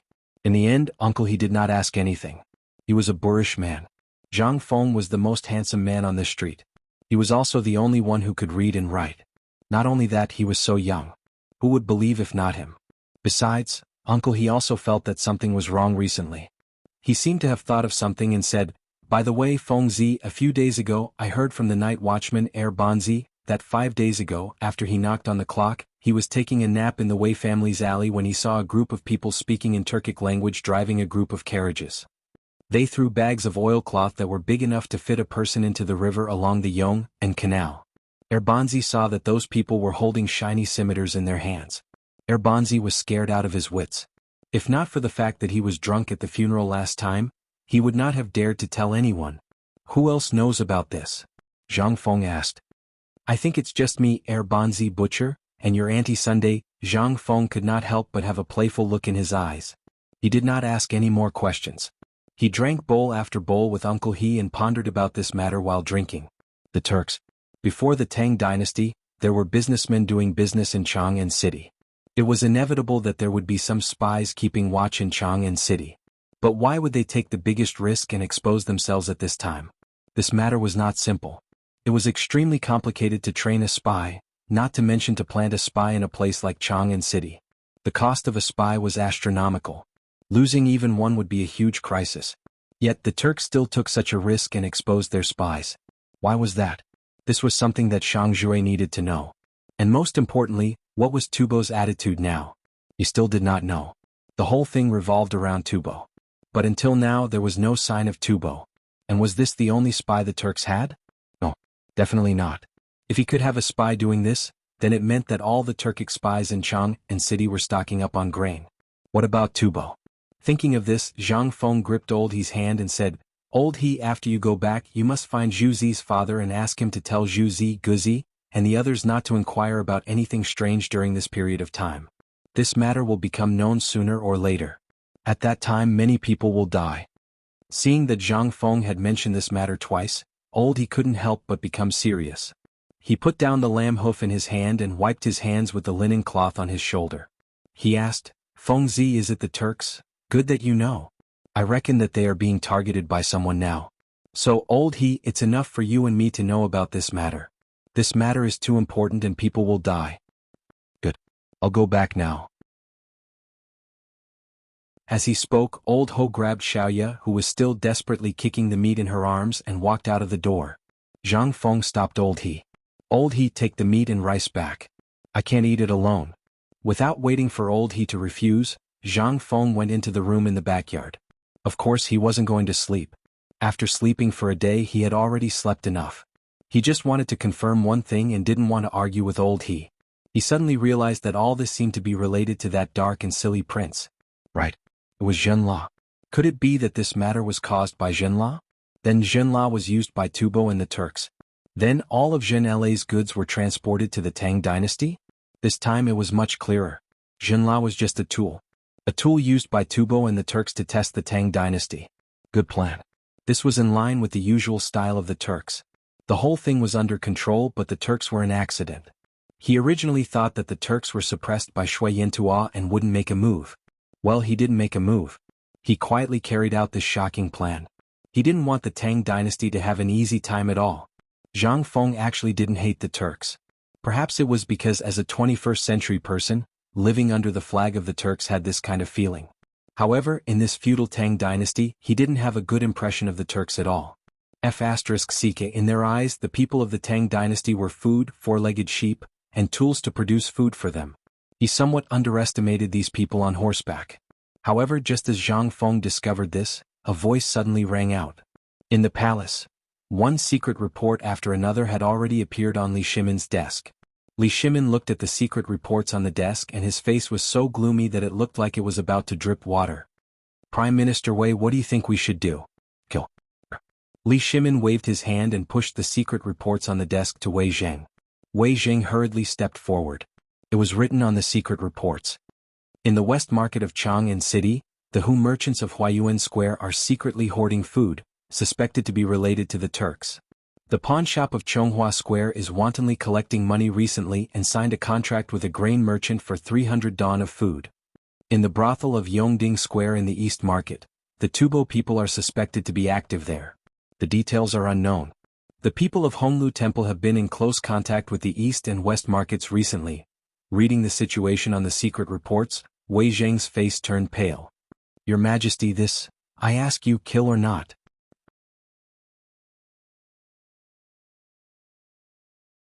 Chapter 184. Li Shimin was really angry. To think that there was such a shameless person hiding right under his nose. How could he not be angry? If this happened elsewhere, he would turn a blind eye to it. He could catch all of them in one fell swoop and make a lot of money. But this time he couldn't bear it. This was his territory. If these people jumped out like this, what about other places in the Tang dynasty? What would happen then? Summon Zhang Sun Wuji. Seeing that Wei Jing didn't speak, Li Shimin shouted angrily. A moment later, Zhang Sun Wuji rushed into the imperial study, panting heavily as he lifted his robe. Before he said anything, Li Shimin shouted, "Zhang Sun Wuji, do you know your crime?" "I know my crime. As the Minister of Justice, didn't you notice all the movements in Chang'an City? I just want to ask, are I raising pigs? Chang'an City is going to revolt. Can you pretend not to see it? Don't think I'm a fool. I don't know about your industries. I didn't ask about it. You're all meritorious officials. I'm just giving you benefits. But how do you explain this?" Li Shimin was furious. Wei Jing and Zhang Sun Wuji immediately knelt down. "Read the secret report." Li Shimin didn't say anything. He turned around and looked at the birds in the birdcage outside the window. Zhang Sun Wuji finally dared to breathe. He quickly grabbed the secret report scattered on the ground and hurriedly read it. The more he read, the more Zhang Sun Wuji's hands trembled. In the end, Zhang Sun Wuji's entire body was trembling as if he was suffering from epilepsy. "Your Majesty, it's my fault. I know my crime. I know you have a mouth. But did I ask you about this? I asked you how to solve it." Li Shimin suddenly roared. This was something that had never happened before. At the very least, it had never happened to any of them. But today, Li Shimin was furious because of this. How could Zhang Sun Wuji not know the stakes involved? However, he had been busy with the cooperative recently, so he had neglected this matter. But what did the emperor mean now? He couldn't figure it out. He couldn't help but muster up his courage to ask, "Your Majesty, are the people involved in this case killed?" "Kill? If you find one, kill one." Li Shimin's aura was biting cold. However, at this moment, Wei Jing hurriedly said, "Your Majesty, you can't kill him." "Why can't I kill him?" "Now they are all in the dark and we all know what they are doing. We only need to do a little work, and when the birthday is over and the matter of Jean La's second batch of goods is settled, they can't help but take action. Then we can suppress them with thunderous means. Isn't that better? If we take action now, although we can eliminate them as quickly as possible, we don't know where else they are hiding. I think we should observe first. Follow the vine to find the melon until we catch the big fish. Then we can take action in a hurry." What's more, this is the Tang dynasty, Chang'an City. When the time comes, we can close the door and beat the dogs. It's the best way to deter the world. Li Shimin was silent. Zhang Sun Wuji also breathed a sigh of relief. At this moment, Li Shimin waved his hand and said, "I'll give you 2-3 days to find out the stronghold of these rats in Chang'an City. If you can't find it, you will be punished severely." "Yes, Your Majesty. You may leave." Wei Jing and Zhang Sun Wuji then left the imperial study without daring to breathe loudly. As soon as they went out, Zhang Sun Wuji hurriedly pulled Wei Jing and said, "Prime Minister Wei, you have to save us. This time the emperor is really angry. But you know, I'm busy with the cooperative now. This, Lord Zhang Sun, I've decided. The emperor has given a clear hint on this matter," Wei Jing said while stroking his beard. Zhang Sun Wuji was confused. He pulled Wei Jing to a bush not far from the imperial study. "Prime Minister Wei, you said that the emperor has given a hint on this matter? Did you forget one person? Tell me." "Brother Zifeng?" Wei Jing didn't say anything and just walked away leisurely. "Only he can help you with this matter." "Hey, old Wei, don't run away. You old man, I almost fell for your tricks. You have a part to play in this matter too." Zhang Sun Wuji was almost confused by Wei Jing. But when he saw that Wei Jing was about to leave, he remembered that it was the emperor who gave them this matter. Moreover, he couldn't do it alone. Among them, he had to ask the secretaries to issue the official documents and the minister's residence. Even if Zhang Sun Wuji had 3 heads and 6 arms, he wouldn't be able to handle it all. Zhang Sun Wuji couldn't help but lift his robe and catch up with Wei Jing. He sat down on his soft sedan chair, causing Wei Jing to frown. "Why are you sticking to me like this? Go do what you need to do." "Hey, old Wei, this matter was given to us by the emperor. Do you still want to work hard? Don't even think about it." Wei Jing was speechless. "Old man is going to the secretaries. Why are you following him?" "Secretaries? Do you think I'm stupid? This is the way back to the residence." "Old man's body is unwell. How can I trouble Zhang-sun? Get out of here. Don't play dumb with me. Do you think I don't know? Last night you were drinking with Fang Xianling and were caught by the guards. Don't you think so? Wei Zheng was also angry. He didn't sleep well last night. Now that he finally wanted to take this opportunity to go back and rest, this old fox was actually angry?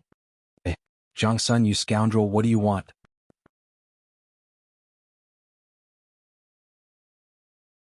Chapter 185. The two of them quarreled in the palanquin. In the end they did not return home. They found a shop in Chang, and then bought 2 sets of clothes. They disguised themselves as ordinary people and rushed to Zhang Feng's tavern in a fit of pique. They even sent away their attendants. Zhang Feng was very bored.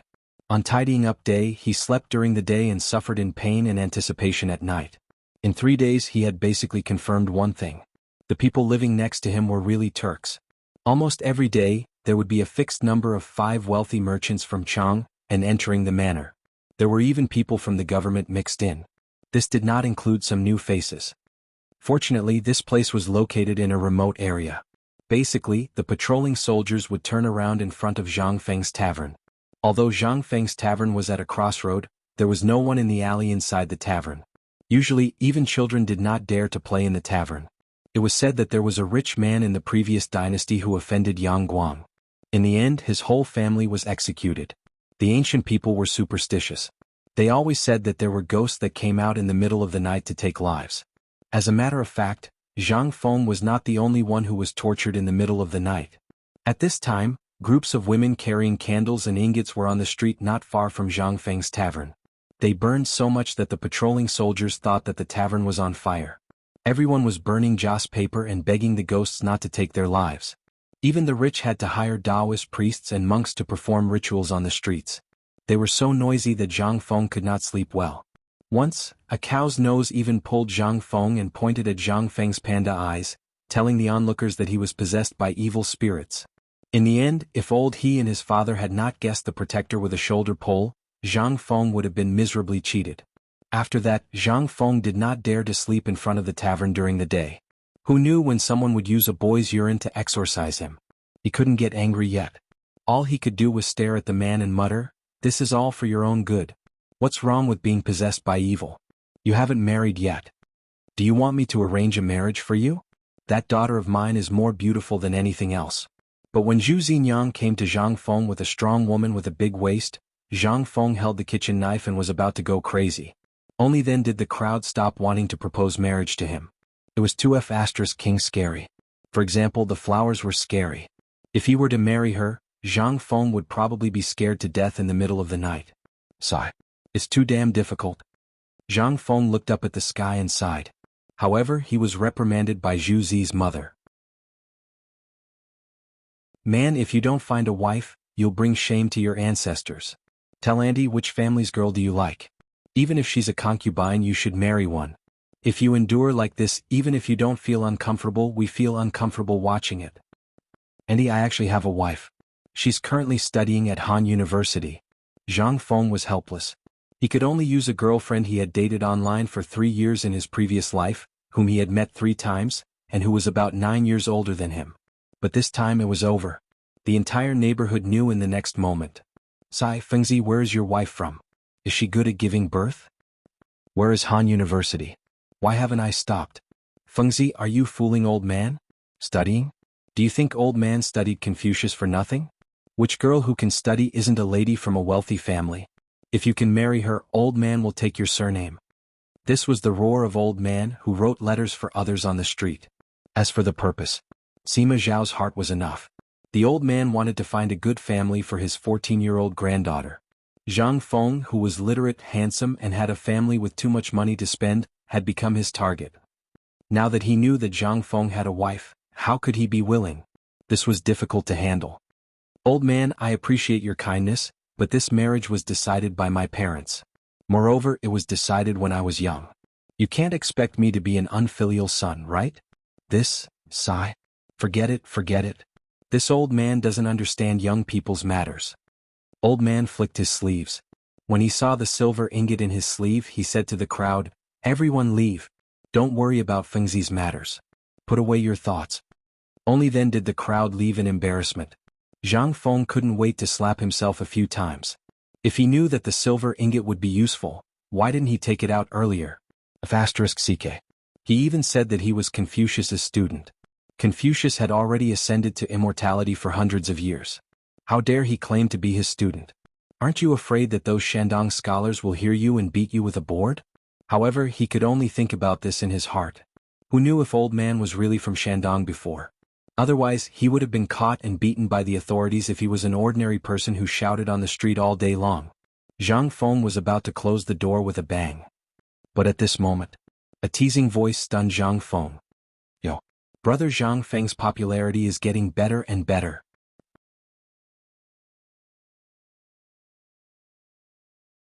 Chapter 186. They were Zhang Sun Wuji and Wei Zheng who was panting.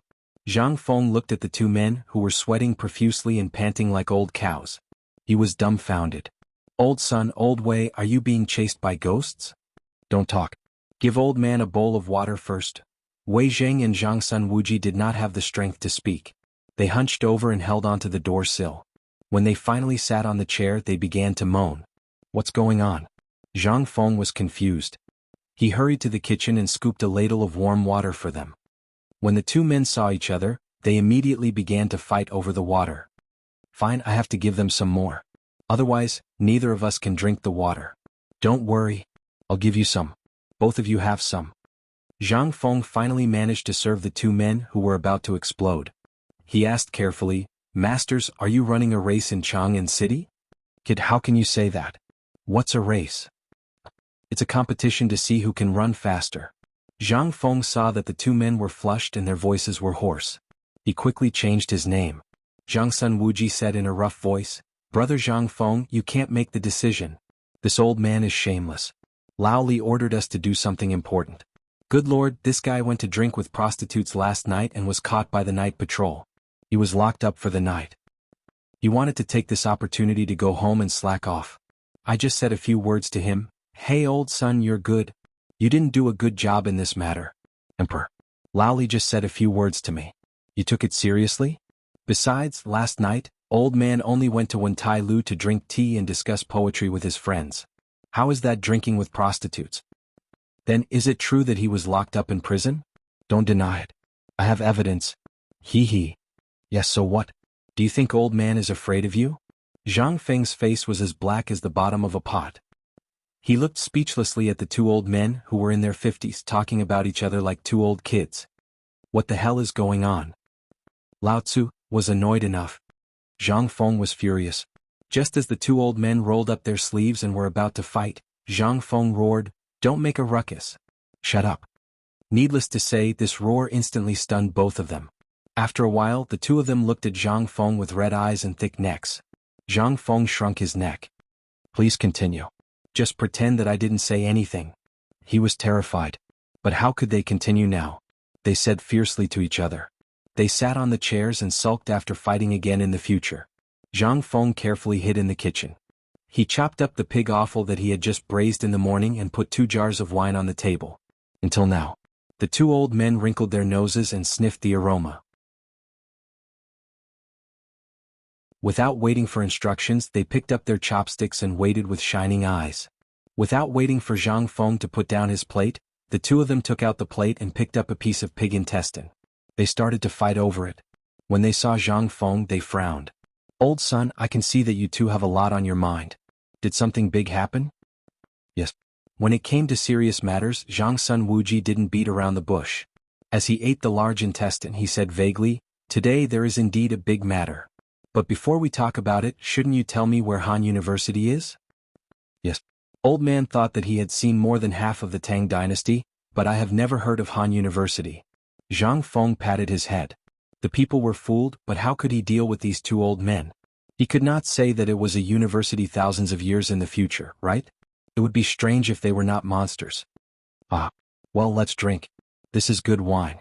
Come. Zhang Feng changed the topic and said vaguely. But the two old men were smart people. How could they not know that he was changing the topic? Brother Zhang Feng, you should talk about Han University. It's not too late to drink while talking. Yes. I'm really curious about this matter. I was thinking if I should go to Jinla to find you a beautiful woman. But I just heard that you have a wife. What's going on? Fine. I can't hide anymore, Zhang Feng sighed. At this time he finally understood the price of lying. Often, a casual lie would require countless lies to make up for it. This was just the beginning and it was already like this. What about later? Zhang Feng felt a headache just thinking about it. Han University, it's a place in the southern foot of the Qinling Mountains. We call it Han University. It's a place between Liangzhou and Lizhou. Oh. The two of them thought for a long time and finally asked. I've heard of that place. I heard that it was the place where Liu Bang rose to power during the Three Kingdoms period. Is it there? Old Wei, you know that place too. Yes, it's there. My house is in a place called Nyangzi Pass in the southern foot of the Qinling Mountains. Nyangzi Pass. Wei Jing thought for a while and looked at Zhang Sun Wuji. I've been there before. It's a good place, but it was destroyed in a war and a flood. I haven't been there in recent years. Alright, there's a big family there. I think their surname is Zhang. Are you the son of that family? Hearing Wei Jing's words, Zhang Feng slapped his thigh and said, Yes. Are you talking about the family at the dam in Yangtze Pass? I think so. It's been too long. I can't remember where I stayed when I was marching, so I have some impression of it. Zhang Feng sighed in his heart. Finally King fooled them.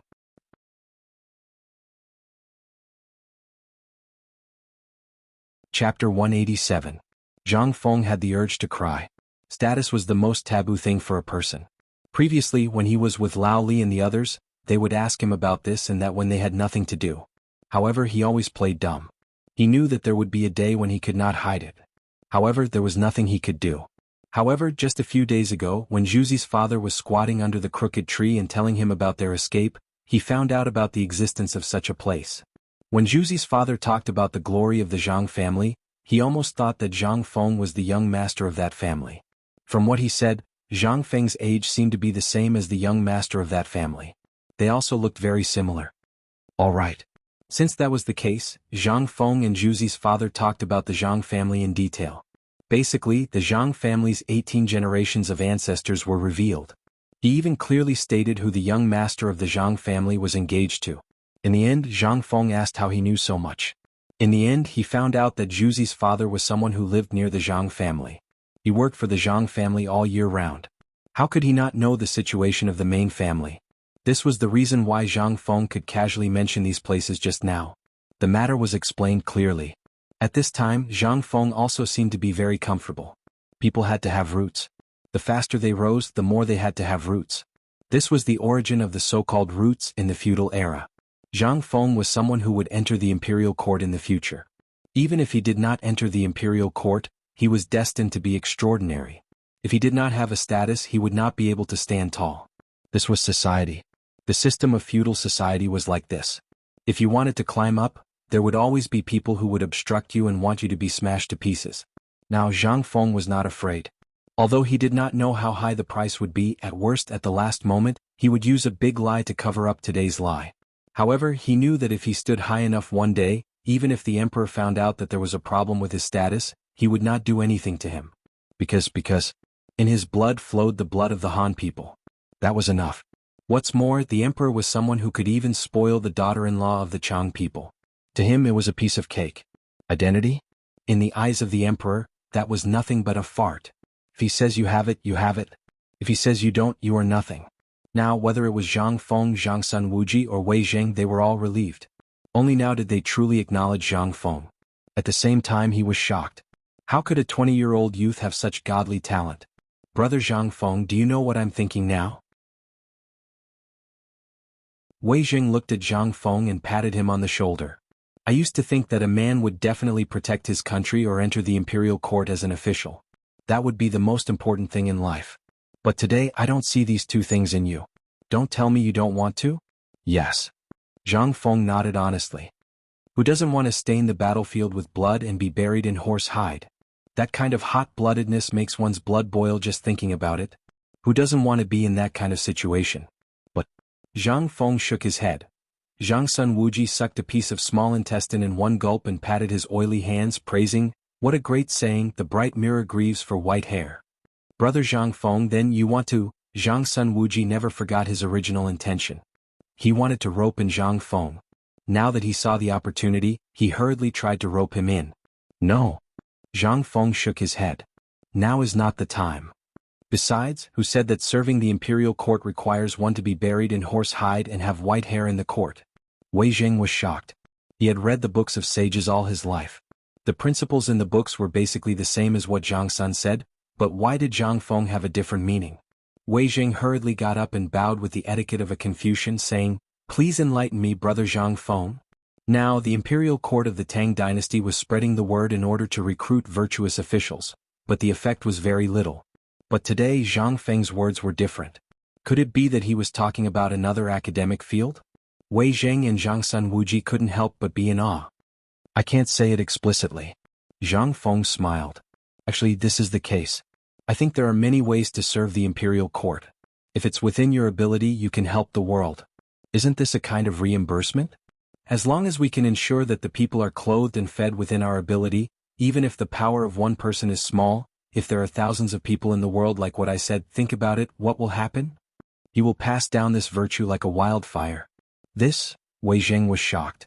Zhang Sun Wuji was shocked. What kind of logic was that? However, it did seem to make a lot of sense. At this time, after the two of them found out about this, they finally achieved their goal. Zhang Sun Wuji got up and said with a sad face, "Brother Zhang Feng, are we brothers? If what you said is right, then now I have a problem and need your help. Will you help me?" Of course. Who the hell said we're not brothers? Get a knife, Lao Tzu, and chop him to death.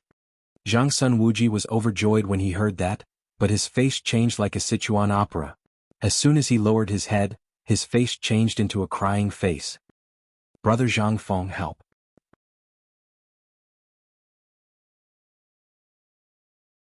Chapter 188. What's going on?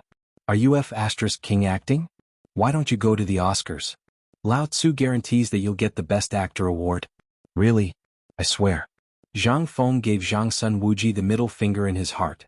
However, the corners of his mouth twitched as he asked, "Old son, do you have to do this? We're brothers. Just tell me what it is. As long as it's not life-threatening, I, Zhang Feng, will definitely help you." Really? I'll keep my word. Good. I've been waiting for you to say that. Now the emperor is furious. He heard that there are many Turkic spies operating in Chang'an City. Lord Zhang Sun was scolded badly. In the end, he came to me and scolded me. He wants us to cooperate with them to find out who's hiding in Chang'an City. If we can't, stop.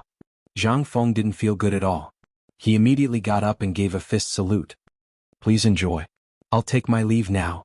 As he spoke, he was about to slip away. This is F***king deadly. Just a moment ago, he was still warning his neighbors not to provoke these people and to run as far away as they could.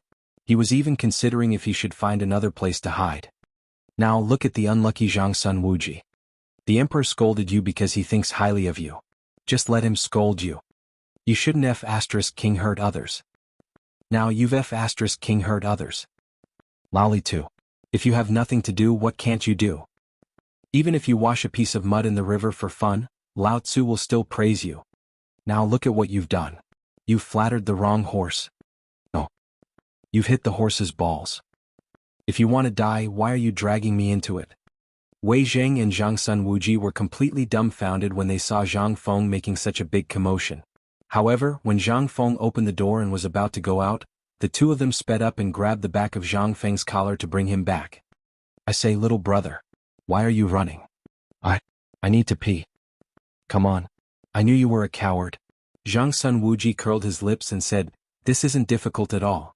I heard from Lao Li that the group of kids at the entrance of your shop are all your informants. You're really a genius to have someone like that in front of you. That's why we're here to ask you for advice. As for other matters, the officials will naturally take care of it.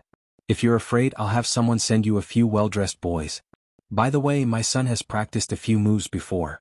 Old Wei's silly son has also learned martial arts for a few years. Old Chen's son is also there. Is that enough to ensure your safety? Fine. You bunch of cheaters. You're thinking of ways to stuff your son here with me." Zhang Feng said snappily, "I'll take care of my own safety. I'll be honest with you, I'm very safe here." The most dangerous place was the safest place. Zhang Feng now felt that this sentence was really F***king wise. He was alone, a small target and not a threat. This would be of great help to his safety. Moreover, it wasn't as if he wasn't prepared these few days. He had watched the dungeon battle movie no less than a dozen times. He still understood this principle. Fine. Since you don't want protection, then tell me, do you know about this matter? Seeing that Wei Zheng and Zhang Sun Wuji didn't understand what he meant by the safest place, Zhang Feng rolled his eyes and said, I know about this matter, and when Crown Prince Junla came to my place, I found out that they seem to be the ones behind this rice robbery. Moreover, anyone with a brain would understand that if no one instigated this matter, who the hell would dare to expose the matter in the palace? You mean there's also someone in the palace? Wei Zheng's eyes narrowed slightly. Without waiting for him to finish, Zhang Feng hurriedly motioned for him to stop. Zhang Feng nodded. So, I think it's best for you to let Zhang Sun Wuji investigate this matter from the palace. That way it'll be much easier to handle. And to put it bluntly, I reckon that the lord in the palace has long known about this matter and has already started to make arrangements. Since he can let you cooperate with Zhang Sun Wuji to investigate the merchants in Chang'an City, then you know the ins and outs of this matter? Wei Zheng and Zhang Sun Wuji hurriedly lowered their voices and asked. I don't know. Tiske, I thought you knew. After all this time you don't know anything. Zhang Sun Wuji rolled his eyes. Sigh. *CK. Zhang Feng exploded. He was most afraid of being looked down upon. How could he tolerate this? He couldn't tolerate being looked down upon. He hurriedly said, let me tell you. Don't even think about this matter. If you investigate the merchants in Chang'an City now, I guarantee that you won't find anything. Don't ask me why I know. If you ask, I just don't know. Let me remind you, if you want to investigate this matter, you have to go outside. Go outside and investigate. You'll be able to find the source of this matter once you investigate that place. Outside? You mean they've shipped it out?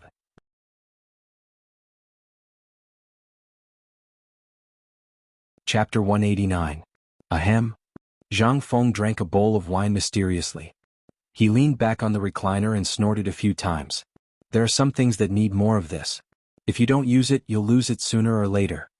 Zhang Feng pointed to his head. These inexplicable words made Zhang Sun Wuji and Wei Zheng confused. But seeing that Zhang Feng stopped talking about this matter, they could only jest with Zhang Feng for a while. After drinking, the two of them left contentedly. But it was obvious that they left with a lot on their minds. The Imperial Palace. On the Vermilion Bird Bridge of the Imperial City. Wei Zheng and Zhang Sun Wuji squatted on the bridge in a daze. They wanted to go to the Emperor, but they didn't dare to. They could only sit here and think. Hey old man, what do you think Brother Zhang Feng meant by his last words? He said you're brainless. Get out. Zhang Sun Wuji frowned and said, I have a feeling that Brother Zhang Feng always wanted to say something but stopped. Did you notice? Yes. Wei Zheng nodded. That's really a rare thing. Didn't you talk about it in detail before? What's going on this time? Is he really afraid of death? Afraid of death. Zhang Sun Wuji smiled. If this guy was afraid of death, he wouldn't have said those words in front of the emperor. Think about it, if these words were said to others who would still be alive. That's true. The two of them fell into silence again.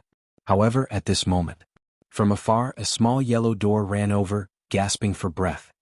Prime Minister Wei. Lord Zhangsun. Your Majesty. Your Majesty. The two of them were shocked. They took a closer look and found that this person turned out to be Xiao Gizi by the emperor's side. They hurriedly got up and asked, What's wrong with the emperor? Your Majesty. Your Majesty asked you to go see him.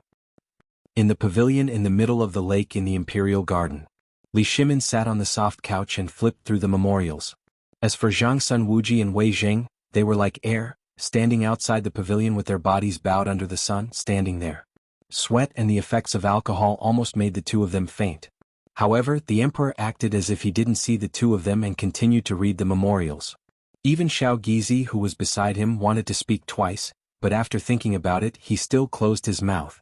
After an unknown amount of time, just as the two were on the verge of collapsing, Li Shimin lightly coughed and dismissed the crowd, indicating for the two to enter the pavilion in the middle of the lake. She handed a pot of herbal tea to the two of them and said with a playful expression, I told you to do something, and you just sat on the Vermilion Bird Bridge to embarrass me? No, Your Majesty, you've wronged this old subject. Li Shimin put down the memorials, looked at Zhang Sun Wuji and asked, Then I'd like to hear how I've wronged you. This old subject and Prime Minister Wei went to Zhang Feng's little tavern today. I remember now. I still remember that the two of you ran wildly through the streets of Chang and city in a fit of pique. Is that true? The two of them couldn't help but lower their heads at this question. Li Shimin said again, I remember that the chamberlains of Jianghu secretly caught at least 30 people who were following you. I'll say it one last time. Brother Zhang Feng is my brother. His safety cannot be compromised. If you're angry, I don't care. However, if you implicate Brother Zhang Feng, you know the consequences. Hearing this, the two of them hurriedly knelt on the ground. This subject knows his mistake. Forget it, get up. Sit. Tell me, what did Brother Zhang Feng say? The two of them heaved a sigh of relief when they heard this, but they couldn't help but feel a chill in their hearts. More than 30 people who were following them? Weren't the Turks too arrogant? If they secretly shot an arrow at them then? The two of them couldn't help but break out in cold sweat. However, this was clearly not the time to think about this. Wei Zheng collected his emotions and said, Today this subject and I have confirmed Brother Zhang Feng's identity. He's from Yangtze Pass. Your Majesty should have known that place at the time. Yangtze Pass? Could he be a descendant of the Zhang clan? Didn't I hear that his family was destroyed in a flood and landslide, and no one survived? Zhang Sun Wuji thought for a while and said, Your Majesty, when this subject heard about this, I specially sent someone to Yangtze Pass to inquire about the young master of the Zhang clan. His whereabouts were unknown, and even his body was not found. He must have come ashore in the flood and then came to Chang and to seek refuge. And his tavern now is considered the property of the Zhang clan in Chang, and, with Zhang Sun Wuji's explanation, Zhang Feng's identity was finally revealed. If Zhang Feng was here, he would really be excited to go to Yangtze Pass and set off a cart of firecrackers for the missing young master of the Zhang clan. Then what does this matter have to do with the task I asked you to do? Yes. At that time, this subject also felt that the place where Brother Zhang Feng was at was too dangerous, so I wanted to ask my son to protect him. But he said where was the safest place? Hearing this, Li Shimin's face suddenly changed. He asked, Did Brother Zhang Feng really say that? It's absolutely true. Li Shimin's eyes suddenly burst out a trace of killing intent. Oh no. Idiot, Brother Zhang Feng is in danger.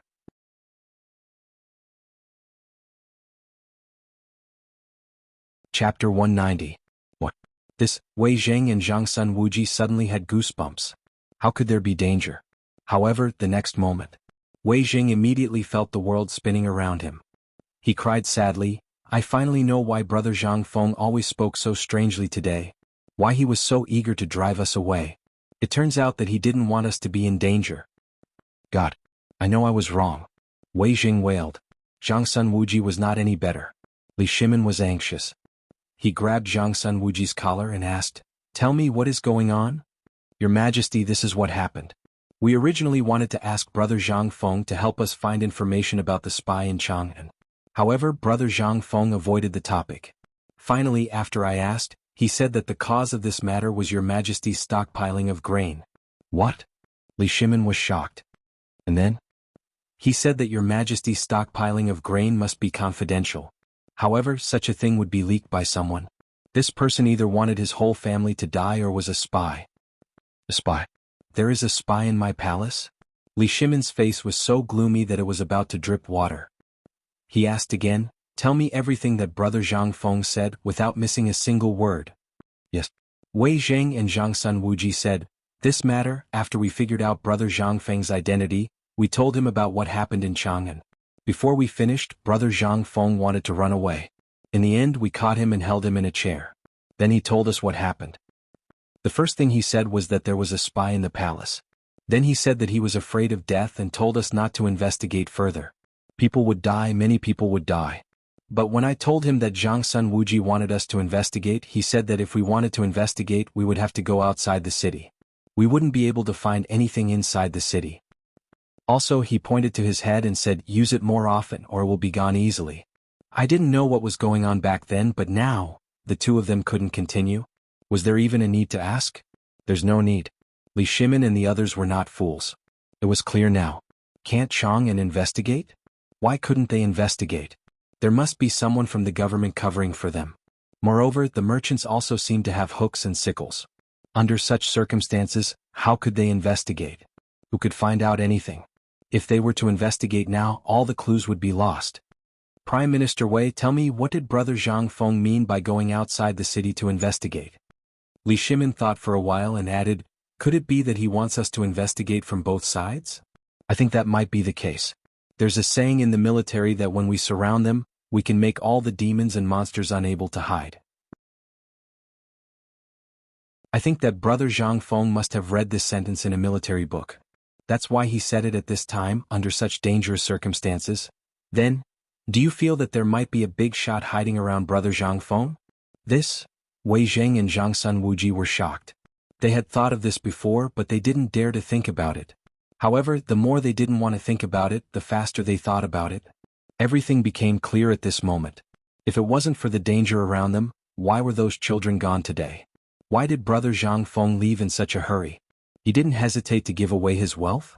After all, Brother Zhang Feng was very stingy.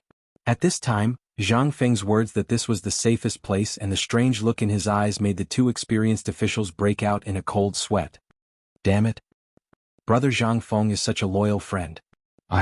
I'm ashamed to face Brother Zhang Feng. Li Shimin said bitterly as he smashed his fist on the stone pillar. If it weren't for the fact that so many things are involved, I would really like to pick up my long sword and wipe out Chang and city one strike at a time. Your Majesty, you can't do that. Your Majesty, please calm down. Wei Zheng and Zhang Sun Wuji both knelt down. Li Shimin waved his hand. I'm fine. Now tell me, is the chess piece in the palace in the Honglu temple or someone hiding in the palace? This? Wei Zheng and Zhang Sun Wuji looked at each other, bowed and said, we are stupid. We don't know. Alas, forget it. Since Brother Zhang Feng said that we should start the investigation outside the city, then there are gate handles around Chang'an City. Let's start with these city guards. Your Majesty, the city guards are basically old Cheng's subordinates. I think here should be. Zhang Sun Wuji wanted to say something but stopped. Li Shimin said impatiently, if you have something to say, just say it. I have an immature idea. Then don't say it. Zhang Sun Wuji almost choked. He said quickly, I think the rivers that run through the palace are the biggest suspects. I think we can start the investigation from there. Li Shimin's eyes lit up. Then which river do you think is the most likely? The Yong and Canal. The Yong and Canal goes straight down and then enters the Ba River. It can enter Luozhou in the south and Qinling in the west. The waterways are complicated. We can't trace it. The Yong and Canal.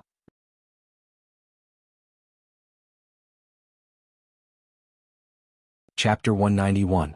The conversation in the Imperial Palace soon ended. But after the conversation, Zhang Sun Wuji no longer cared about anything in Chang'an City. He even stopped working on the cooperative and focused on the construction of the cooperative in Luozhou. Wei Jing finally returned home after the conversation. It was as if nothing had happened just now. This caused the triangular-eyed man's eyes to flicker slightly.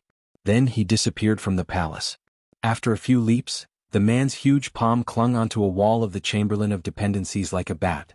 The man's eyes were like a poisonous snake, but his arms were like an ape. After the group of guards from the Chamberlain of Dependencies had left, he quietly entered a room in the Chamberlain of Dependencies. As soon as he entered, a man in a purple robe glanced at him and asked, "Is there any news from the Imperial Palace?" No, it seems that His Majesty didn't say anything. Well? The other two men, a strong man named Sok, grinned. Want to investigate us? Let's see how the Tang Emperor will find out. The eyes of the other Tuyuhun man with a curly beard flashed. Sok, don't say that. I think our people should be more restrained for the time being. I think His Majesty the Tang Emperor should have noticed something. Gokopi, if you want to be a coward, we Tubo people won't do it. Enough.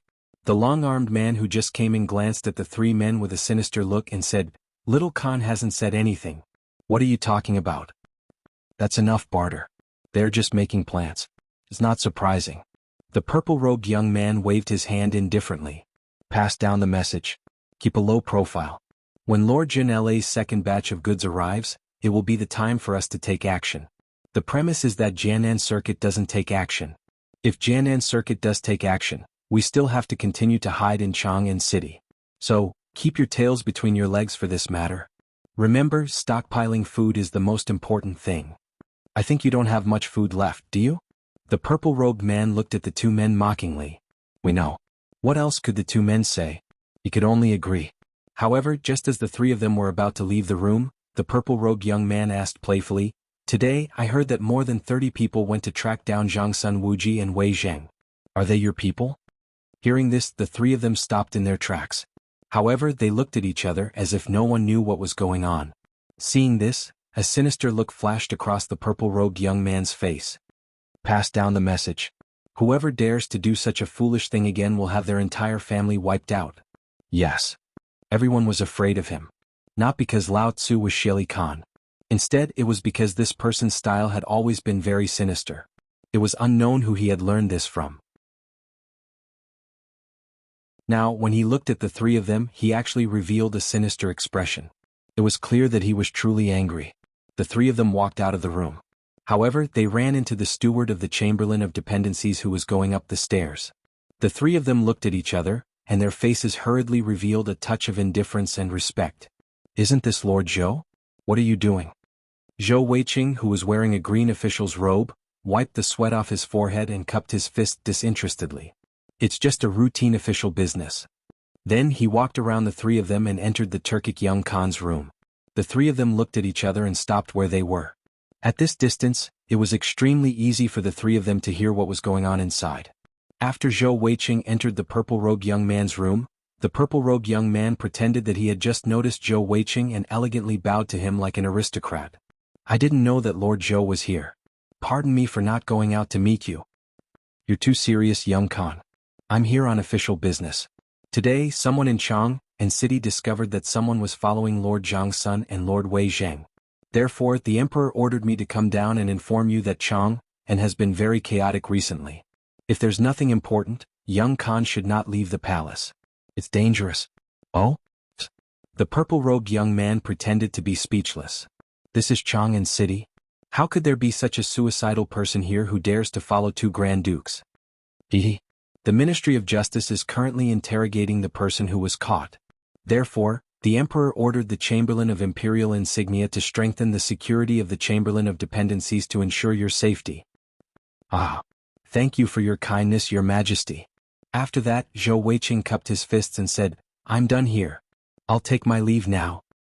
Thank you, Your Majesty. Take care, Your Majesty. After seeing Zhou Weiqing off, the purple-robed young man's face was so dark that it was about to drip water. If this Khan finds out who is messing around, this Khan will grind the bones of 18 generations of your ancestors into powder. You're just an animal who can't do anything right. He was furious. This was a critical moment. Zhang Sun Wuji and Wei Zheng are the Grand Dukes of the Tang dynasty, right? If you have nothing better to do, why the hell did you go to Chang'an City? F*** king bastard. The purple-robed young man clenched his fists so tightly that his knuckles cracked. Then he opened the door with a calm expression on his face.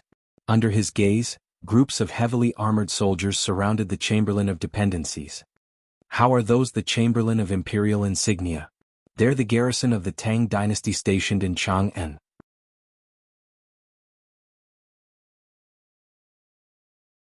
Chapter 192. Zhang Feng was depressed. He was really depressed. Ever since he found out that there was a Turkic spy living next door, he had been panicking. He had cursed the system hundreds of times in his heart. Then he kept his head down and ran in the tunnel, digging out the tunnel with shovel after shovel to make it as comfortable and spacious as possible. There must be a vent in the tunnel. He thought for a long time and finally decided on the chimney. On one side of the chimney there was a fire outlet. In this fire outlet he put a bamboo pole and opened the bamboo pole. This was a simple vent. Then he installed bamboo tubes in all the places in the room where the vent could be placed. On one hand it was for safety, but more importantly it was for light. He had watched many ancient movies and TV series. Basically all the houses in this era were made of wood, so it was easy to catch fire. They also took advantage of this. When there was no other choice, everyone's favorite thing to do was to set the house on fire and destroy the evidence. At that time, if Old Wei could guess what he meant from his words, then he really had to make sure he was safe. This tunnel was his safety barrier. The tunnel was not big, only enough to fit a bed, a toilet and some simple toiletries. Zhang Feng even stored a lot of dried meat here. Just in case he could come in at any time. He did not know how long he would have to hide. So, he had arranged everything here properly. However, even so he was still very depressed. He thought that Old Wei was the smartest person besides Lao Li. He did not expect him to be so blind. She just didn't know if he had understood the last sentence clearly. If he did not, then it would be fine. But if he did, then it would be best. He was not afraid of their intelligence, but he was afraid of the emperor in the palace. If he got angry and sent a large army to attack, then it would be terrible. He did not want the small tavern to suffer. He did not know if this small G tavern was directly related to the binding of the system, so he had to stay here until the activation of the system. Otherwise he was afraid. The Tang dynasty was too dangerous. If he entered the palace one day and did not have the system with him, he was afraid that he would not be able to defeat this guy. In history, if this man was a good man, he would rather chop off his own head if he dared to mark the streets of Chang, and with the words, 9982 Li West Straight Road, to show his sovereign territory. The people around this master were all King shrewd. There was no need to talk about Wei Zhang. To be able to be called a human mirror, it was easy to imagine how powerful he was. However, he wasn't afraid of Wei Zhang. He was confident that he could toy with Wei Zhang. But this Chang person, Zhang Sun Wuji, and the emperor, made him feel uneasy. Zhang Feng shook his head. He chewed on a piece of straw that he pulled off from the bed to stop himself from thinking about those annoying things. Now that it was quiet, he had the urge to go next door and take a look. After shaking his head hard, Zhang Feng got up and walked out of the small tavern. He squatted at the entrance of the small tavern and looked at the bustling street on the other side. Compared to the empty street he was on, Zhang Feng suddenly felt excited. That's right. If he could build a house on the second floor of Lao Tzu's small tavern, he would not have to be afraid anymore. Even if he was surrounded by soldiers, he just needed to climb down the rope ladder and say Zhang Sun Wuji's name and Lao Tzu would be fine. At this thought, Zhang Feng hurriedly found the dog and asked him to buy a wooden plank for him. He wanted to tidy up a room on the second floor of the tavern. While Zhang Feng was busy building because he had found a sense of security, he encountered an extremely troublesome matter in Luozhou City. At this moment in Luozhou City, in a single night, the hair on the head of the Luozhou provincial governor had disappeared without a trace under the demonic claws of the shrew. At this moment, the Luozhou provincial governor was squatting in front of the residence of Duke Liu Hojunji, waiting for an audience. A moment later, a servant opened the door and lazily said, "Come in." The Luozhou provincial governor hurriedly got up and followed the servant into the residence. The moment he entered, Hojunji put down the book in his hand and laughed. "Lord Wei, what happened to your hair?" Hearing these words, the Luozhou provincial governor Wei Yujia wanted to cry. "Lord Duke, you have to save me." "What's wrong?" Hojunji deliberately frowned. He pretended to be displeased and said, "As an official of the imperial court, how can you cry like this?" "Lord Duke, it's not that this lowly official is crying, it's because this subject really couldn't do it. Moreover, this subject has distributed all the money in the Luozhou treasury. 3 days have passed. This official brought people to check the accounts, but those people lied and said that they didn't know about this matter." Only now did Hojunji realize that this matter had truly gotten out of hand. Moreover, the emperor had secretly ordered him to cooperate with the Luozhou provincial governor and unfold this matter in Luozhou. But now he realized that this matter had gone a little too far. "How much money did you release?" "This subject has released it. 5,723,892 taels. This money was basically all borrowed by the rich families and merchants of Luozhou. The common people only borrowed around 300 taels. Then why can't you take it back?" Hojunji stood up, his expression dark. "Don't they know that this is His Majesty's money? They're rebelling."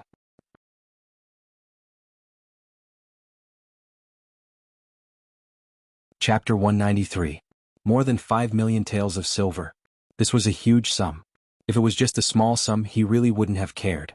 Moreover, the emperor had already prepared himself to suffer some losses for this matter. But if this 5 million taels were all wasted, the emperor would really kill them. With this thought in mind, Hojunji waved his hand and said, "Tell me in detail. What is the reason for this matter?" "Yes.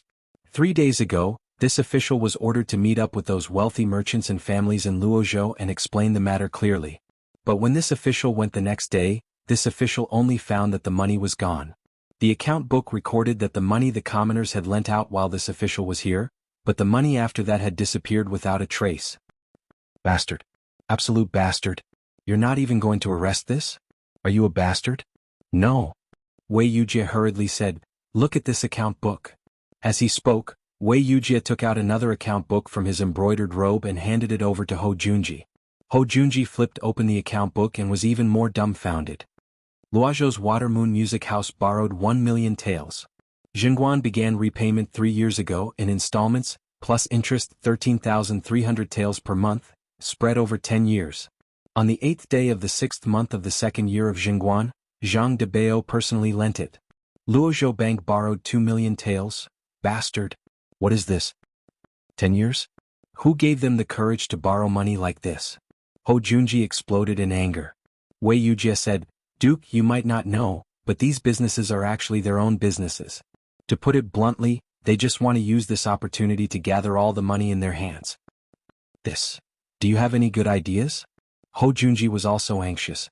The emperor had said that he wanted to lend the money to the commoners, but they were still considered commoners, right? Didn't it matter who they lent it to? But even if they took the money, the repayment account book was giving Hou Junji a headache. How could the matter of the great Tang wait a year? Normally they would have waited a year. In any case, the Tang dynasty didn't lack that bit of money. But now they couldn't wait.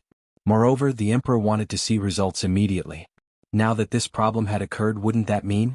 But now, could the Tang dynasty wait that long?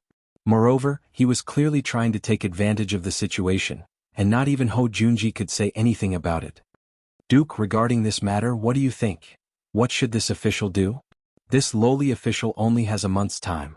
If this continues, not only will I not be able to get back the 5 million taels of silver, the commoners won't be able to get any benefits at all. I begged the Duke to think of a way. As Wei Yujie spoke, he was about to kneel down. Hou Junji frowned and said, Governor, there is no need for this. This matter needs to be discussed at length. This is also His Majesty's experiment. Hou Junji thought for a long time. Then he said, how about this, you take out the taxes in Luozhou first. This time you must personally supervise this matter and immediately write a letter. You must report everything that happened today in detail. Will this work? Duke, there's less than 1 million taels of tax left in Luozhou. Moreover, unauthorized use of taxes is a crime punishable by the execution of 9 generations of the family. Right now we can only do this. Old man should also write a letter to report this matter to His Majesty. Be at ease and send this letter as well. As he spoke, Hou Junji wrote down a detailed memorial to the throne and handed it to Wei Yujie. Wei Yujie thanked him profusely and left. Once Wei Yujie was gone, Hou Junji called out, Steward. Master. Immediately take out all the silver that the manor can take out, and then have Hou Jie personally deliver the silver to every citizen. Master, this. The steward was dumbfounded. The Duke residence had less than 10,000 taels of silver in total, and this was clearly a bottomless pit. How could it fill the stomachs of all the people of Luozhou? Go and handle this matter. Yes, Hou Junji did not return the account books to Wei Yujie, because he saw an enormous benefit in them. Since the emperor was in such a hurry to do this, and while the monthly profit of 1 tael of silver was only a few copper coins, if this continued, wouldn't all the money in the world end up in the emperor's pocket? If each person contributed 1 copper coin, how much would the hundreds of thousands of people in Luozhou be worth? And this didn't even include the loans from the merchants. If the hundreds of thousands and tens of millions of taels of silver were added into the equation, then, Hou Junji was no fool. Although he could only see a vague shadow, he was a smart man and an ambitious schemer. From the emperor's every move he could see one thing. The emperor's butcher's knife had been raised high. These idiots still dared to take advantage of this loophole? Yeah. Hou Junji coldly chuckled, his hands held behind his back as he looked at the words on the table. These words were bold and forceful. The content of the words was the poem that Zhang Feng had written on the wall that day. Zhang Feng, just who are you?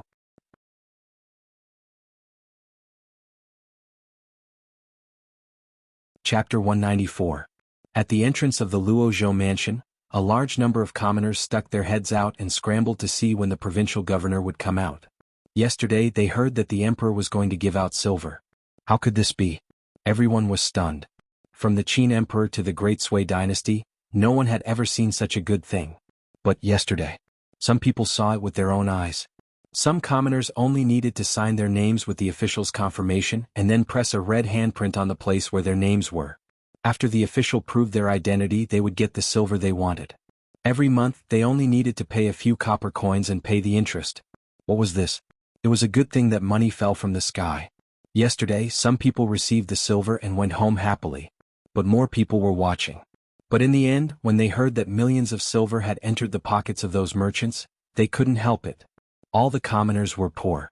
Even the house they lived in was propped up with wood. They did not have the money to repair it. However, if they could really get the money from the government, not only would they be able to repair the house, they would also have some money left over to buy some furniture. They could even have a few meals to fill their stomachs. There were also some people who were squatting at the entrance of the provincial governor's mansion with their identity certificates, hoping to get some silver to buy a set of things to live on. It's almost the end of the day. The provincial governor's certificate still hasn't come out? Yeah. Yesterday, he said that he would give out silver at the entrance of the provincial governor's mansion. Why is he still not here at the end of the day? Could it be that the provincial governor is making fun of us? It can't be, right? I saw with my own eyes that Galftover's father received an ingot of silver. That fellow seems to be in high spirits today and is working especially hard. Hiss. You really got it? Everyone was shocked. Creak. Just when everyone couldn't wait any longer and started to talk about it, the tightly shut door of the provincial governor's mansion finally opened. Following the opening of the heavy door, a group of armored soldiers wearing shining Mingguang armor and shining Mo sabers with threatening cold air could be seen. They neatly divided into two groups and walked out of the provincial governor's mansion. When the crowd saw the armored soldiers, they were even more shocked. He hurriedly shut his mouth and let go of the gate of the provincial governor's office. Following the appearance of these two groups of armored soldiers, soon after, civil officials and government officials carried thick stacks of account books and hurriedly appeared at the entrance. Then, soldiers carried 10 large tables and surrounded the provincial governor's manor. As for the officials and civil officials, they sat in front of these tables and spread out their brushes and ink. Until now. Only then did the provincial governor appear in front of everyone. Behind him, boxes with seals were being carried out with great difficulty, placed in front of the provincial governor's office, and opened. The dazzling silver ingots made everyone aghast. However, just at that moment, the 2 rows of soldiers also revealed twisted expressions. They pulled out their Modeo blades and coldly swept their gazes over the crowd. Wei Yujie first cupped his fist to the crowd and then said, "Today the release of the silver ingots officially begins. But I still have a word of advice for everyone. This is the imperial family's silver ingots. The emperor empathizes with the people and gives you the capital to live a better life. If I find out who dares to squander this silver ingots in brothels, taverns, and gambling houses instead of using it for daily life, I will first punish him with 30 strokes of the cane, and then I will wait for the emperor to punish him. Today I have 3 requests. Those who are addicted to gambling, alcoholics, and debauches, get out of my sight. If you are found by the officials, you all see these soldiers, right?" Wei Yujie pointed at the soldiers wearing Mingguang armor and said, "Once you are found, if you still dare to deceive me, first, ask this Mo saber if he is willing." Provincial governor. Don't worry. We are all the people in this city. We all want to take some money back to live a better life. If anyone is a debauchee, let alone the provincial governor, we will not let him go. Yes. Provincial governor, don't worry. This money we will spend it wisely. Since it is the emperor's pity, how would we dare to use it carelessly? Members of the Jiang family, listen to this old man. Now listen to what the Lord has to say. What kind of money is this? This is the money that the emperor gave us to save our lives. Whoever dares to squander it will be punished according to the family rules. Patriarch, don't worry. Whoever dares to do this will be beaten to death. Beaten to death. Wei Yujie heaved a sigh of relief. Looking at the agitated crowd, he waved his hand and said, "All rich families and merchants, stop issuing loans today. Don't ask. If you want to ask those people from yesterday. They all took the money away. If you want to blame someone, blame them." *CK his mother. Lao Tzu is still waiting to borrow some money to buy goods. Damn it, provincial governor, they are rich to begin with. Why are they doing this? Provincial governor, catch them and cut them into pieces.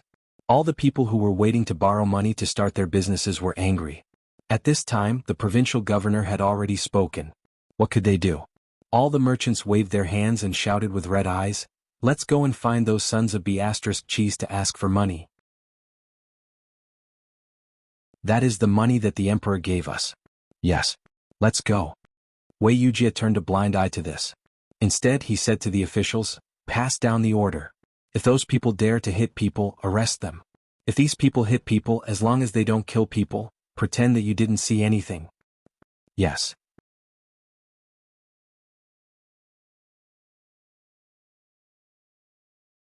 Chapter 195. Jianghu. This was the main trade route from Chang and to Longyu Road, which was connected to the western regions. At this moment, Liangzhou was also facing the same problem. The provincial governor of Liangzhou, Wei Ani, was a distant relative of Wei Zheng. Today he sent 3 secret reports to Wei Zheng. A few days ago he received a letter from the palace, asking Liangzhou to release all the tax money that was supposed to be sent to Chang, and lend it to the people according to His Majesty's order. However, everything was fine on the first day, but on the second day they ran into trouble. This was the center of commerce. Basically, half of the residents in Liangzhou city were merchants. On the first day, Wei Ani took out 7 million taels of silver and distributed less than 30 to 40,000 taels of silver to the small merchants in the city. Basically, the people were watching. However, on the second day, after Wei Ani personally loaned 1,000 taels of silver for his brother-in-law's dye house, the 7 million taels of silver were all spent by the small merchants in an instant. Wei Ani was overjoyed. He had finally solved the matter that His Majesty had asked him to do perfectly. However, on the third day he was dumbfounded. He had wanted to wake up early in the morning to play with his favorite golden thrush bird in the cage, but he had lost the desire to do so. The clamor outside the mansion scared the birds to the point that they were shivering. How could he not be angry when his beloved bird was frightened? He rolled up his sleeves angrily and was about to go out to see what the guard was doing.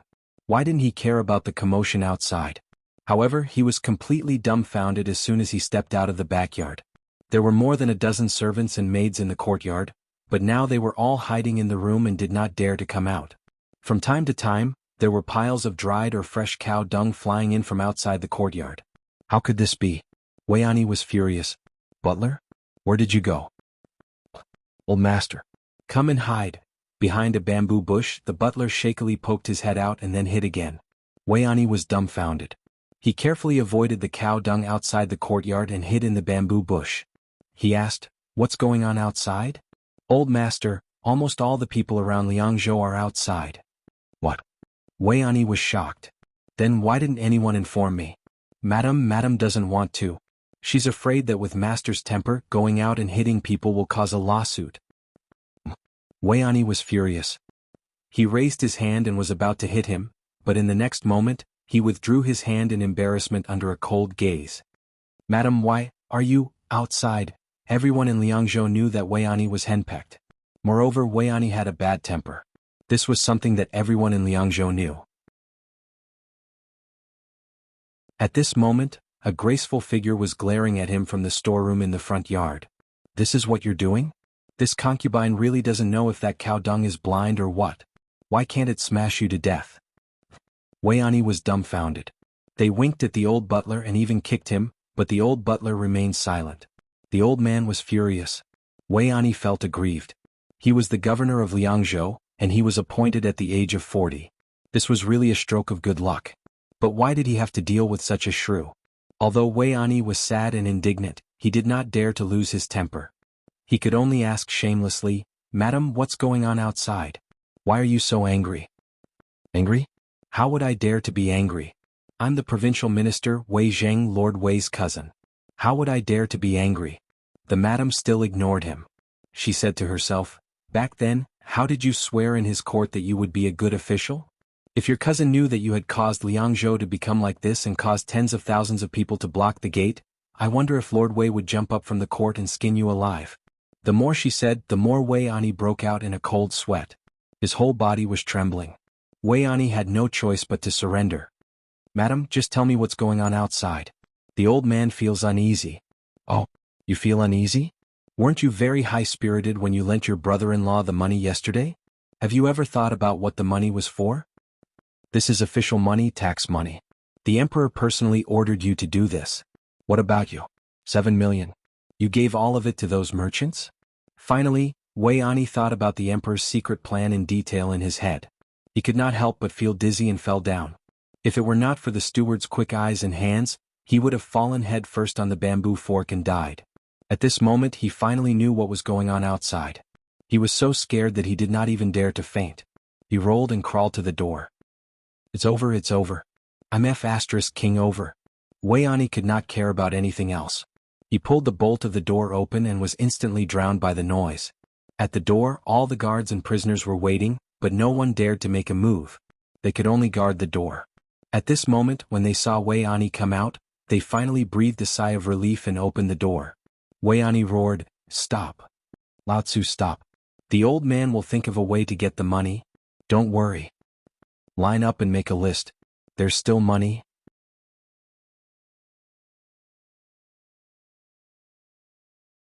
Chapter 196. It seems that Lao Li and the rest have messed up the cooperative.